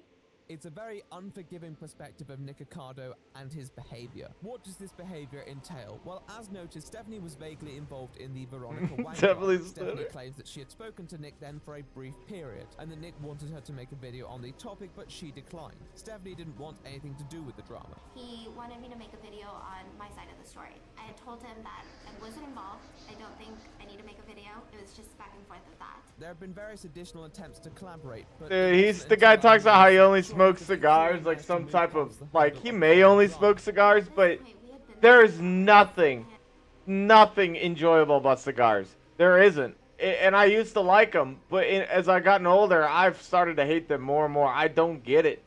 Cigars suck. Cigarettes suck more, but like cigars are also crap. The illusion that someone tells you they sit there and love cigars it's like they must not really be like enveloping the cigar memento because they also stink horribly. It's just, I don't know. It's an outdated form of something, I think. Some of you may know, but I was sexually assaulted in my own home. It was somebody that I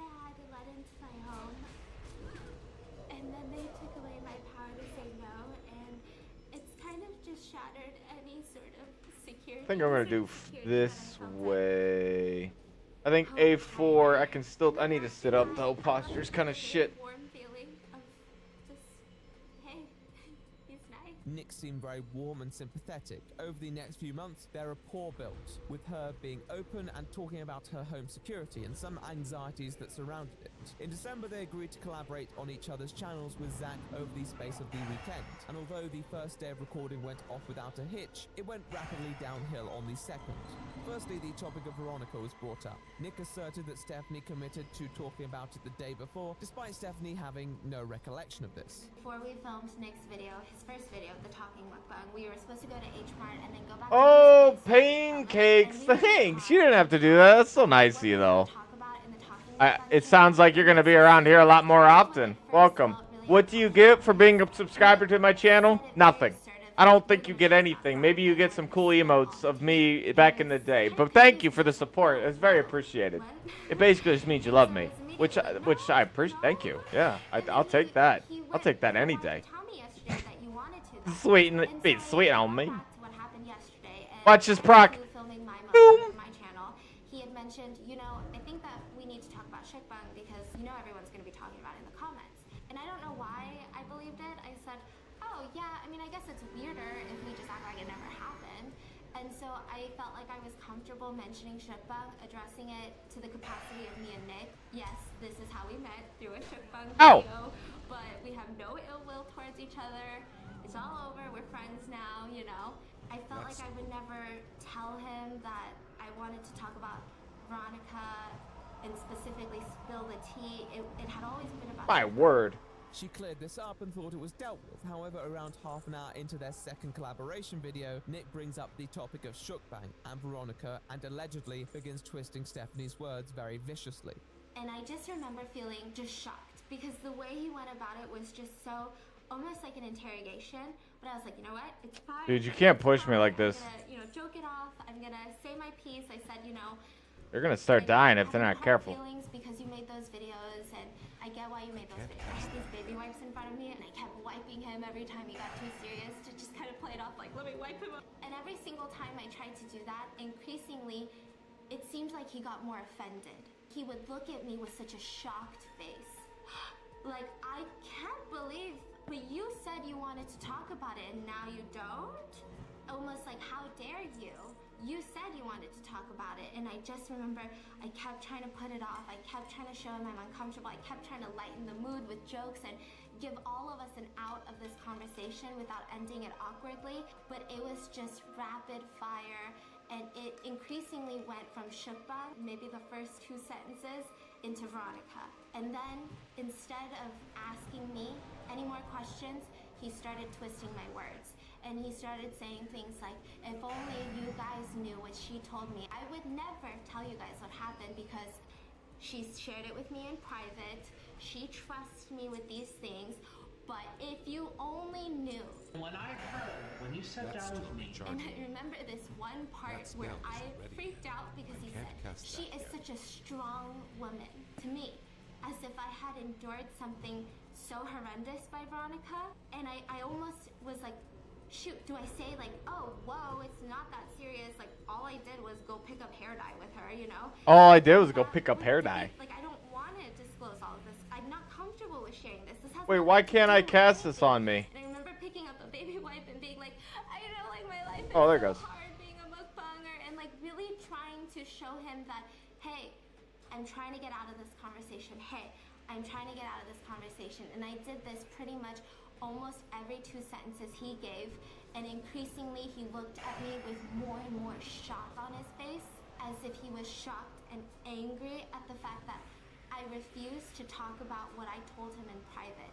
This whole ordeal paints Nick as manipulative, gaining trust and information and then using it against Stephanie in an attempt to cause her to start drama. On top of all his comments which state intent to expose a certain YouTuber, Stephanie felt frozen as to what to do. I was in this space at this point where I need to pay. See, that's the one thing that annoys me about healing. I don't pay attention. I don't even get your love story in my life. Ah. Wait, are you gonna turn one? Are you trying to E-fan on me? No, just kidding. Of course you get my appreciation, that's for sure. I don't know about love. You don't want my love. It's toxic and dangerous. And so at what point And it's full of passion. It's a roller coaster. You're gonna have a lot of good memories, but boy, you're gonna have a lot of bad ones. Not saying it abusive, it's just I'm a broken man. I struggle just making sure I'm okay, making sure I love myself. Oh, I'm so nervous. Like I don't know what to do. Oh man, like I wish I didn't say that. I'm so nervous because I felt like if I said I'm uncomfortable or I'm scared or why did you do that, he would just get more and more increasingly angry with me. Yeah, you hate roller coasters? Me too. I can only handle myself once or twice a day, and then I have enough. I start to feel nauseous. Tonight and tomorrow because we have class scheduled tomorrow and just be done with it because I don't want him to get angry. I don't want him to make a video using these words. Sorry, I just realized, like, what am I listening to? Is this still the video? And that sounds crazy even to me. Like, me saying that right now, I sound crazy. Stephanie, you are 24. You should have got up and left. But I just couldn't. I was just so scared that I couldn't. These enduring issues leaked into the third video. Although it was an ASMR video, she still felt uncomfortable and Nick's conduct persisted. This led to a lot of emotional stress after the session as she felt manipulated and exploited. This affected her sleep pattern, which disturbed the plans for the next day. She told Zach before messaging the group chat to inform Nick of her predicament. She then shares DMs which seem to reinforce Stephanie's impression. What is he getting smacked from? Unpleasant. Stephanie is apologetic, but Nick rebukes this with hostility and is unsympathetic towards Stephanie's response. Oh, see, I almost forgot again. Good thing I said something. Points, but it seems very nasty. Drop the enemy bar down. DMs shown where Nick DMs her Oh privately. shit! Stephanie also shares the post Nick uploaded to his Instagram story and feed and brings attention to the claims of audio clips, which Stephanie states made her anxious as she never consented to being recorded. I need to She found do security rejuve. of Nick taking multiple photos of her house, which she felt was violating her privacy. And the I do every day. Every day. I don't got nothing else to do. I'm a disabled vet, man. I got nothing. I never consented to any audio. It's my streams vary, man. I will say that though. I will say that my my mood, like I tend not to be like a sour person, but I may not necessarily. The only thing I can do is check what I have of security footage, and I went through all of Saturday's I may not necessarily like be talkative or whatever. 5 hours that he was here, I used the restroom once. And during that time that I slipped away to the restroom very, very quickly, the one time that I did, without letting me know what he was doing, he took multiple pictures inside my house. And then immediately he started. What the fuck is happening? At the ceiling. I didn't have any cool light fixtures up there. Just don't know what else would be up there other than security cameras. Seeing that Okay. Why the fuck? because after everything that he made me feel safe enough to tell him about, I told him about the one thing that I don't talk to anyone about anymore.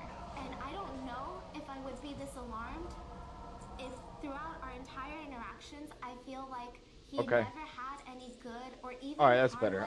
That's weird. intentions with everything that he did. The way that he did it during the 5 hours he was here. Oh, don't pull. You knew why. I'm so paranoid. You knew These guys are fucking letting people into my ballsy. home. It was a very violating feeling, and it was just something that I don't think I'll ever be able to understand. Now this is where it becomes more theoretical because she shows clips from a deleted video which she postulates could contribute to Oh my gosh! Throw it up in the air! Enough to say, I'll eat whatever you want to eat. That spell is Because I'm gonna sucked. There's plenty of me to go on. Oh fuck! Because I'm gonna give you what you want, or I'm gonna get what I want. That's still recharging. Nothing happened. Waiting to get my action. Well, no wonder, dude.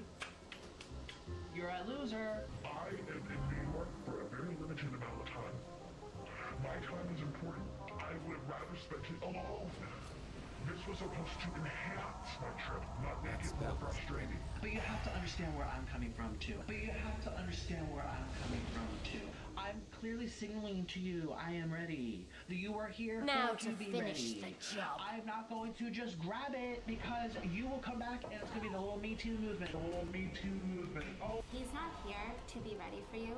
Nobody is here to be ready for you. And it's not the little Me Too movement. How dare you discredit an entire movement that the sole purpose was giving people a voice who didn't She needs to stop crying so much. Like, I get it. But, like, my God. people because you had a bad date in New York City. The little Me Too movement. Oh, no one's going to believe you. No one's going to believe you because it was inappropriate. And that's why you didn't grab it. You didn't grab it because of the Me Too movement. You didn't grab it because I'm not it was moving. a If they die hashtag because of this, I need mana. I actually got a lot of... It doesn't take me long. Literally have a thing that gives me far more mana than I have. She believes her personal experiences affected her perspective, and although Stephanie acknowledges Well, that it well, may I seem work trivial from to 7 to some, 4 she p.m. feels that her weekdays, so I'll be responses here were at justified minimum given for the that long. environment Let's Nick go. created, That's nice. and she felt particularly threatened by his I don't know what demeanor brought and you to status, the latter this which he had demonstrably exploited by avenue creating a where you joke just amongst his hyper friends scrolling regarding or her whatever, in and out but of it's sleep good to have comments, you. which she felt he had publicly used to intimidate and bully her. One of the biggest reasons I was even scared to make this video was because I knew that it looked stupid. Everything sounds dramatic. And, oh, really? You were scared? Why did you stay? And Stop taking damage! like, I felt like These guys are taxing me like crazy. I don't know why. In any other situation, nobody ever needs a reason to feel scared or unsafe or uncomfortable. But I felt like I needed to have a reason.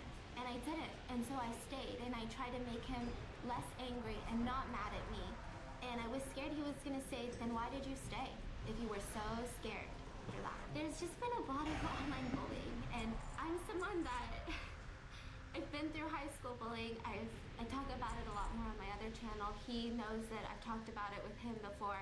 It just was a gross abuse of power and an abuse of his platform and his voice. First I felt, again, Something bit me. more shame and I can feel the itch. a lot of the people I don't know how these spiders get away with biting me like this. say, oh my God, I've Bastards. high school, or oh, I love Sneaky her, you know? motherfuckers. I did a collab with her. And these are people that I respected.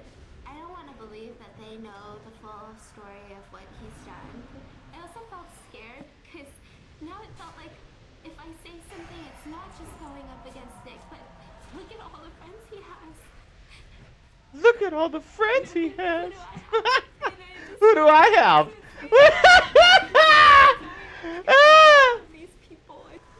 Sorry, I know she's probably speaking in a good manner because this guy's kind of a dick, but like it's making me laugh. Jesus Christ, way too much. And I was telling them the story, and one of the inside joke from that story was in and out of sleep. And you don't understand, but then I told a few other YouTubers, I tagged them on Instagram. You feel like you're looking to help out somebody? Well, watch yourself, dude. I'm gonna blow out of the water park one day, and I'm afraid. Well, you know what? You might find yourself being a moderator at that point.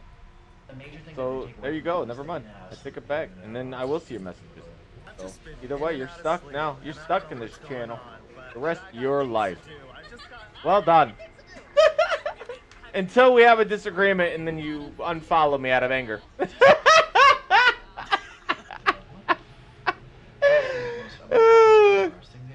Good times.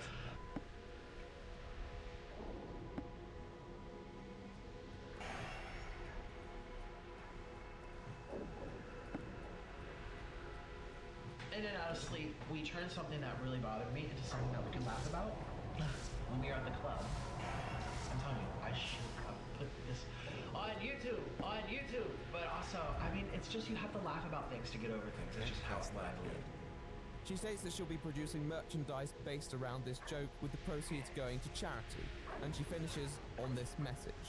One of the things that really stood out was Don't threaten me with a good time. Ah, no! Don't touch the sexy skin. Look at this. I'm all lathered up, baby. You look at this golden hue I give off. I am a bedazzling looking tree. When I walk in, all the other trees look at me. And they say, ooh, look at that golden tree. And I say, yes, sir. Oh, madam, I am unsure. But I think it's really important that we all know that a yes you say yes doesn't mean you're saying yes to everything for the rest of forever. That's incredibly predatory and manipulative. What was the purpose of all of this? To hurt Veronica? To hurt me? To get your dick sucked? This was a To get your dick sucked? And although I had heard mixed things about the video from the commentary sphere, a few reservations we'll talk about in a moment aside, it was effective. With the observations made about Nick, a lot of the behavior was completely in line of what many could previously observe. A beacon of light, I tell you, yeah. Personal commentary, it was hard to provide Nick with much magnanimity. But hey, we had Nick's side around the corner. Maybe he'd be able to give himself an out. Alright, I have screenshots, I have photos, I have audio clips, I have various pieces of the story that Stephanie decided to leave out of hers. With that much evidence, what could go wrong?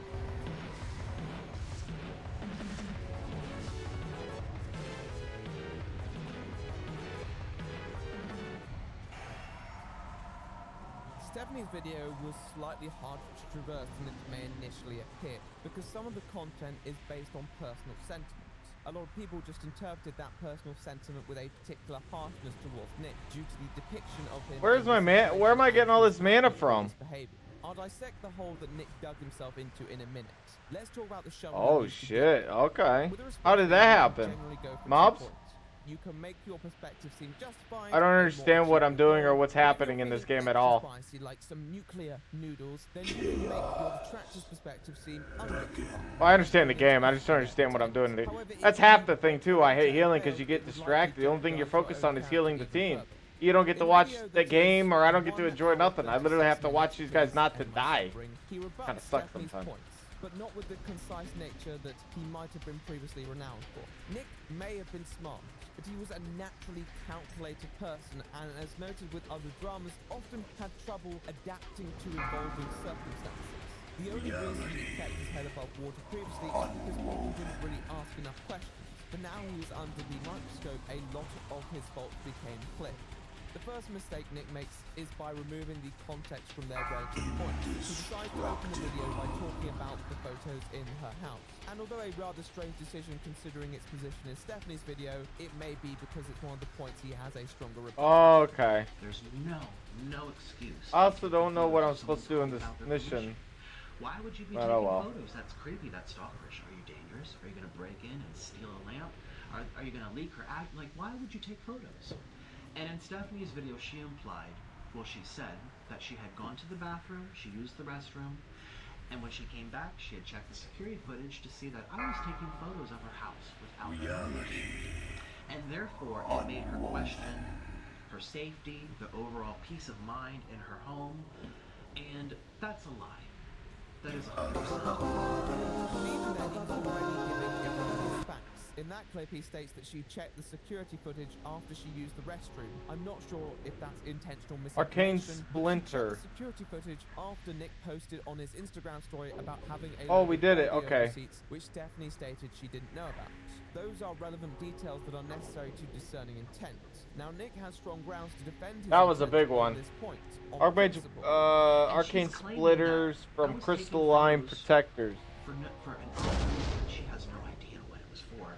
And that's what made her feel unsafe.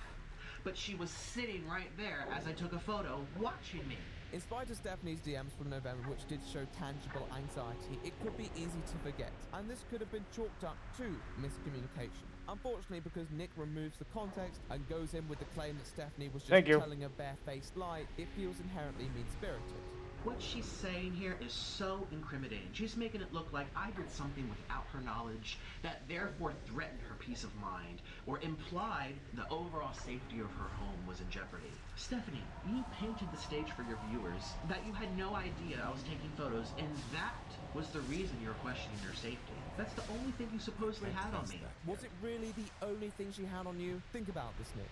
In fact, the first 5 minutes were just an uncomfortable viewing because Nick goes into it with the most cynical outlook. And you knew that probably wasn't enough. Costs 550 mana. Which is why you made half of your video discussing sexual assault, it's not PTSD, worth using. The Me Too movement. It's so expensive. With our collaboration, it is so ethically wrong to insinuate that I was taking photos while you were in the bathroom and you had no idea as to why that was the case. That is deliberate manipulation in order to sell a story. Now, I'd spoken about Nick's habit to make things about himself before.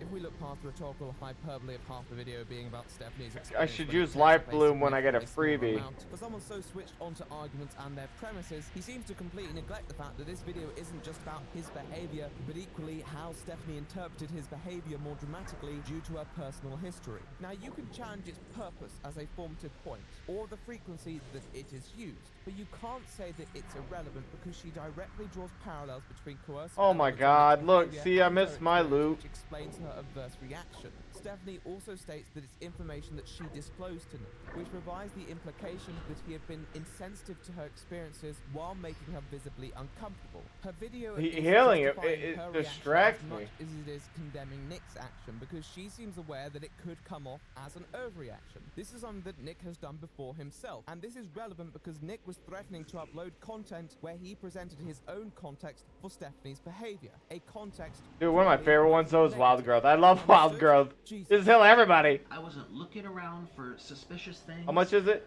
Yeah, 436 for that thing. It's way cheaper. And she says I don't have fancy light fixtures. I'm sorry. Fuck, I was trying to. That's the first house I've been in that looks like that. This is a multi-million-dollar home. I was impressed. I was happy for you, and I think you were happy to show it off to me. That shouldn't be used as material as to why you felt threatened by me. Absolutely not. Now, with that said, he has a reasonable explanation for why he took those photos on principle, but the problem is he goes in so harshly against Stephanie that it's an immediate turn-off for a lot of audiences, even if he had a point to make. Stephanie Sue's video worked off the straightforward structure of some of the best exposés. Some of Nick's own exposés. Go in with a high burden of proof, make it seem like you did your best to deal with the situation professionally, and eventually show the attrition of that mentality that pushes you past the threshold for passive acceptance. Why would you lie about something like that? I don't understand. Why would you lie about it? I even took a selfie. Look at me. And I sent it to my husband. Oh, and let me play you what I sent to my husband. Here's a screenshot of Orlin watching. Yeah, I would say it's worth it, but it's so hard to time. I don't know how I feel about Life Bloom, but it is ghastly expensive. Look at my sofa. Where's it from? It looks beautiful. Orlin says, oh, I love it. You know, we are YouTubers too. It's not like I'm the milkman coming to rob a lamp from her. That's the thing. Nick seems so angry and it feels completely misplaced. It's not like you couldn't have a point here, but Nick fails to include the context for Stephanie's point. Why she may feel uncomfortable around someone taking photos while she's not there. His paraphrasing is weak, sometimes inaccurate, and his failure to account for context and even Stephanie's premise makes his anger seem excessive and unreasonable. I don't think Stephanie's point is that strong on this front, but I also acknowledge that you could find it unnerving that the one occasion that someone leaves the room unattended in the space of 5 hours, a person decides to take pictures. I will add that Stephanie has repeatedly stated that she has the footage to share, but as California is a two-party consent state, she would need explicit permission, something that Nick didn't provide in this video. It's not like I walked into her house like this. Yeah, I'm doing a lot better right now for some reason. Nick did talk about what you would see if she did release the footage, but that's not the same as explicit consent. Nick knows how I think I'm starting to remember this place. So it leaves us speculating about... Oh, nice! Mana for days! I Life Bloom you! All of the Life Blooms! And little spoiler, it doesn't get better. And Stephanie is saying that I'm pressuring her to talk about what happened. It's too far away. She's saying that she would never want to bring her up. She never brought her up before. And she said, quote, I'd have no reason to. Pro tip, Nick. When you say quote, it's typically meant to follow with an actual quote. Over the next 1.5 hours, Nick pretty much fumbles every point, and he does it for many reasons. There's no real way to summarize this video. It's a disorganized mess, and to be honest, I expected better from him. He goes off on multiple tangents and vague arguments which there's a lot very little, chiller. particularly in the second half. But I'll try and focus now on a few key points and what they can tell us. She wants her viewers to think she'd never take part in a discussion about Veronica. Well, she forgot. I didn't think about that. Maybe those little gremlin things are like what frees you. She asked us, me and Zach, to take part in a multi-video documentary about Veronica Wang, Shane Dawson style. Let me read you what she said. This is at the end of August, a couple of months ago, 3 or 4 months ago. And this is Do you feel my healing, baby? She did that pull you over starting here, from too. shebang. And maybe finally get her to understand that she wasn't the victim here. And I would also like to showcase a side Yes, that shows it you're was not my just here greed. for I the want drama, this but you're herb over for here. underdogs, and the words she said against you hurt you, and not just angered you. I would also like people to see a glimpse of vulnerability from Nikocado, obviously to your comfort. I was just hoping to be an unbiased voice. It honestly seems like a little much. I don't live there, I'd have to fly there, and if anything, a Shane Dawson documentary, that's many different days of filming and shooting. I'm not really interested in spending weeks there for this. Yeah, a collab where we eat and chat, but that's different than a documentary. It worked out. See, but like you kind of gamble with their life by putting a life bloom on them. Veronica's friend, and it was your own videos that started Shookbang making videos, as well as the supposed advice you gave to Veronica to delete them. Like I just don't know. Like I really don't see the value of Life Bloom's ending. Like it's like a lucky like, oh, Life Bloom proc, lucky me. I just don't know. It's so expensive. It's a gambled investment. Like I would have to work harder as a healer to understand the difference. Like when mobs are gonna smack. Oh, this is cool. This is the first time I've actually gotten to a boss where like I have to actually pay attention to shit. Okay, crystal spikes are coming. Stop attacking. I'm not attacking. He then talks about how much she spoke about the situation. Watch your step. Thanks, lady. This grandma's really hooking it up.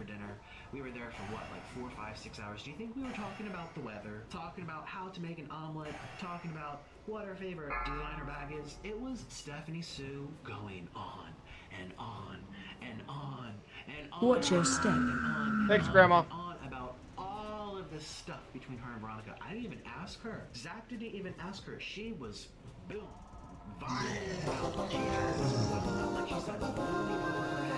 It's still looming over her head then, and let me tell you, when I just 2 weeks ago was in Los Angeles, it was still looming over her head. Oh damn it, Larry! There was even a. Oh, it's up here. Okay, never mind. Rather irrelevant, to be honest, and not satisfied, he then goes through his DMs with Zach Choi around that time of the situation, where Zach voices his skepticism of Stephanie's intentions, and then shares Zach's DMs with Stephanie, where she says she'd love to involve him. And this is something else that pervades the video.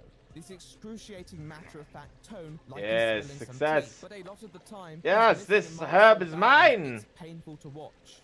It doesn't help that a lot of this content was months before, and one of the key takeaways you could draw from Stephanie's video is that people are allowed to change their mind.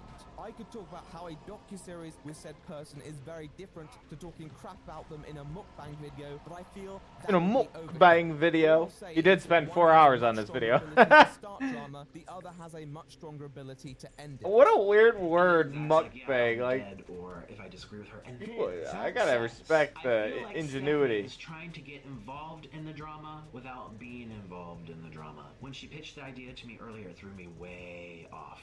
Let me repeat that to you again. I feel like Stephanie is trying to get involved in the drama without being involved in the drama. And then he sent me a screenshot of his text messages with Stephanie. And this is what it says. Zach says to Stephanie, "It's really up to Nick since I wasn't even involved to begin with." And then Stephanie goes, "I think I'm gonna do it regardless." This is someone who's saying, what did she say? I would never want to talk about her. Nothing even happened. Oh yeah, I'm rip this guy down. Out of nowhere. This lady has so much. Not a screenshot. Yeah. And let me tell you. Oh yeah, and we get the dragonflight area in here too. I remember this. I think the last boss was he hard? I can't remember. I want to say he was a little bit. He took a little complexity. Maybe that was. Maybe I'm just imagining. Stephanie Sue was still so upset about Veronica Wang that she was willing to make a documentary about it. A documentary, and stick Zach in there too for clicks. Capitalizing on something and opportunistic. Reading through Stephanie's DMs about the idea, accepting that it might be opportunistic, accepting, it seems like an innocent attempt to resolve drama. She certainly presents it as that, and then Nick brings in these DMs like him talking trash with someone else about a person is evidence. The DMs when I get to the point of scratching my teeth. Agreeing that Stephanie is trying to give Veronica an out, while Nick uses it as evidence to show that Stephanie would want to drag Veronica in an unrelated mukbang session. I felt like I would never tell him that I wanted to talk about Veronica. Okay, I gotta keep it spicy is what he's saying. Spill the tea. It had always been about Shookbang. Me and I keep it spicy. Didn't Oh, he says when he fights the dragon, not I have now. to be the one to actually show clips in Nick's favor. Now, I think Stephanie could have been a bit more upfront regarding her previous propositions. However, Nick's evidence here would only explain why he may have brought it up once before Stephanie allegedly rebuffed him. Another text I like to show is a couple weeks later, on September 10th, I said, and Stephanie is so slow at communication that I'm not going to pursue it anymore. I don't want to be an annoying Kim texting her over and over, lol. When she doesn't respond to me, I can take it as a clear indication that she's not interested. She managed to look at her phone to get the appearance on B-Love's channel. Okay, here it is. This is the truth of it. Preserve. See what kind of healer I am. There's no truth in it. No, no. Don't shit talk, Granny. It's an appeal to Zach Choi's authority and neutrality. But as we'll see, that soon backfired. What people see of Stephanie Sue on the internet is not the Stephanie Sue that people off camera know her as. That's also why people are I'm moving. What's this made? What's this made? Crystal chains. I'm panicking. I know that. There's no secrets there. I tell you. I got you, baby. Stephanie, her image and persona on the internet is very like, I'm unproblematic. I don't like to take. Oh no, chains. I move. In a tree form. No. Yes. Oh. No, I'm not staying nowhere. Oh God. Unfortunately, nothing he really says here is particularly helpful. The confusing thing is that there's not really much argument between what happened for most of the story. They just talk about different stories that occasionally overlap, and Nick acts like he's caught her out, which just ends up being the commentary equivalent of an awkward silence. Later on in the video, he shares more voice recordings with Carly Steele, another friend of his, over Stephanie's claim that she felt uncomfortable. She did provide permission, though I'm confused as to why. In Stephanie's video, Finishing. that she had a Finishing. video, she had Final videos, I she swear filmed by the one, Dragon she had Queen, a you'll cute never see picture, daylight she was again. uncomfortable, she didn't I don't die. She alluded and insinuated that she was there by the way of me and my but she forgot Come to to tell the you was the truth. And the truth was, we were there because she asked us to be. That was not in her schedule. Stephanie Sue invites herself into my cloud with Zach. Come she to the invites herself truth. into it. That was not for her. It wasn't for her to be there. And she did it over FaceTime while I was standing in Jollibee. Oh, they might blame me for that one. I tried my hardest, dude. Takes so much fucking damage. Oops. That's so fucking rude. And like the thing is too is you called it, like you fucking knew. You knew. It seems like like she's just really selfish. And what's shitty is like they put you in an uncomfortable position because they FaceTimed you with both He together and that. I don't know, like I thought he was gay. You look bad. It's kind of like I think she knew what she was doing. She seems very manipulative, like manipulating her way into people's heads. So that's the truth. I didn't pressure her to be there. Shape-shifting is expensive on me too. Where she was uncomfortable and pretty she's not been pricey. out that late, and that is just not the truth. Once again, I'm really confused as to the point of this. Carly Steele has never spoken to Stephanie. The conflict appears to have occurred in the morning before the Veronica Wang situation, at which point Stephanie stated she didn't see any alarming issues. There's a lot of filming, a lot of eating that day. And the first video went really well. So obviously, I don't know if she's comfortable with being on the phone or not, but I feel like an apology over the phone and talking things out over the phone is a lot more like genuine and like down to earth than just like messaging her and be like, hey girl, like sorry, but I do owe her an apology, and I owe everyone here an apology, especially the people that think of me differently. So I guess that was my bad for commenting on a situation I didn't know. I thought he was about to go in. I shouldn't have said like the whole I don't know who raised her thing, because that was really out of line and really out of character for me, and I don't know why the fuck I said that, and I'm very sorry. I guess I was just trying to be as mad as Nick was. I don't know, like I don't know why I said that, and it's like really disrespectful and kind of disgusting of me to say that, and I'll take the L on that. I definitely am not bullying her in any way. I have never called her like names. I've never been like you're a bitch or like whatever. I have not sent any of my fans to hate on her. I was just someone that was kind of in the background hearing one side. Carly Steele went on to apologize to Stephanie after her audio clips were dropped in Nick's video, and I'm still wondering what Nick expected including these clips would prove. Even if the situation was relevant, trash talk doesn't prove it happened the way you portrayed it, and your friend has no stake in that situation. You've just unnecessarily dragged them in too. It feels like Nick was trying to name drop people to encourage them to come to his side, but it practically had the He's gonna hit a bong. I can opposite respect effect. it. People that he involves just seem completely allergic to being involved in actual drama. Zach Choi is one of those people who repeatedly requested Nick to leave him out of the drama. He had even made a public statement committing to neutrality, which angered a fair few of his fans at the time. However, as we've observed, Nick was particularly keen to include his character judgments on Stephanie Sue, once again appearing like a ham-fisted appeal to authority. When Nick dropped the DMs without Zach's permission, Zach snapped and released a statement criticizing Nick for not consulting him and releasing DMs of his own, which show Nick allegedly attempting to coerce a position out of Zach.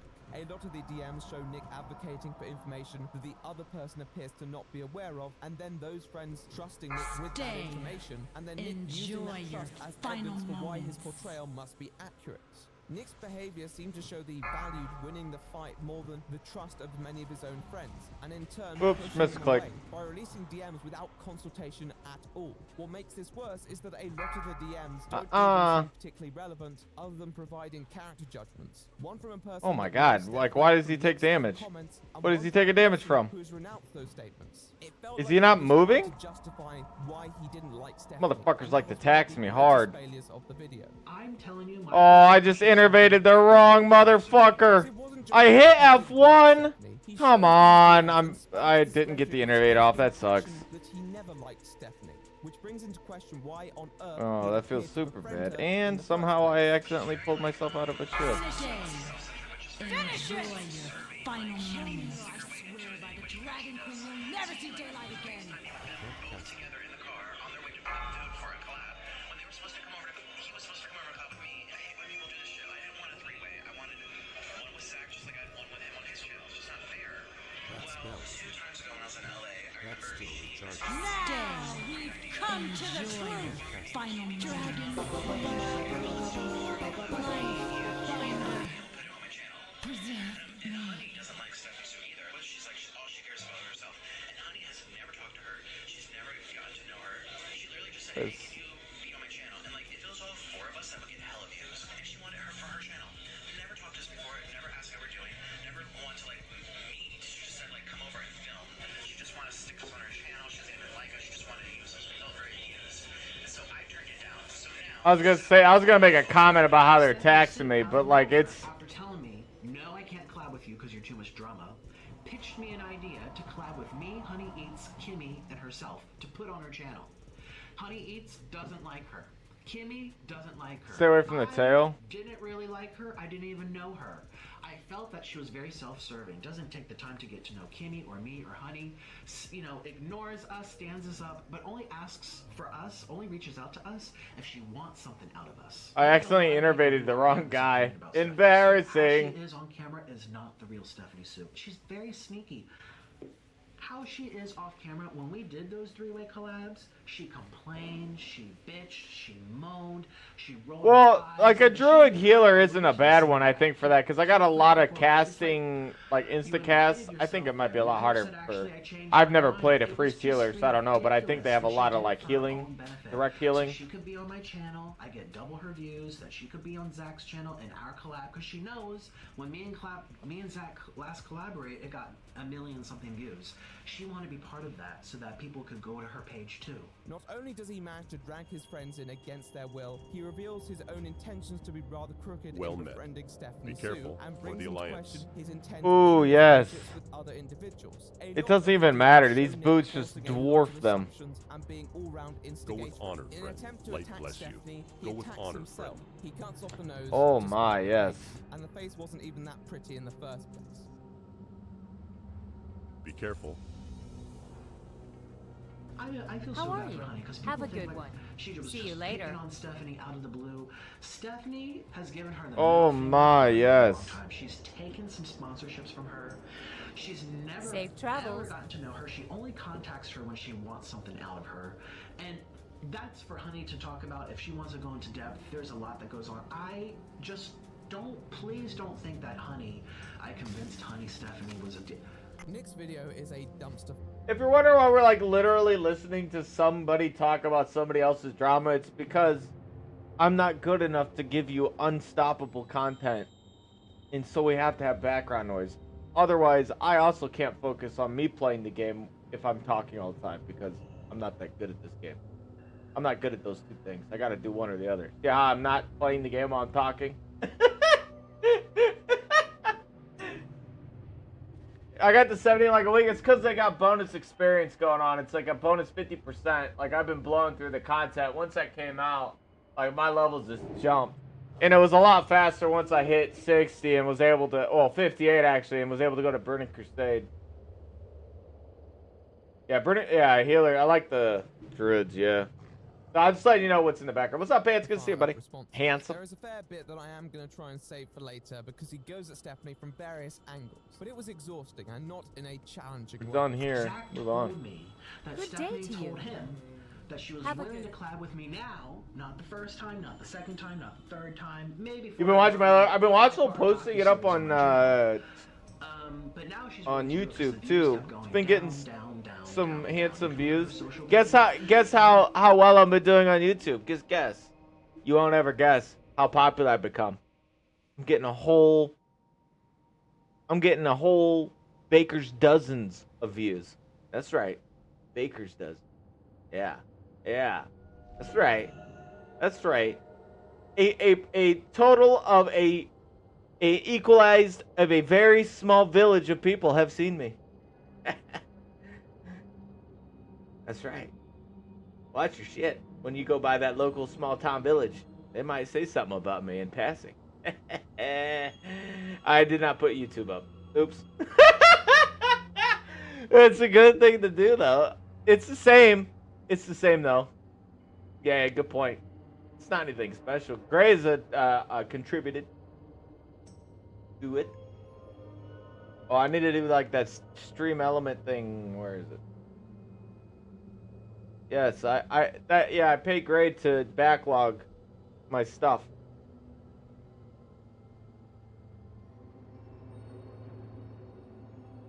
What's PFP?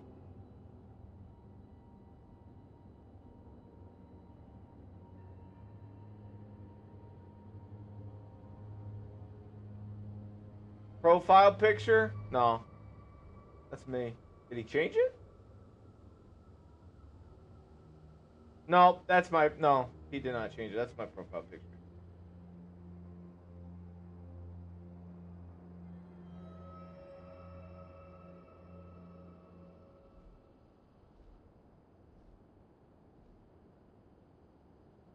I can't tell if they're... Someone just said yet another incredible Larry Redbeard video. And I can't tell if they're being sarcastic, but I'm going to take it as a compliment. Yeah, the YouTube one I've had for a long time. I think it was made by somebody else. I'm pretty sure that's the statement. Also, I got sidetracked. Let's see. Others. Chat sets. It's not what I want. Stream tools. Chatbot. That's what I want. Chat command. Custom. Add new. Command name. YouTube. Response. My YouTube channel.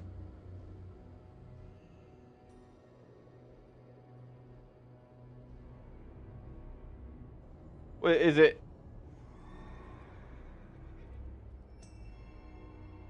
How does that work?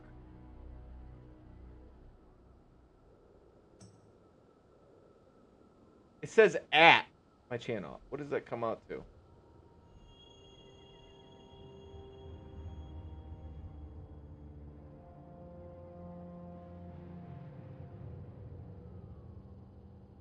Oh, is it really that? Like that?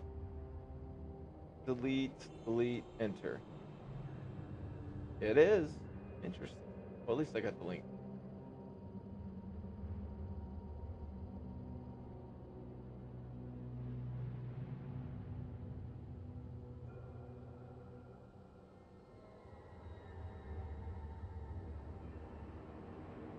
Oh, I gotta make sure this is correct. Activate command.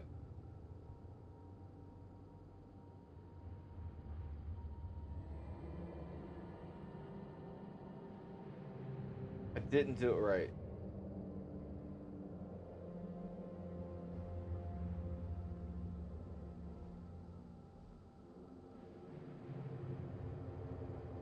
definitely spelled it right.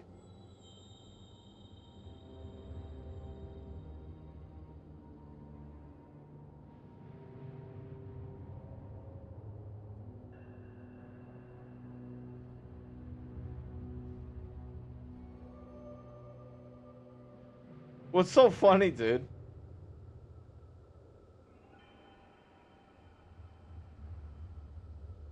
Hey, there it goes.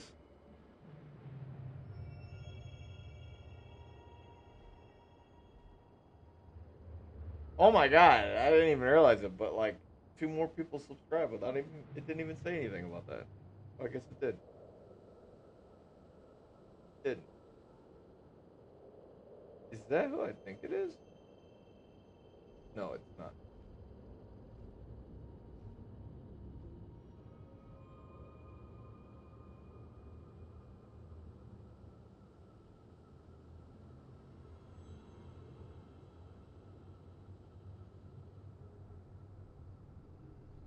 Mukbang guy. For like almost half a year, just steadily. I gotta use the restroom super bad. Now it's worth it, and now she's willing to do it because it's Nikocado Avocado, and she's gonna get clicks. Because I am dramatic, because I am forthright, and I say too much, and I like to spill the beans. She knows that it would have gotten attention, and Zach told me that that's the reason she only decided to do it. There is barely a single point in the video where he shows a clip from Stephanie Sue's upload, and this leads to the most obtuse paraphrasing. Her first video back was In-N-Out Burger. I find it peculiar. I find it odd, very strange, very unusual behavior. Coming from someone who sat on camera and said that what I did to her was quote unquote the worst experience she's ever had. Remember, she said she went to the bathroom and had the worst breakdown of her life, and she couldn't even explain to her fiance. To be honest, what it felt like, and the only way that I've ever felt like this to any degree in my life prior to Nick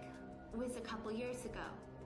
And I vowed I would never find myself in a position like that ever again, where I felt like no really didn't have a lot of power, and I felt like it didn't matter if I was uncomfortable. That night I was really pushed into a really dark place that I never thought I would be in again. I had a breakdown. Alright, we solved the thing. We fixed the whole content thing. Thanks, by the way, for that pantaloons.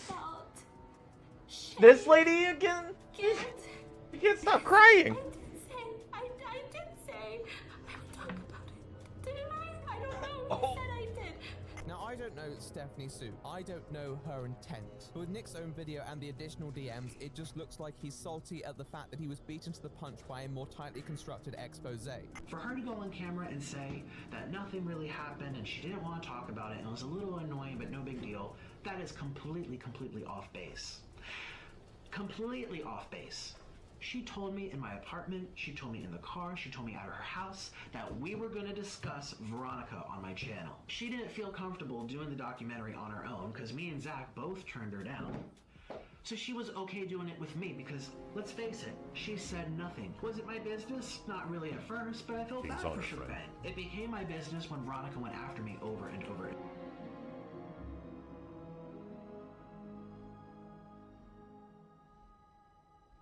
I was muted. There isn't really anything special about it, brother, to be honest. Oh, why? What? Why does it do it like this? Also, why is it showing? Oh, okay. Anyways, I have like multiple playlists, 3 of them, apparently. Yeah, 21 videos sitting in here. Yeah, I don't know why it's only showing. Oh, here it goes. Okay, it updated. Yeah, Renekton Jungle. Let's take a look at this. He just put this up. You can kind of see me.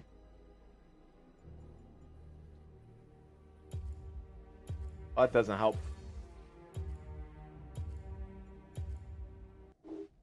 I look handsome. +5 for spotting it. God damn it.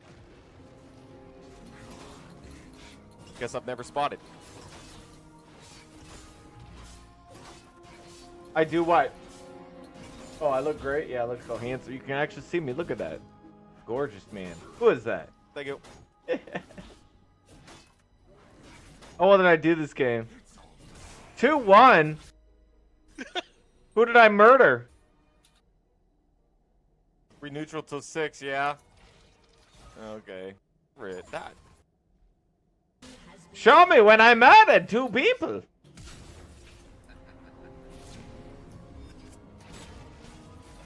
Oh, hello. Oh, that still kills me. I'm so sorry. Oh, that's right. And then I had to jump through. Oh, yeah. Oh, I think you killed. Watch out, there's a guy here. Die, jerk face. Oh. I was like, I can't shit on him. Not sure. Oh, here we go. Redacted! Yes! Get that stun! I'm coming for you, lady! It's a redacted! Yes! One more click! Walk away like a big shot. Look at that. I gave no reaction at all. Who is this man? Who is it? See what I... Oh, I guess I... Guess who's that in the background smashing the shit out of their keyboard? Over, and that's why I'm a cold gator killer. I don't give a reaction. I said, look, guys, I feel like this was a setup. This is why I feel this way. Because she egged it on so rich off camera. And when the camera went on and saying, hey, Nick, drop the subject, or hey, move your hands, edit it out, she sat there and was like, oh, I'm so uncomfortable, so that people can look, oh, Nick dragging poor innocent little fluffy Stephanie down a road she would never go on. He states that she was setting him up. With the evidence, it appears to be Holy moly, Mabali. People being sweet on this ginger. Which appear to be done with the intent to corner Stephanie. Whoa, what's this one do? Oh, my haze goes up? That's cool. She was extremely cautious on this I don't want front that. and traversed a That lot can of go the too. inflammatory language with a diplomatic finesse. Oh, I get a summoning little dragonkin. Ah, what? Where he'd be able to frame her as rude, hypocritical, whatever. Where is it? Oh, yeah. I mean, you're not like the cutest thing I could get my hands on, but you're the first thing I got my hands on, so I like it. I don't think they do. Additional response video. What can I do for you? With Zach's permission, What are you she looking shares for? his Be DMs careful. with Nick, which have Nick acknowledging that it wasn't just Stephanie inserting herself into the situation, directly contradicting Nick's rhetoric, and just shows how trash this trash talk was.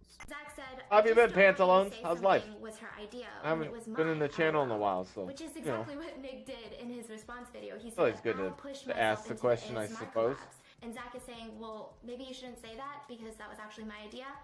And Nick did a thumbs down on it. This is the lady who cries all the time. It's been a different time.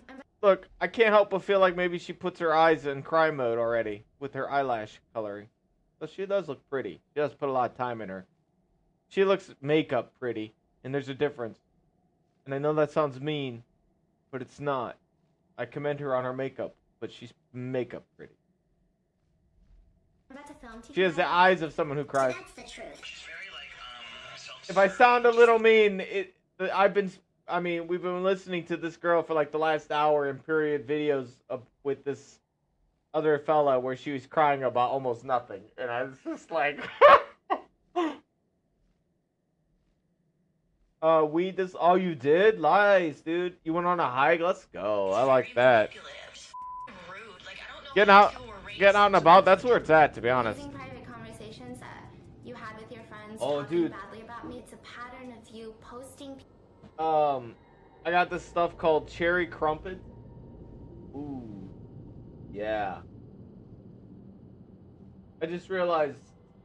Never mind, I'm not even gonna bring it up. I'm just gonna leave it as is. Yeah, cherry crumpet's really good. I can't believe how good it is. Dude, 92%.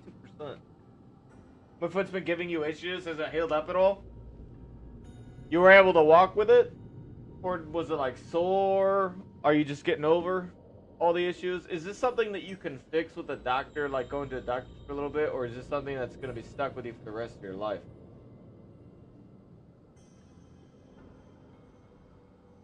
For the rest of your life, it sounds like. Fuck, man.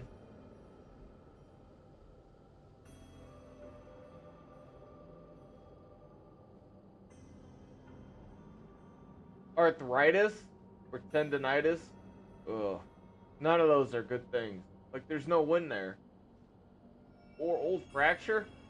What would that mean if it was an old fracture? Is it fixable?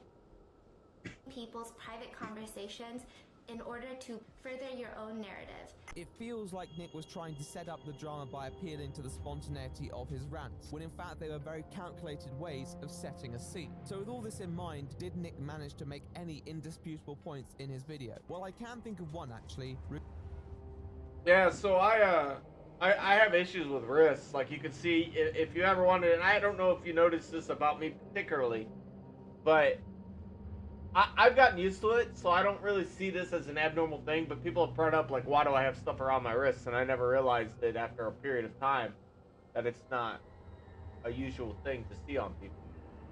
And my wrists are I don't know, it seems like a genetic thing, or I don't know what it is, but they're fucked in some fashion, apparently. I'm still getting more detail on it as I go to the specialist with the VA. Yeah, small wrist, I guess. Yeah, I have like a protruding bone on my wrist that is like an indicator of having weak wrist. That must, it doesn't affect my jerking game with myself though when I'm playing that game. Still really good at that. Doesn't seem to affect that problem. But they, but to help that, because like it wasn't a very big issue until I got out of the military, until I stopped doing strength training and stuff. So I just do push-ups and stuff, which helps significantly.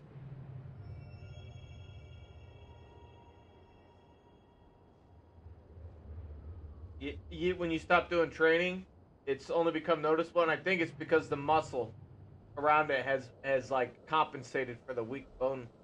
Or for the thin bone, I don't know which one it is. I guess both would be considered weak. Thin. I don't know, you could have a thin, strong something. Bamboo's thin and strong. Imagine getting hit with bamboo. That shit hurt. And it's tough as fuck. Bendy, too.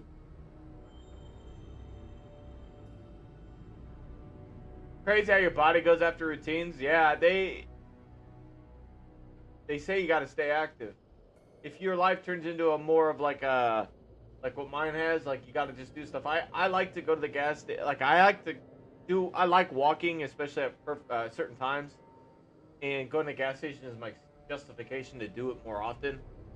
So I go to the gas station. That's like my little walk every day or every other day. And I do my push-ups every day, sometimes multiple times a day, especially if I've been up for a little while, get some going. Actually, I should probably do some now. I'm going to do some push-ups. I'm going to hit this pen. We're going to get going. Getting distracted. I haven't even started the next journey. But this is a considerable break, I suppose. Because sometimes I need to take a little stop. Because the game can get kind of crazy. Yeah, I'm going to do some push-ups. You're not going to see it. But I'm doing them.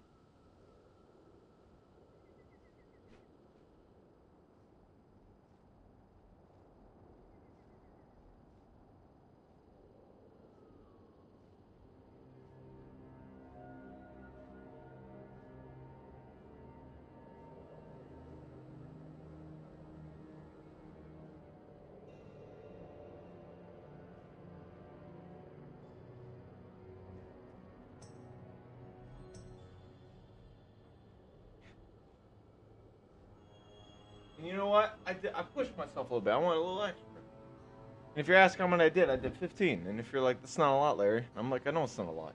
That's not the point of it. The point is to, I'm not trying to bust myself doing them. I'm not trying to do like I'm gonna get you do. Just a good do something. You know?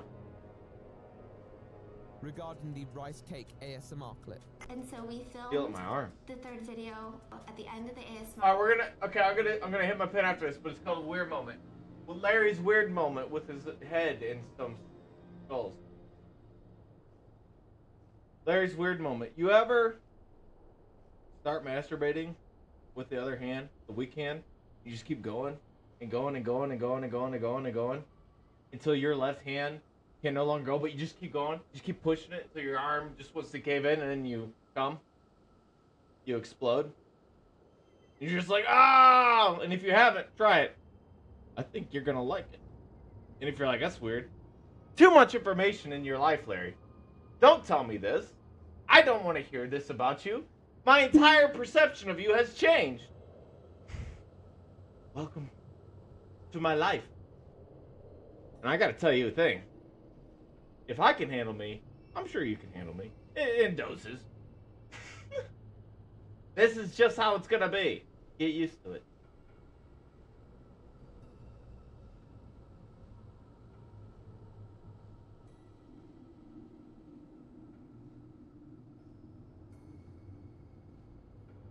Yeah. Because it was a whispering one. Okay, and we're gonna turned the to pen. me and he said, "Is there anything else you'd like to say?" Hey, watch this lady. I just remember feeling being- so gutted, like my heart had. Like watch this girl play the I'm so sad and heartbroken, like I've just had my entire life ripped upside down, like some robbers just destroyed and kidnapped my cat. And they ritualistically sacrificed my dog reaction behavior. Because I feel like this is the kind of level of insult she has suffered based on her reaction. To the ground because I thought it was going to be another interrogation. What would you like to say? Thank you for watching us eat this. And so I said, thanks for watching us eat this food. Ooh, good. Stephanie, is there anything else you'd like to say? Obviously, I'm not saying it like that. I have 15. So I'm like, thank you. Is there anything else you'd like to add? And Stephanie's gesturing and putting her hand up as if she wants to say something. And I'm like, okay, what would you like to add? She uses that. I call it the 15 core. and Well, she uses I it like to to say, do "I was 10. pressuring her." 10 is like I need to wake up and keep my wrists in shape. But like 15 is like, I feel like I want to go a little bit more today. And then in 2 weeks or so, as my routine goes out, it's like a slow thing. Like, I'm trying to change the way life is for me as a whole by doing baby steps. And the baby steps are a lot easier to maintain, right? If you tell somebody they only have to do 10 push-ups in a day, one day they say, do 10 push-ups. And you're like, oh, I can do that. It's easy. Do 10 push-ups. And then you're like, the next day you're like, okay, do 10 push-ups again. You're like, okay, easy. And then the third day, someone's like, hey, do 10 push-ups. And you're like, 10 push-ups again? This is like bonus down. This is easy. How do you, what? And then one day someone's like, hey, do maybe 15 push-ups. And you're like, okay, that's not bad. I could push out another 5. It's just like that. Little bits. And I had something else to that too, but my brain kind of took. Oh yes, same thing with like my streaming and stuff too. Like I'm not doing crazy stuff with Twitter or YouTube, but I'm at least putting stuff up on YouTube, right? No one's asking you to come out with the Mona Lisa on your first video, and certainly not my first video. And I've been doing this for over a decade, but you know what I mean? There's always a process of getting back into things, and if you want life to change in some fashion. Baby steps is where it's at, okay?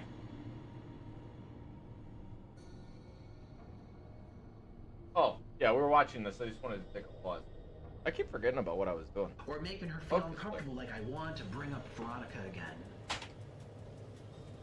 In an The little... ASMR, what we were just I did it! whisper about her at the end of the video?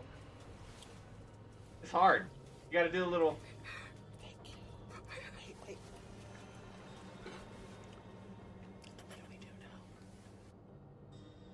This is, okay, I guess at the same time, people watch me do shit. So how am I gonna judge people watching them do shit? But at least I understand the stuff that I do. Or like what Pants would do. I don't understand watching someone eat and talk. I don't get it. Especially when you can't contribute into the conversation. I just have to watch them stuff their faces and give you their opinion. And I can't rebuttal at all. That's no way how to treat dinner. I will tell you this. It's a nice time to share lunchtime. When you get to spend it with somebody, you get to have a nice conversation. Just like when me and Pants shared lunch that one day. That was nice. That's good. But watching someone eat lunch? Weird. I'm not hating on it. I just don't get it. That's my main thing. It's just so weird to me.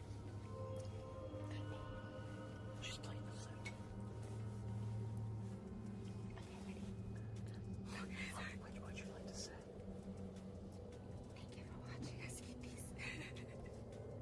With the full clip, it clearly shows Stephanie gesturing with her hands in a way that would imply she may want to add something, which would probably provoke Nick's comment on whether there was anything she'd want to add. After having the displeasure of watching the clip a few too many times, I believe she wanted to finish swallowing her food before they concluded the video. I understand that in the moment she may have misinterpreted that comment, but when revisiting the clip to add into her video, it's surprising to me that she wouldn't have noticed. She didn't respond to this in her second video either, and this led some to question her intentions. Just ridiculous. She knows exactly what she was doing.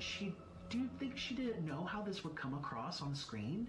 Is it wrong to sit there and say that this man is slowly turning into a gremlin as he continues to stuff his face and be dramatic? Like, just watching himself, like, look at his hair.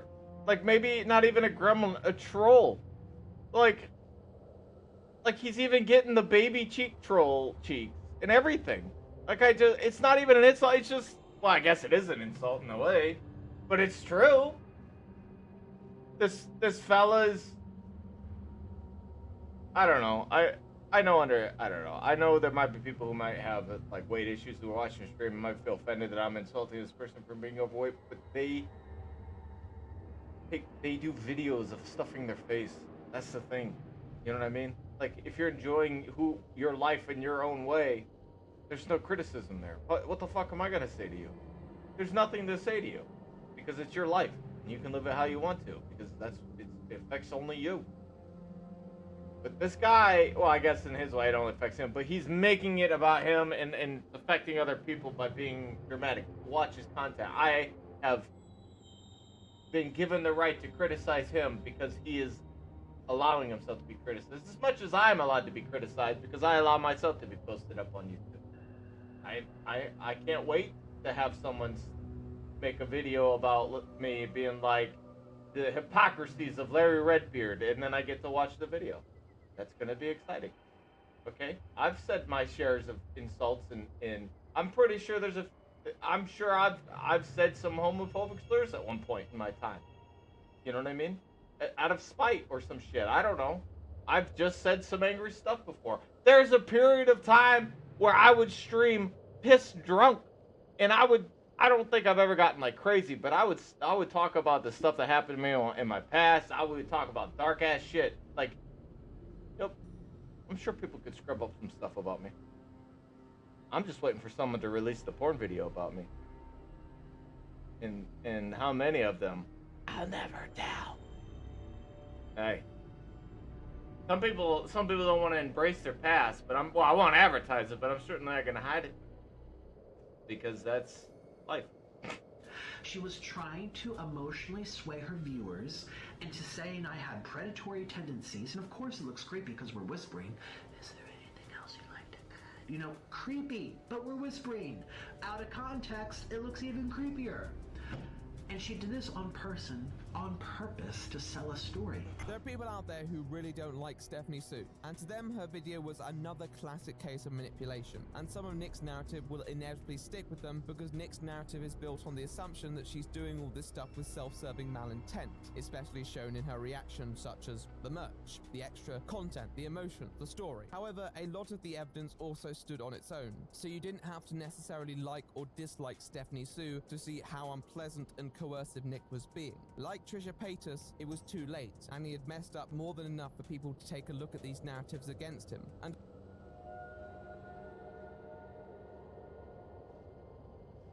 like, I was thinking, like, did people who are like this exist in the past? Like, what is clout chasing something that is specifically related to our generation because of technology? And I don't think it is. I really don't. And the reason why I say that is because I kind of brought back to my thought process of the Victorian era. And the only reason I say that is because it's the only stuff I'm more familiar with when it comes to history. I'm not very familiar with the Sultan court. You know what I mean? I don't know how they ran things back there or over there. However, the Victorian era, the premise of lords and ladies and all that running around in social events where they would gather and they would host parties and stuff and literally fuck around the whole time. But I guarantee you, there were people, and wealth had nothing to do with it. It's all about status. Well, I guess wealth had part of to do with status, but it was about status.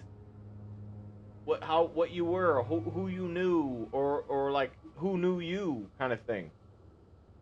Always been cloud chasers. The only difference is that you're seeing them far more upfront. And don't get me wrong, I guess you could argue I'm a cloud chaser in some fashion. Look at me, I'm streaming right now. I don't know. I like to do it because I'm bored. But at the same time, don't be delusional. I do it because I would like to see other people entertained as much as I entertain myself. All the time. When I look in the mirror, I say, "Who are you?"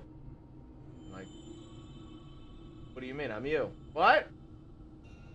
Since when did I look like this? And I'll be like, "I'm horrifying," and then I stop myself like, "Hey, you know you're not. You're handsome." I'm like, "You know what? I am handsome. Thanks, Larry." And I'm like, "You're welcome."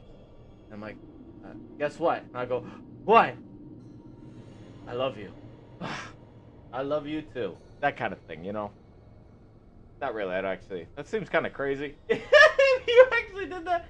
But I do, don't you want to do like a little motivational? I got distracted again. And unlike Trisha Paytas, Stephanie's further response video pointed out multiple specific flaws in his response, requested permission to release further evidence, request that Nick never responded to, and even included new evidence on its own. If I don't hit my pen in a conjunction, I get distracted. Then I just waste all this time and it. Because California law, Oh, but focus, Nick, focus. give Good me your talking. consent because you claim that I lied about so many things, whereas my home security footage says otherwise. So give me your consent if you truly think I'm a liar, if you truly think I'm a manipulator, if you truly think that your side is the truth, let me release the footage. But now he claims the minute he came over, I said, "Did you see my oven?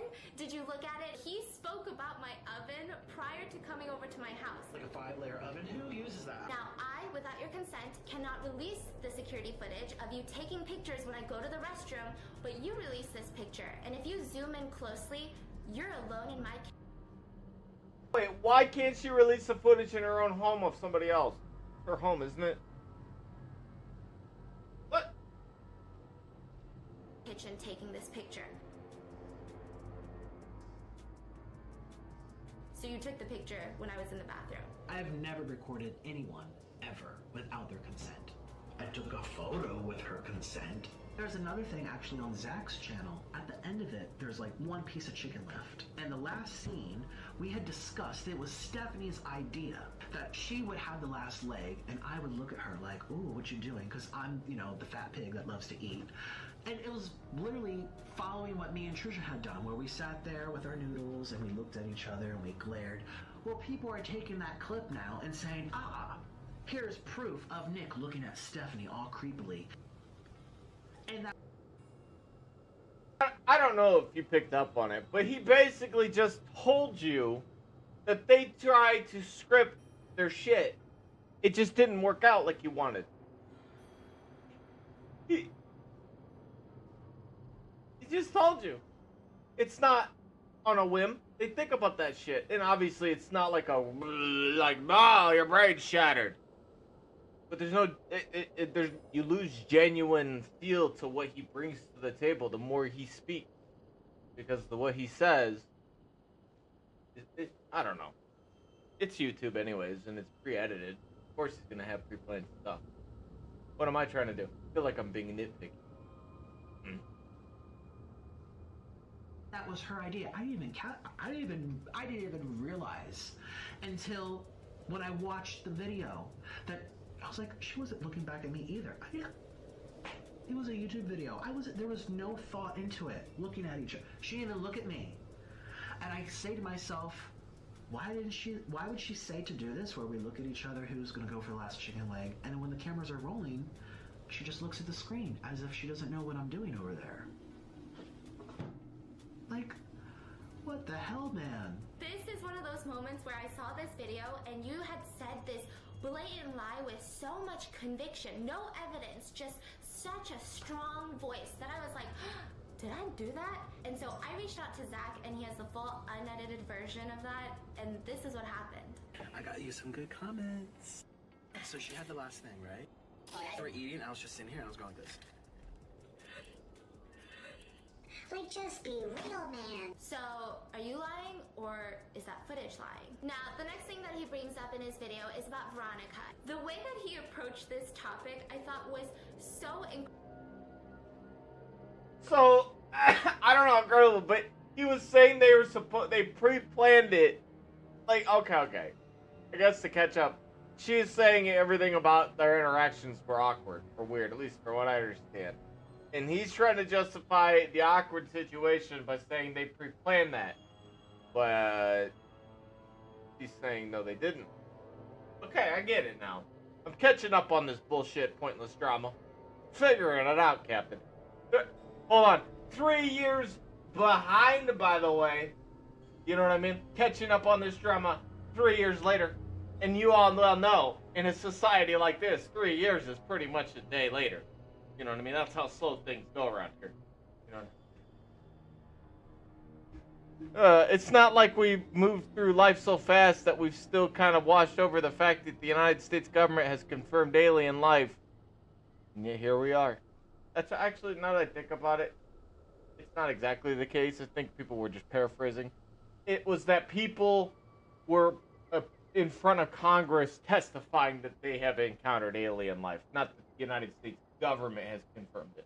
incredibly manipulative because he made it seem like I had this dirty little secret. So I'm going to read I've heard that some of song. the text messages that he showed because he failed to read a lot of the important parts of it. I wanted to make this docu-series and I wanted to highlight not only everything that happened with Shookbang and including what happened between Veronica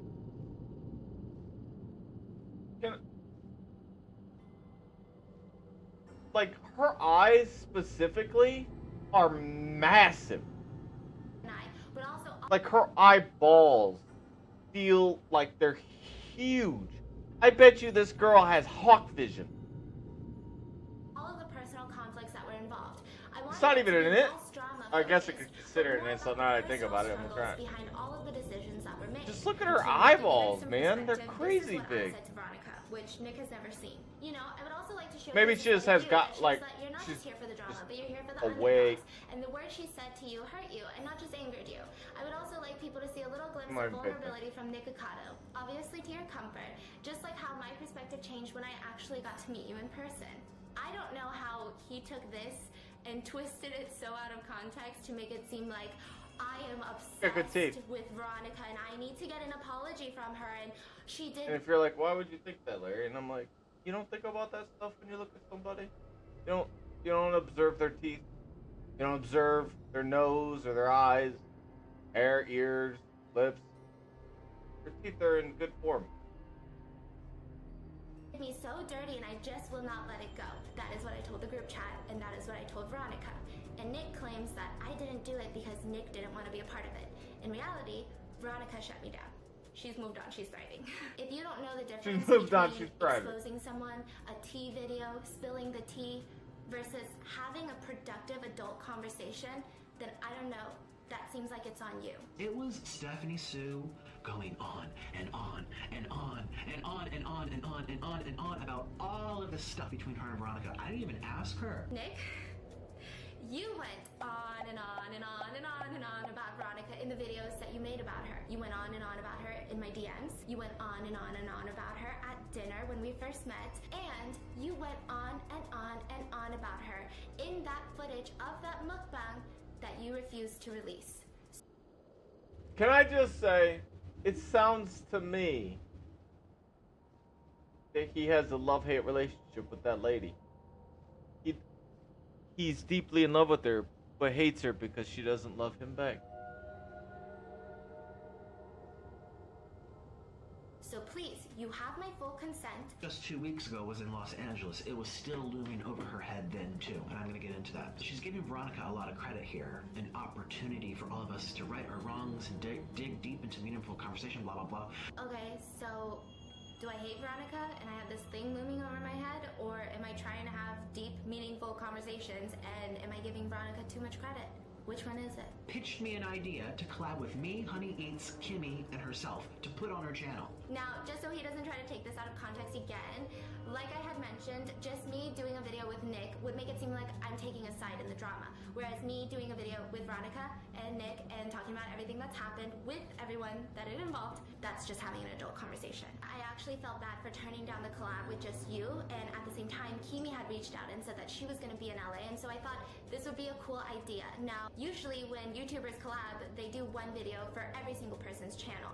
So please don't make it look like I'm just trying to get AdSense money when you're the one that reached out first. I felt that she was very self-serving. You're the one that reached out to me. You're the one that asked to collab when apparently you didn't even like me. Honey Eats doesn't like her. Kimmy doesn't like her. Again, using other people's words publicly to hurt and humiliate other people, but I didn't know that at the time. All right. But you knew that you didn't like me at the time, but you still wanted to Tell me around Cincinnati. Who's really self-serving? My first impression of Stephanie was very self-serving. Very self-serving. Hang out and get to know each other. That was my first impression. Like, warm and bubbly, gave me a hug, said hello. Very self-serving. Little welcome to Los Angeles gift for me, and I'm like, wow. She seems like she would be a nice person. Very. So that's the truth. So which one's the truth? I didn't really like her. I love Stephanie Sue. Because I tell it like it is. In Stephanie's video, saying she doesn't know how to say no to me. She's so afraid for it. She said no to me lots of different times. She said no to me over dinner. Look at what happened. Okay, so I can't tell if they genuinely like to do this stuff because of the drama. I feel like they do, and they intentionally stir that shit up with each other, especially when they're so adamant about DMing each other. I don't think they truly spill the beans. They just create the beehive. Or maybe they really do not like each other and they stir the drama up intentionally to keep things interesting on their channel. I don't know. But I'll tell you one thing. One of the hardest things that you can do is to admit that you're wrong in your own way. If it's not like a lawsuit thing, like I'm not trying to muck that thing up. If you're just talking about like you don't like each other. Saying that you're wrong for your part or whatever it is, and leaving it like that is the most effective way to squash any kind of drama that you can possibly squash. Especially online. Like, you can even, you can even fix a lot of people who might, actually get themselves pissed off at you by you, admitting to the mistakes and just fixing the situation right there and then. I don't know. That pen really hit me the right way. Moving on. When I did say no to you, and then during this group chat, when you said awesome. I'm also been up for quite a while, and I get a little weird when I've been up for a long time. So just ignore me. Privately saying, notice how her text test didn't mention rescheduling. LMAO. I'm exposing her tonight. And then you proceeded to post Elder Song the Ceremony. Because I was saying, look, I have people. Yeah, you do. So look at what happened. You love Weird Larry, though? I don't know. I feel like the stuff I talk about is... You know, this is where a lot of my frustration was coming from. I texted you in the group chat at 5:05. You don't want to hear that stuff. I know that you're in LA for only a couple more Of course days they don't, and have though. a lot scheduled. Again, I'm so sorry for today, and I hope you're able to enjoy the rest of your day. That was at 5:05 p.m. At 5:18... I got tangents. You like my tangents? Carly Steele saying, bitch, I'm being ghosted by Stephanie Sue right now. I am so sorry that I ghosted you for 13 minutes. And now she's willing to do it because it's Nikocado Avocado and she's gonna get clicks. Earlier, you said that I wanted to... They're hella interesting. Oh, thanks, dude. And post it on my channel because I want... Oh, are you talking about the ones when I get introspective? About perceiving my own life and anger and all that stuff. Which means more exposure. But that's contradicting with your text messages with Zach. But on top of that, I think I would have done just fine on Zach's channel without you. She put a sale on every single one of her Anything and everything? Oh, thanks, dude. This is being sweet on me. I got a text message Saturday, December 21st. I feel like I get rambly and get sidetracked, and the things I talk about make no sense. Uses their logos. Pizza Hut I feel like an insane man. It's subliminal marketing, and that comes at a high price. And she says unless a company is paying her for that service, she's not going to hand it to them. This is a lie, too. Why do you keep speaking for me? I never said that. Stephanie Sue has never posted, ever, a mukbang or a video on her channel that early. You say it was a first time for me, So it's like, Elder Sangi, save me! I'm being attacked by this treasure hunter. 2 days without posting on Oh, both he's of gone. my channels. I've never You made free, a my video friend. like that about another influencer. That was a first. Madam, I've never do you felt mind? Scared of another influencer. That was a first. So yeah. Oh, there wrong was button. A lot of first. I don't know why you would think that all of a sudden I wanted to have this master plan to expose Nick for something. Oh, and I know I've mentioned this before, but appealing to Zach's authority is still one of the most astounding misfires in YouTube drama history. She told me in my apartment, she told me in the car, she told me at her house that we were going to discuss Veronica on my channel because she egged it on so rich off camera. These happened the night when I got home from the collab. We're talking about if you were gonna post the footage because at this point we were even scared to ask you to not post it. And then Zach said, that's what makes me think he doesn't. What tier of gear do I have? Crazy too, I because don't have a asked tier him of gear. privately I just if he was have gonna tier go in about Veronica, nothing. And he said no. I asked him so many times what you guys would even talk Some of about. this stuff is decent. Like I spent a little bit to buy this because it was a nice little piece I felt. Haven't been able to replace it yet actually. When he said you wanted to clear the air and talk And honestly, based on my playtime, it's getting a lot of playtime. the discussion ahead of time. You're saying that I wanted to talk so much Yeah, nothing. I got a nice piece though off a dungeon. Completing a quest really helped out. and you knew that. Which one's the truth? One of the most shattering new pieces of evidence was the alleged person who Nick spoke about in his deleted New York video, offering his story to another video if necessary, with receipts. On it, This what do was you mean? particularly Isn't interesting there a as number I've on it? initially dismissed this Oh, video I as don't being think a the played gear up stuff act from works Nick's like that, persona, my dude. something that many Not yet. mukbang creators, Stephanie included, had been known for doing, often told through the lens of a younger Stephanie known as Stepetti. So I go Yeah, into his they don't closet, have gear scores just yet.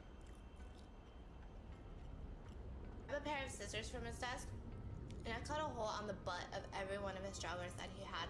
It wasn't even like an organized cut. Like I stacked them together. I like folded them, cut them because this guy was gonna get emotional. He was obsessed with Oh my god, It dude. appeared that there was a deeper story behind the video and possibly even more that could be said about Nick's character. Oh, did So you? I posted the video, and within a couple hours, I got an email. What are you talking about, dude? From someone, and they showed me proof. There's nothing here They had met Nick. in that New tells York, you a and they showed me score. pictures of their Snapchat between him and Nick, talking about that. Yeah, date. right. Mikado did it to me. I am that boy that little Me Too video is about. I would love to talk to you about it. We have a lot in common. I have all the screenshots as well. Yeah, my And bad. he Yeah, showed that's me what I figured. screenshots That's of what you said after Snapchat I and the thought about it picture for a he took with second. Nick. I was so scared because he kept making all these posts about how he was going to tell this big story about me. And I kept begging him to not post anything about me because unlike him, I'm just a regular person with no level of fame. In the original video, he showed me, but with an emoji over my face and proceeded to call me a loser. It was Our just communication so is crazy perfect. because I feel like we've he made me feel gotten to so a point where we've comfortable in learned. person when we first met. That's for sure. We talked all night, and then when I left, he gave me a hug and said it was nice meeting you. And I said it was nice meeting him too. So I thought we left on good terms.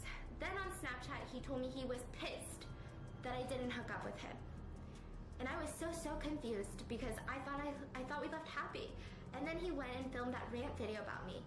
And he got so much hate for it, he took it down. And then he made another one about me. Okay, so I thought that guy was gay, but he's bi now, or was never gay, or is bi? Because I know for a fact he was dating a dude, and he ended up giving his husband at the time an STD. STI is what they're called nowadays, I suppose. It's not a disease, it's an infection. But once again got hate and took it down. But it's scary because we filmed a regular video, so he has that footage of me, in addition to some naked pictures. I was so happy when it was all over because he could have destroyed me, and still could. I personally think Alright, you ready, boys? that was highly relevant Get him! to Nick's pattern. Free reign! And if I hadn't Get made him, boys! Start fire! Fuck it! We're gonna go crazy after this bitch just pull the whole bandwagon up here! Oh, yes. So yes, I think it's important to point out people's patterns of behavior, especially if it's a creator who's So using much their platform experience. to threaten and to bully others. If something comes up where he attacks you, I actually don't know if 1400 is good at this point, but it feels good. because he really needs to be stopped. With all this on the brink, Nick didn't respond and Bye, guys. decided to move on from Stephanie Sue. This was Alright, maybe do I because got he a wasn't sure contender? what to say, or maybe he thought he couldn't turn perspective Bye, around. Elder But in this Ketsu. instance, it seems that Stephanie had won the battle of character attacks. To be honest, I can understand why someone may have a problem with Stephanie's commentary. If you don't like her, then you will receive the impression that she's manipulating a situation to be much worse than it is to expose Nick, and there have been... Kieran of Amber Ledge wants you to use the archrometer at the cliff. And separate a lot of the facts the anomaly. Personal interpretation, it made it Oh. difficult for me to draw any clear character Oh. inferences. It's a carefully worded video with strong themes for the most part. Although How the do I approach do could that? be read as orchestration, it would also be the right way to go about making a video like I guess this. I'll find so it out. ultimately comes down to how you read her intent. In many ways, it was exactly like what Nick Alright. did in Also, I his need to Trisha brush my Paytas teeth. It's video. starting to grab my what ass was the wild. difference here? Well, the difference was that with context, Trisha's actions didn't look half as bad as Nick had portrayed them. Whereas with a few exceptions here, most of Nick's behavior appeared to be exactly as presented and proven by Nick himself. The only weaker point of this video, in my opinion, is the photos Nick took, which Stephanie attacks quite harshly as a breach of personal security. When I did go to the restroom, you did take pictures behind my back. And I didn't approve of those pictures. And you kept trying to make it seem like I'm crazy. I'm a manipulator for being scared of you Back releasing these to the pictures. mines. So then you went on to There's release Looty these and pictures Booty. that I would never want on the internet. You released a picture of my kitchen with my security feed straight dab in the middle, and you didn't have the courtesy to blur it out. I don't know what you were interested in that picture. Was it the kitchen cabinets? Because you could have gotten more of the cabinets from a different angle. Was it the curtain? Because you could have gotten more of the curtain from a different angle. Although I don't think Nick should have released pictures at all without permission, it's probably worth noting that you have broadcast the house prior, and such images are accessible partly by your own doing. It would have helped make the point more precise so you convey your issue. Certain claims that Stephanie had labeled Nick a sexual predator, or at least implied, which I expected to see in the video, I didn't really feel stacked up. She defines the parallels pretty clearly and also clarifies this position in her second video. I never implied that Nick sexually harassed me. I never implied that Nick did anything illegal. I never implied that Nick committed crimes towards me or towards anybody else. I feel like a lot of us run off patterns. I don't know if I'm the only one, but if someone makes a mistake, you forgive them. But if they continue to do the same thing over and over and over again, and they hurt people every single time, I think that's very dangerous, and I think that's very alarming. I do think the whole dick suck line was a bit unnecessary, although I acknowledge its use was more dramatically motivated. Other points such as hypocrisy relating to a mockery of Nick stammering while criticizing his use of the in and out joke are not unreasonable, but they're extracted from Keep the me grounded context of if the I ever piece get as up well. there, Pants. Tell me I'm being a twat. And I'll be like, It okay. wasn't that big of a deal. I'm not gonna lose sleep over it. Honestly, if this problem Just like when I tell you you're being a twat. I'm bringing this up because it's very peculiar. She's trying to have this campaign against bullying, and she would never want to bully someone, and you know. Oh no, I'd never say it to you like that. I'd be like, dude, what's wrong? Turn this terrible, terrible phrase into something happy. Not only did she not say, "Hey, viewers, don't bully" either. You know, she didn't say that, but she also essentially poked fun at me too. But she's thinking that I was such a bully. But I didn't put it on YouTube. It was on my Instagram, and no one knew what that was about, except for like 3 or 4 people. And then she put that on her video, which got viewed 6 million times. Of course, people are going to see that as licensed to go to my channel and add fuel to the fire.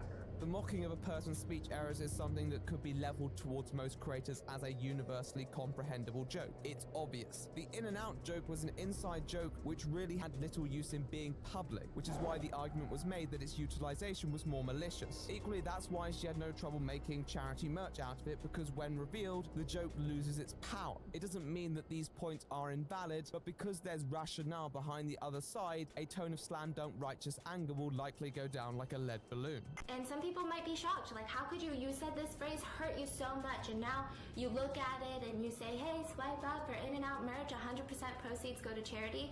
I think that's kind of crazy that you can't look at it as, hey, this thing that hurt me is now helping other people. I understand the use of certain buzzwords may blur the line and definitely cause some more zealous community members to use the video to make more harmful statements. It could be a bit irresponsible in that regard. But personally speaking, as someone with similar background to Stephanie, being placed in positions where you feel that saying no could have greater consequence can be really upsetting, and I don't think she conveyed that incorrectly. Whether the framing was too harsh on Nick's intentions is another question, based on Nick's own knowledge of Stephanie's background. Stephanie stated that she had informed Nick of her history, but it would be easy to forget, and it depends who you believe. There was also uncertainty about whether this could have been resolved elsewhere or not, and how it could have been handled. Valid questions, I'll say, which I'll Alright, save until the nice. end. Regardless of the answer, You know, I will say one thing was there are certain. sometimes Nick was under fire. I hit myself in a wave a little bit because it helps me go through the day a lot better.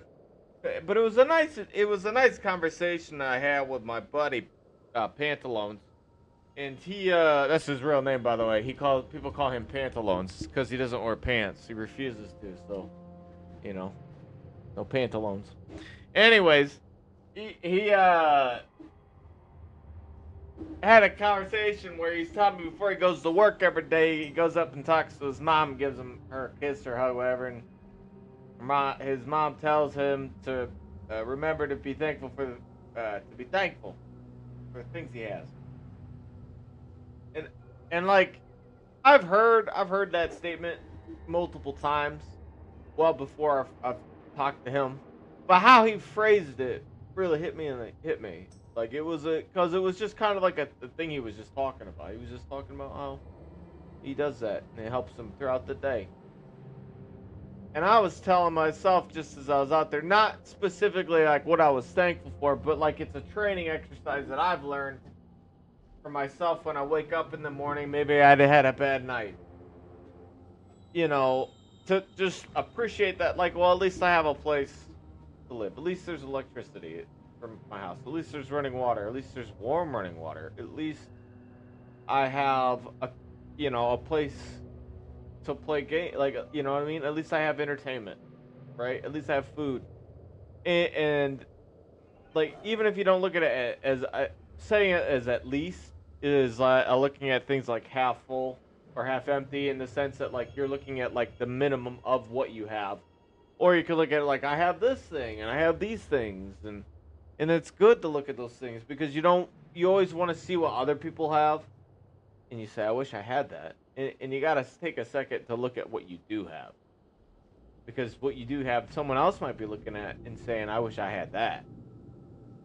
Think about that. Think about how many people envy what you have. And even if you think about what you don't have, and think about your life and say, and if you're looking at your life and saying, I don't have nothing, that's okay.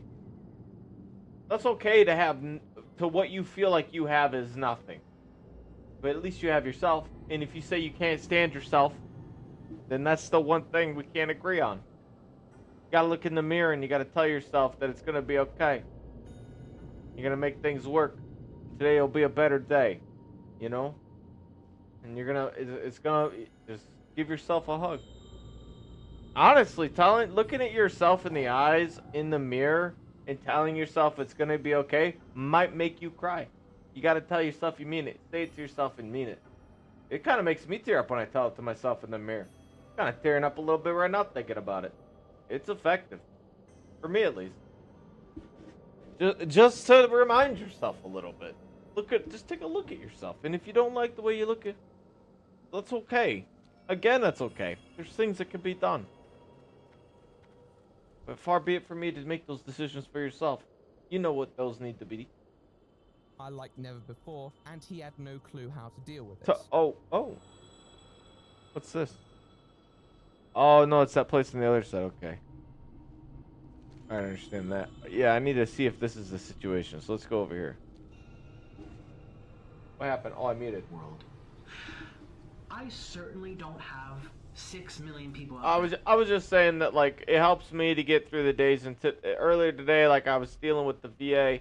Not in a negative way. The VA told me something was going on, and every time it's because it's very important, because it's my lifeline. If things go south with the VA or people vote against the VA, I'm homeless. I'm fucked. So like anytime I have to not deal, I don't know why I keep using that word. Anytime like the VA asks something of me or requires something of me, I do whatever I can at the time to take care of it as best as possible at the time that it's possible to take care of it until whatever circumstance is required of me in a future time is taken care of itself. But you know, like I have an appointment coming up, you know, and I just had to figure out a way to take care of it. And once I solved it, I felt a lot better. I thought about it as I was going to get water. I was like, man, you know, everything's good again. I don't know, it's put me in a better mood. Good mood. I also slept pretty well, which is is not a normal feat for me. So I'm on a pretty reasonable streak, to be honest. Yeah,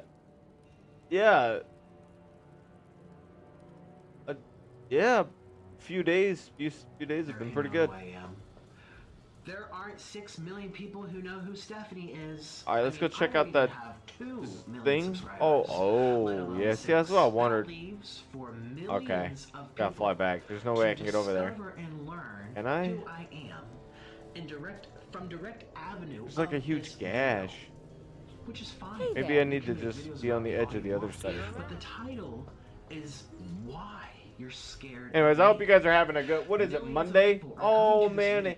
Oh, it's 2 o'clock for me. Some people they're just starting their day. Europe's day's ended. They're about to go chill out, nap with the old lady or old man. I don't know, whatever. So surprisingly, I have quite a few ladies that like to watch me. So you know what I mean. Might as well add that inclusive. You know, wind it down with the old man or the old lady and just pounding one out. You know, I always recommend that in a relationship. Just get all that energy out before you go to bed. Best time. You know, then just sleep. Oh, this person. I gave you buffs. Are you a druid too? Ah, I'll take my buffs. You don't seem interested in buffing yourself. Alright, let's go check out the area. To learn. You know, they're winding down. Europe is. Herself, which, by the way, the thumbnail doesn't even anybody who watches me on the ocean. Why? Middle of the night. And what do they see when they click it to learn why? They see a clip of me taken out of context of me saying to her, I hope you can trust me, or something along those lines. Oh, we can trust each other now. There's another clip of me taken out of context. Oh, thank you, sir. Comments about the Me Too movement. I guess I can buff you. Because of how she put this on the internet, I'm now gonna have to live with people calling me a predator for God knows how long. And she knows that most people are not gonna watch the full video either. I can't say I've had to deal with someone calling me that. I can say that being horrible to other people may lead to them calling you horrible things. Not entirely wrong, but it's the gauntlet which has been laid down by numerous videos, Nick's own included. She knows what she was doing. That's not an accident. That's not an accident at all. Which is why the tags have Nikocado Avocado. Hi, I know you see this. Which is why she liked my post about exposing her. Which is why she deliberately told me to look at her. And it feels like I was set up. It's really crazy. Nick's own videos showed that audiences cared a hell of a lot about how information is conveyed. Often more than the information itself. All right, here we go. Toxic person for multiple reasons. When this observable toxicity. Okay. I thought there was like. Okay, that could have been bad. All right, ever used it. It may have been ironic, but it was also not in the slightest bit surprising that this was the outcome. I can't pry into Stephanie's mind, but it would not surprise me if Stephanie had made the video partly because she anticipated Nick making his own, which I think he definitely was. Stephanie had smartly handled Nick's instigatory behavior by providing him with as little cause for conflict as possible, which is why she stuck around and attempted to complete the collabs, because tonally that was the best thing to do. She tried to make it seem like it wasn't an issue, but Nick knows how to generate drama even when there may not appear to be any. The Stephanie Sue good girl is right. You don't want to even interact with the man because he might just start targeting you because it's good entertainment. He just makes drama for drama's sake. And I told him, I remember telling him in the car when we almost pulled up to her place, I was just like, and by the way, I don't want to think about it anymore. It's off my chest. It's done and over with. It is what it is. But that doesn't explain why he uploaded a video called I'm Exposing Someone on the 20th. But some people need a good reality check. Excuse me, I don't even like exposing people.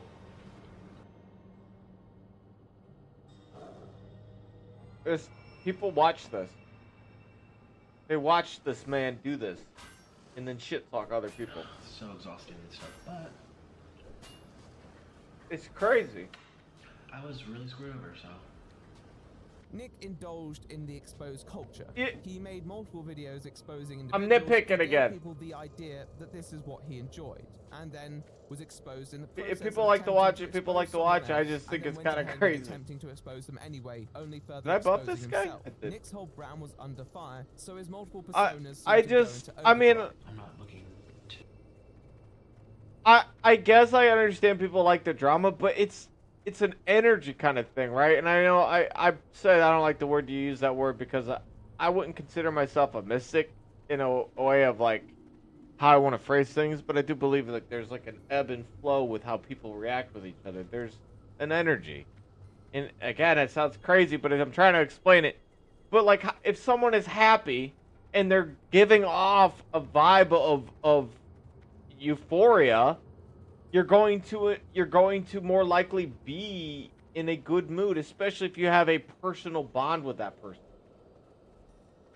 Right? Now, it doesn't have to be an interpersonal, like a direct bond, but if you have a relatable bond with somebody, and I don't know how to explain it. I'm just saying, like, I just don't understand how people can feed off such a negative, negative personality where all they seek is drama and negative emotion. You know what I mean? Like, smack talking and hating on somebody is a negative feed. That can't make you feel good. Right? Like, when you watch him talk about somebody else, maybe you're just kind of amused or something, but does that make you feel good?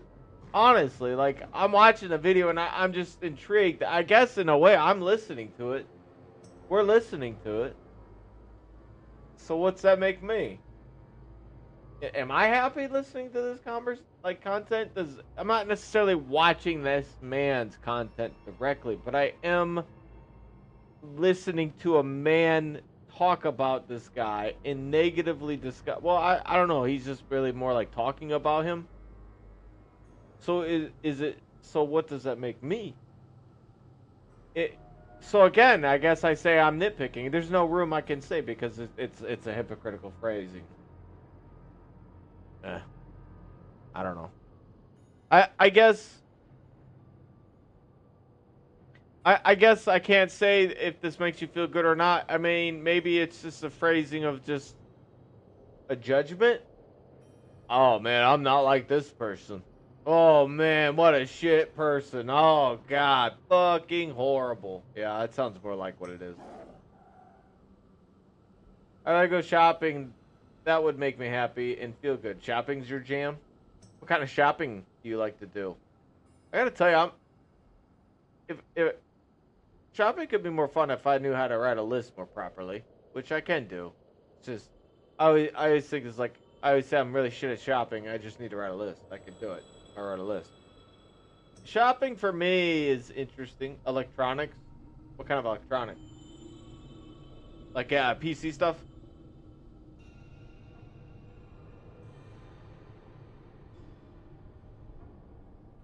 It's interesting. They updated their format.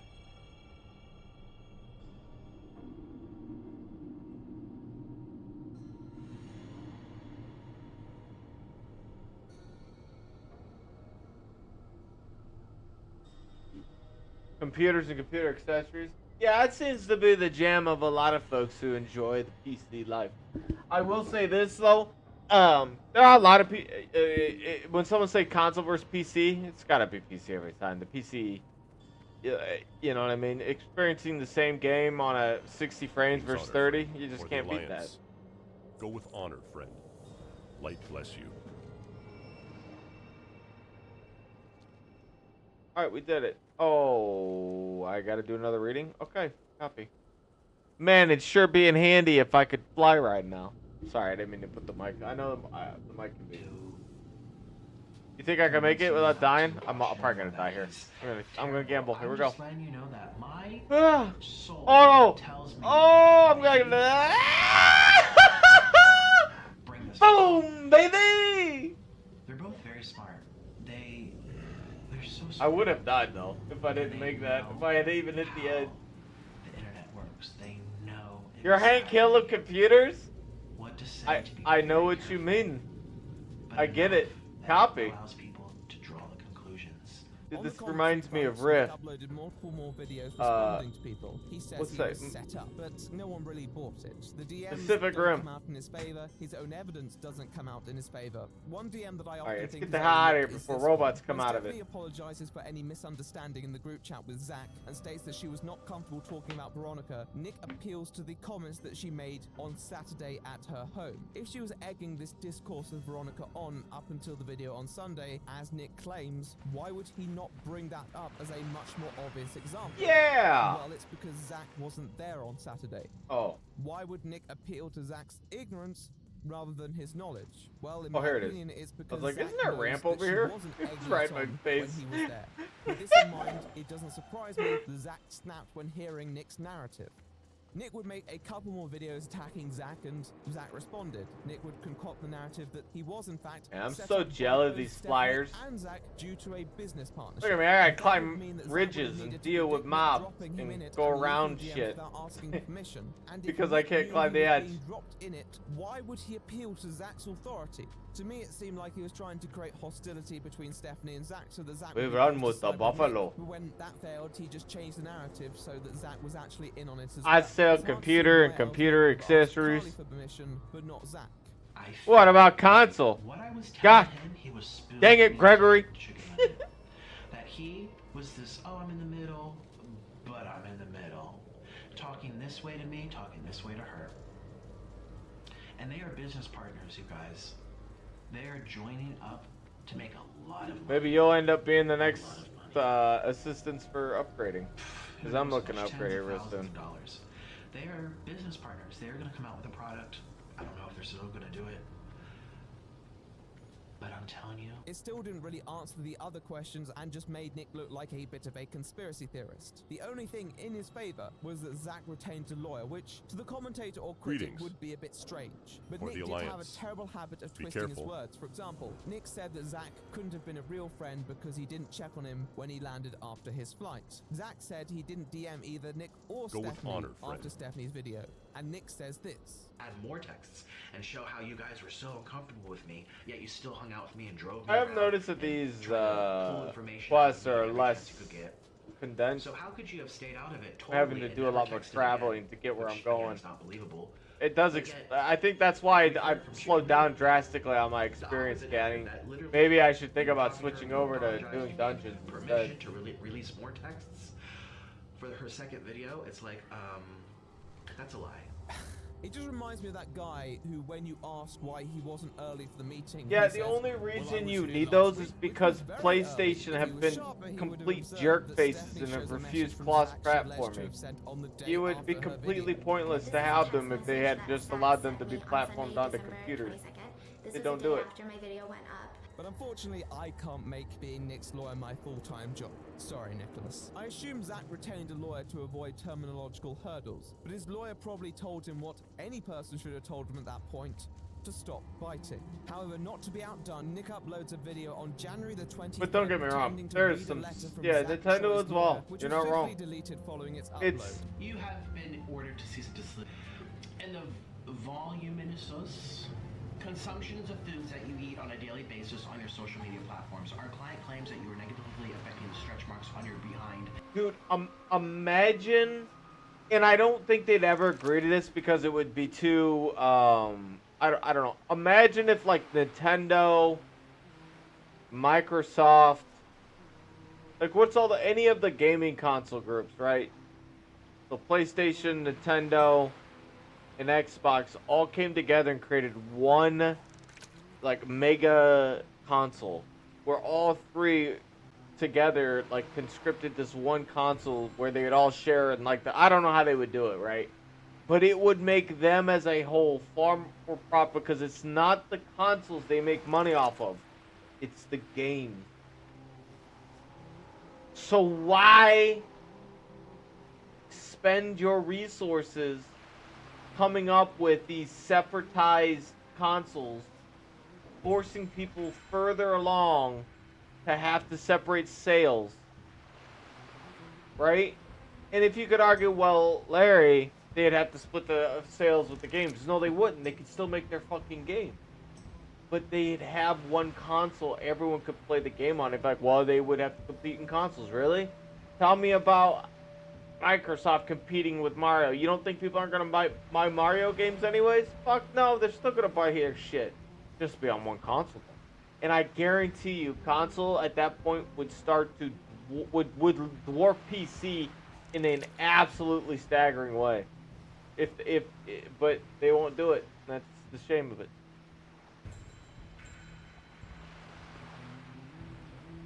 Because it would basically, it's like a dick measuring contest, to be honest. I think in a way, they don't want to have to give up their own position of power, like their own, like, we're Nintendo, we've done our own thing, we don't need other people to come up with stuff. But it's a mistake. Fucking mistake.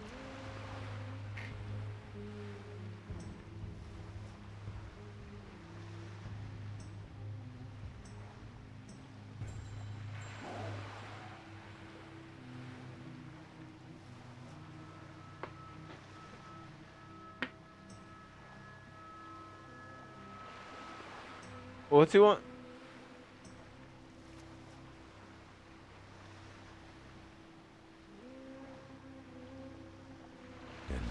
Alright, I gotta take this conch shell. See my rest of my hand. I'm always moving around and trying to get comfortable. It's hard. Dude, did we just get another merge? What is happening?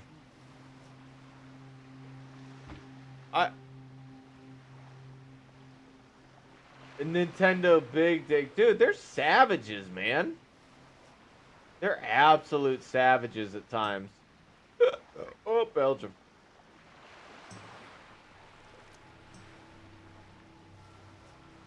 Yeah. No, you're not wrong. And your pork belly. Our client claims that your double chin should hence be force censored and provided its own zip code. Alright, where's the conch at? Okay. Alright, we're good. Showing your pork belly and your eggplant on your social media platforms, as it is a direct offense to the morals of our client and the internet and beyond. He made other responses to a couple people, but they soon fizzled out. He says there's a lot of people don't know, but it seems that people knew enough about him. On the other hand, how was his melodramatic persona holding up? Well, to be fair, it led to some sensational content. Sony, Microsoft. Yeah, if you put them together, they'd have the biggest dick. And this is what's going to keep the evil spirits out. Because I feel like there's evil spirits coming in, people casting spells on me. Out of range. Excuse me. I need to get am closer. married to someone. Okay, I need to read. Who has a family who does witchcraft, so you better not watch out. Because I'm making sure there's no voodoo happening here. I am blessing myself. Scalder remains. The energy out you go, toodaloo, out the door. And guess what? That bad energy can go right back to you. Bye-bye, you. You don't even know what you're talking about. I'm not sorry. Not sorry. I'm not gonna apologize for anything for anyone. PC. I like how you put it just a little bit in front of Nintendo. Someone likes Mario. To Hill. Sorry to Hill. Oh, okay, I need to find some particular. He just wanted to eat and cry on his channel. This approach had separated his commentary persona from his melodramatic persona, allowing the audience to lend him credibility. It even shows me the pathing. His Here it is. outlandish behavior. However, with his commentary credibility practically gone, he had no Get 'em, reason to boys! preserve this border, and it quickly devolved into various debauchery relating to the drama. Wait, what the far fuck? Beyond that. But here's What the kicker. fuck? When you think about it, it's the No, exact boys! same cycle of his former vegan persona. Establish yourself as a credible creator on a certain issue, whether that's your own lifestyle, behavior, or someone else's. Make multiple videos on each topic, being outspoken, opinionated, and convincing fans by channeling assurance and Good job, boys. confidence, even if the evidence is shaky. Eventually, this position no longer remains tenable, becoming quite apparent in the public eye, either through your own narrative or someone else's. This is in turn met with a dramatized deterioration, which is absorbed into this ever-growing, more unhinged presence which amplifies the drama. Obama says pizza is a vegetable. Michelle Obama says pizza is Yeah, it wasn't an issue when Nintendo was literally like the only thing that existed. Do you know what I mean? Turkey baster. I've been here. But that's not the case anymore. Why am I getting fat? I don't know why. I eat all the food pyramids. Do you think it's so funny? It's not funny. I eat all the food groups. I don't exclude any food groups. I eat all the food groups. I used to only eat 2. However, given the scale of this new drama, a lot of audiences just saw him swinging back and forth on his sentiments and losing complete control of his channel, even though this was his brand, and he was just cranking it all up to 11. The thumbnails, the titles, the topics, it was hard to see why anyone would put themselves through that. But Nick did.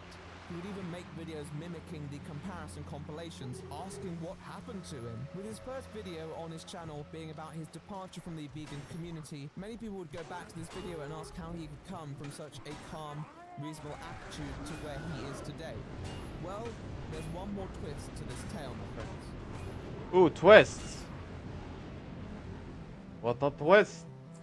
You could when you could buy a console for $199. I think I do remember them talking about how they took hits on that too because they knew they'd make money off the games. And a couple other more recent creators who had their run-ins with Mr. Avocado. These are not the stories that I find of particular interest. In fact, there is one tale that may tell us more than anything else. As you probably remember, though it's a while back now, when responding to one of Veronica's videos, Nick mainly chose to avoid a certain point relating to an email from someone by the name of Rainy Pachak. This was a person who Nick had previously copyright striked under an alias, and attempted to conceal it for a while before coming clean. But in Rainy's new video, he showed it went much deeper than just that. I want to say that Nick has been doing this to people for a very, very, very long time, and a lot of people have been using my footage and other people's footage recently to prove that, because these things are starting to surface, and I think people, now that Nikocato's kind of been exposed a little bit, people are feeling more comfortable about coming out and telling their a water elemental. Is this a mage? Oh, it is a mage. You get a water elemental? It's like everybody gets a little buddy now. That's so cool. I do like that. Death Knights get a little ghoul if you want in one of the specs. Oh, Unholy, I believe. Unholy, you get a ghoul, which is cool. He's eating a ton of avocados, so he had people being like, yo bro, you should probably not eat so many avocados. And being Nick, he takes everything super personally, didn't like that one bit, so he was at war with this community, right? And so he was making drama videos about how he can eat high fat and it's fine and blah blah blah. And yeah, I agree, you can eat however you want. That's not. Dude, I remember the Game Shark from Nintendo. Using this drama on Facebook to plug his YouTube channel. Getting info fly on Mario. Game got real boring after that. We stopped playing with the Game Shark. Your integrity. You're making a lot of drama on Facebook and using it to Winter plug your clams. YouTube channel to get more views. Okay, we gotta either find them or kill them. Enough with him for I could You got any clams? Nope. Okay. Criticism, but no, I couldn't. That was a big mistake. That really pissed him off. Yes, and he comes with a fair few receipts of his own. So in the coming days after that, I get a strike on my YouTube channel. It says Carlos Plaus put a strike on this video, said that you used footage that was his. It was actually a YouTube video where I did use somebody else's footage. I didn't really know what I was doing back then. I shouldn't have done it, but it wasn't Carlos Plaus. It was not somebody named Carlos Plaus's footage. So I look into Carlos Plaus. I find out that the only comments it's ever made, the only channel it's had any engagement on is Nikocato's, and the comments were ridiculous. They were like, oh my god, you're so amazing, you're like the coolest YouTuber ever. And it became painfully obvious that it was a fake account, and Nick was using it to not only put a strike on my channel, but to garner support, fake support on his own channel.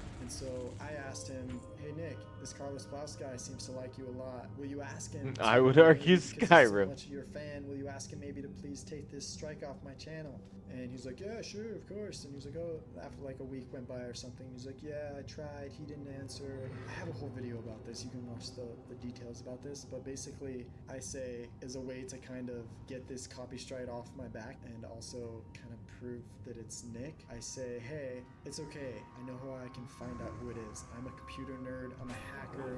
I can find out his IP address as soon as I dispute the claim. 10 minutes after I send that to Nick, the claim is taken off my YouTube account. Obviously Nick, who did it. Nick and Orlin are totally ridiculous. They keep asking me to do things for them. Eventually I'm like, okay, no. You put a strike on my channel. I'm not doing anything for you. Maybe in the future, if you apologize and Nick's really nice to me for a while, I'll start being friends with you guys again. So Nick doesn't say anything until I think the 2015 Woodstock Fruit Festival, where he comes up to me on the first day, says, yeah, he admits it was me. I was trying to type it out and talk about the whole werewolf thing, but like, dude, they're talking about like if vampires are immortal and werewolves were not, and I was like, I always understood that werewolves and vampires were like both immortal, and they just kind of fought each other all the time. And he's like, that's only an underworld, and I was like, I guess, but I felt like other things too. And then like, there's like a story. Maybe if we looked it back, it'd be an easy look up. But the idea was like the werewolves, you know, to kill the werewolves, you had to kill the alpha werewolf, or the one who started the whole entire group, or else you know what I mean? You couldn't kill them. Like the infection, you couldn't cure yourself of the infection unless you killed the big dog. Right, but I don't think the big dog ever died. It was like they were always just alive. I don't know. Whatever. That he did it because two reasons. One of them I will not mention because I feel like it's too personal, but one of the reasons is because he was jealous of my camera equipment and my YouTube channel and my skills and blah blah blah. And my skills and blah blah blah.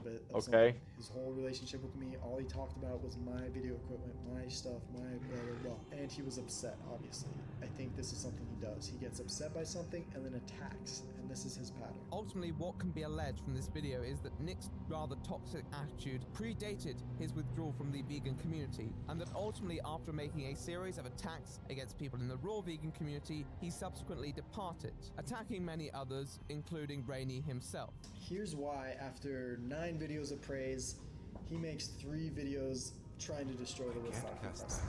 He started eating cooked food, and some people within the community had some stuff to say about that. Stupid stuff to say, I will admit. They said things like, oh, he's lost his way. Oh, he's fallen off the path, fallen off the wagon. He's returned to eating toxic food. He makes many videos about how raw food is bad, an eating disorder, and how raw vegans are insane, and how the Woodstock Fruit Festival, the largest fruit festival in the world, is a freaking insane place where they starve their volunteers and they pull coconuts out of the trash and make food. Hey, I don't even have to go for mana because I leveled up. That's a win.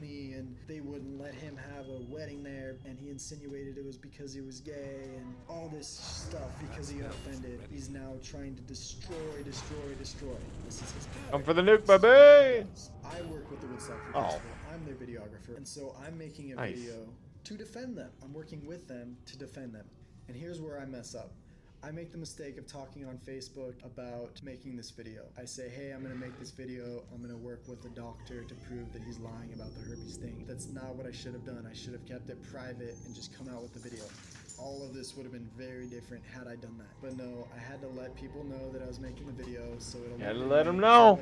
That was his mistake. Make a 40-minute long video. What a fool. To try to get people to distrust me. It's like war with this kid. Like if you slip up a little bit, he's gonna take advantage of that to the fullest to try to destroy you. Sounds like ruin me. your reputation, to get people to not trust you. And I think this is the first time he did it, unless he was doing this in high school too.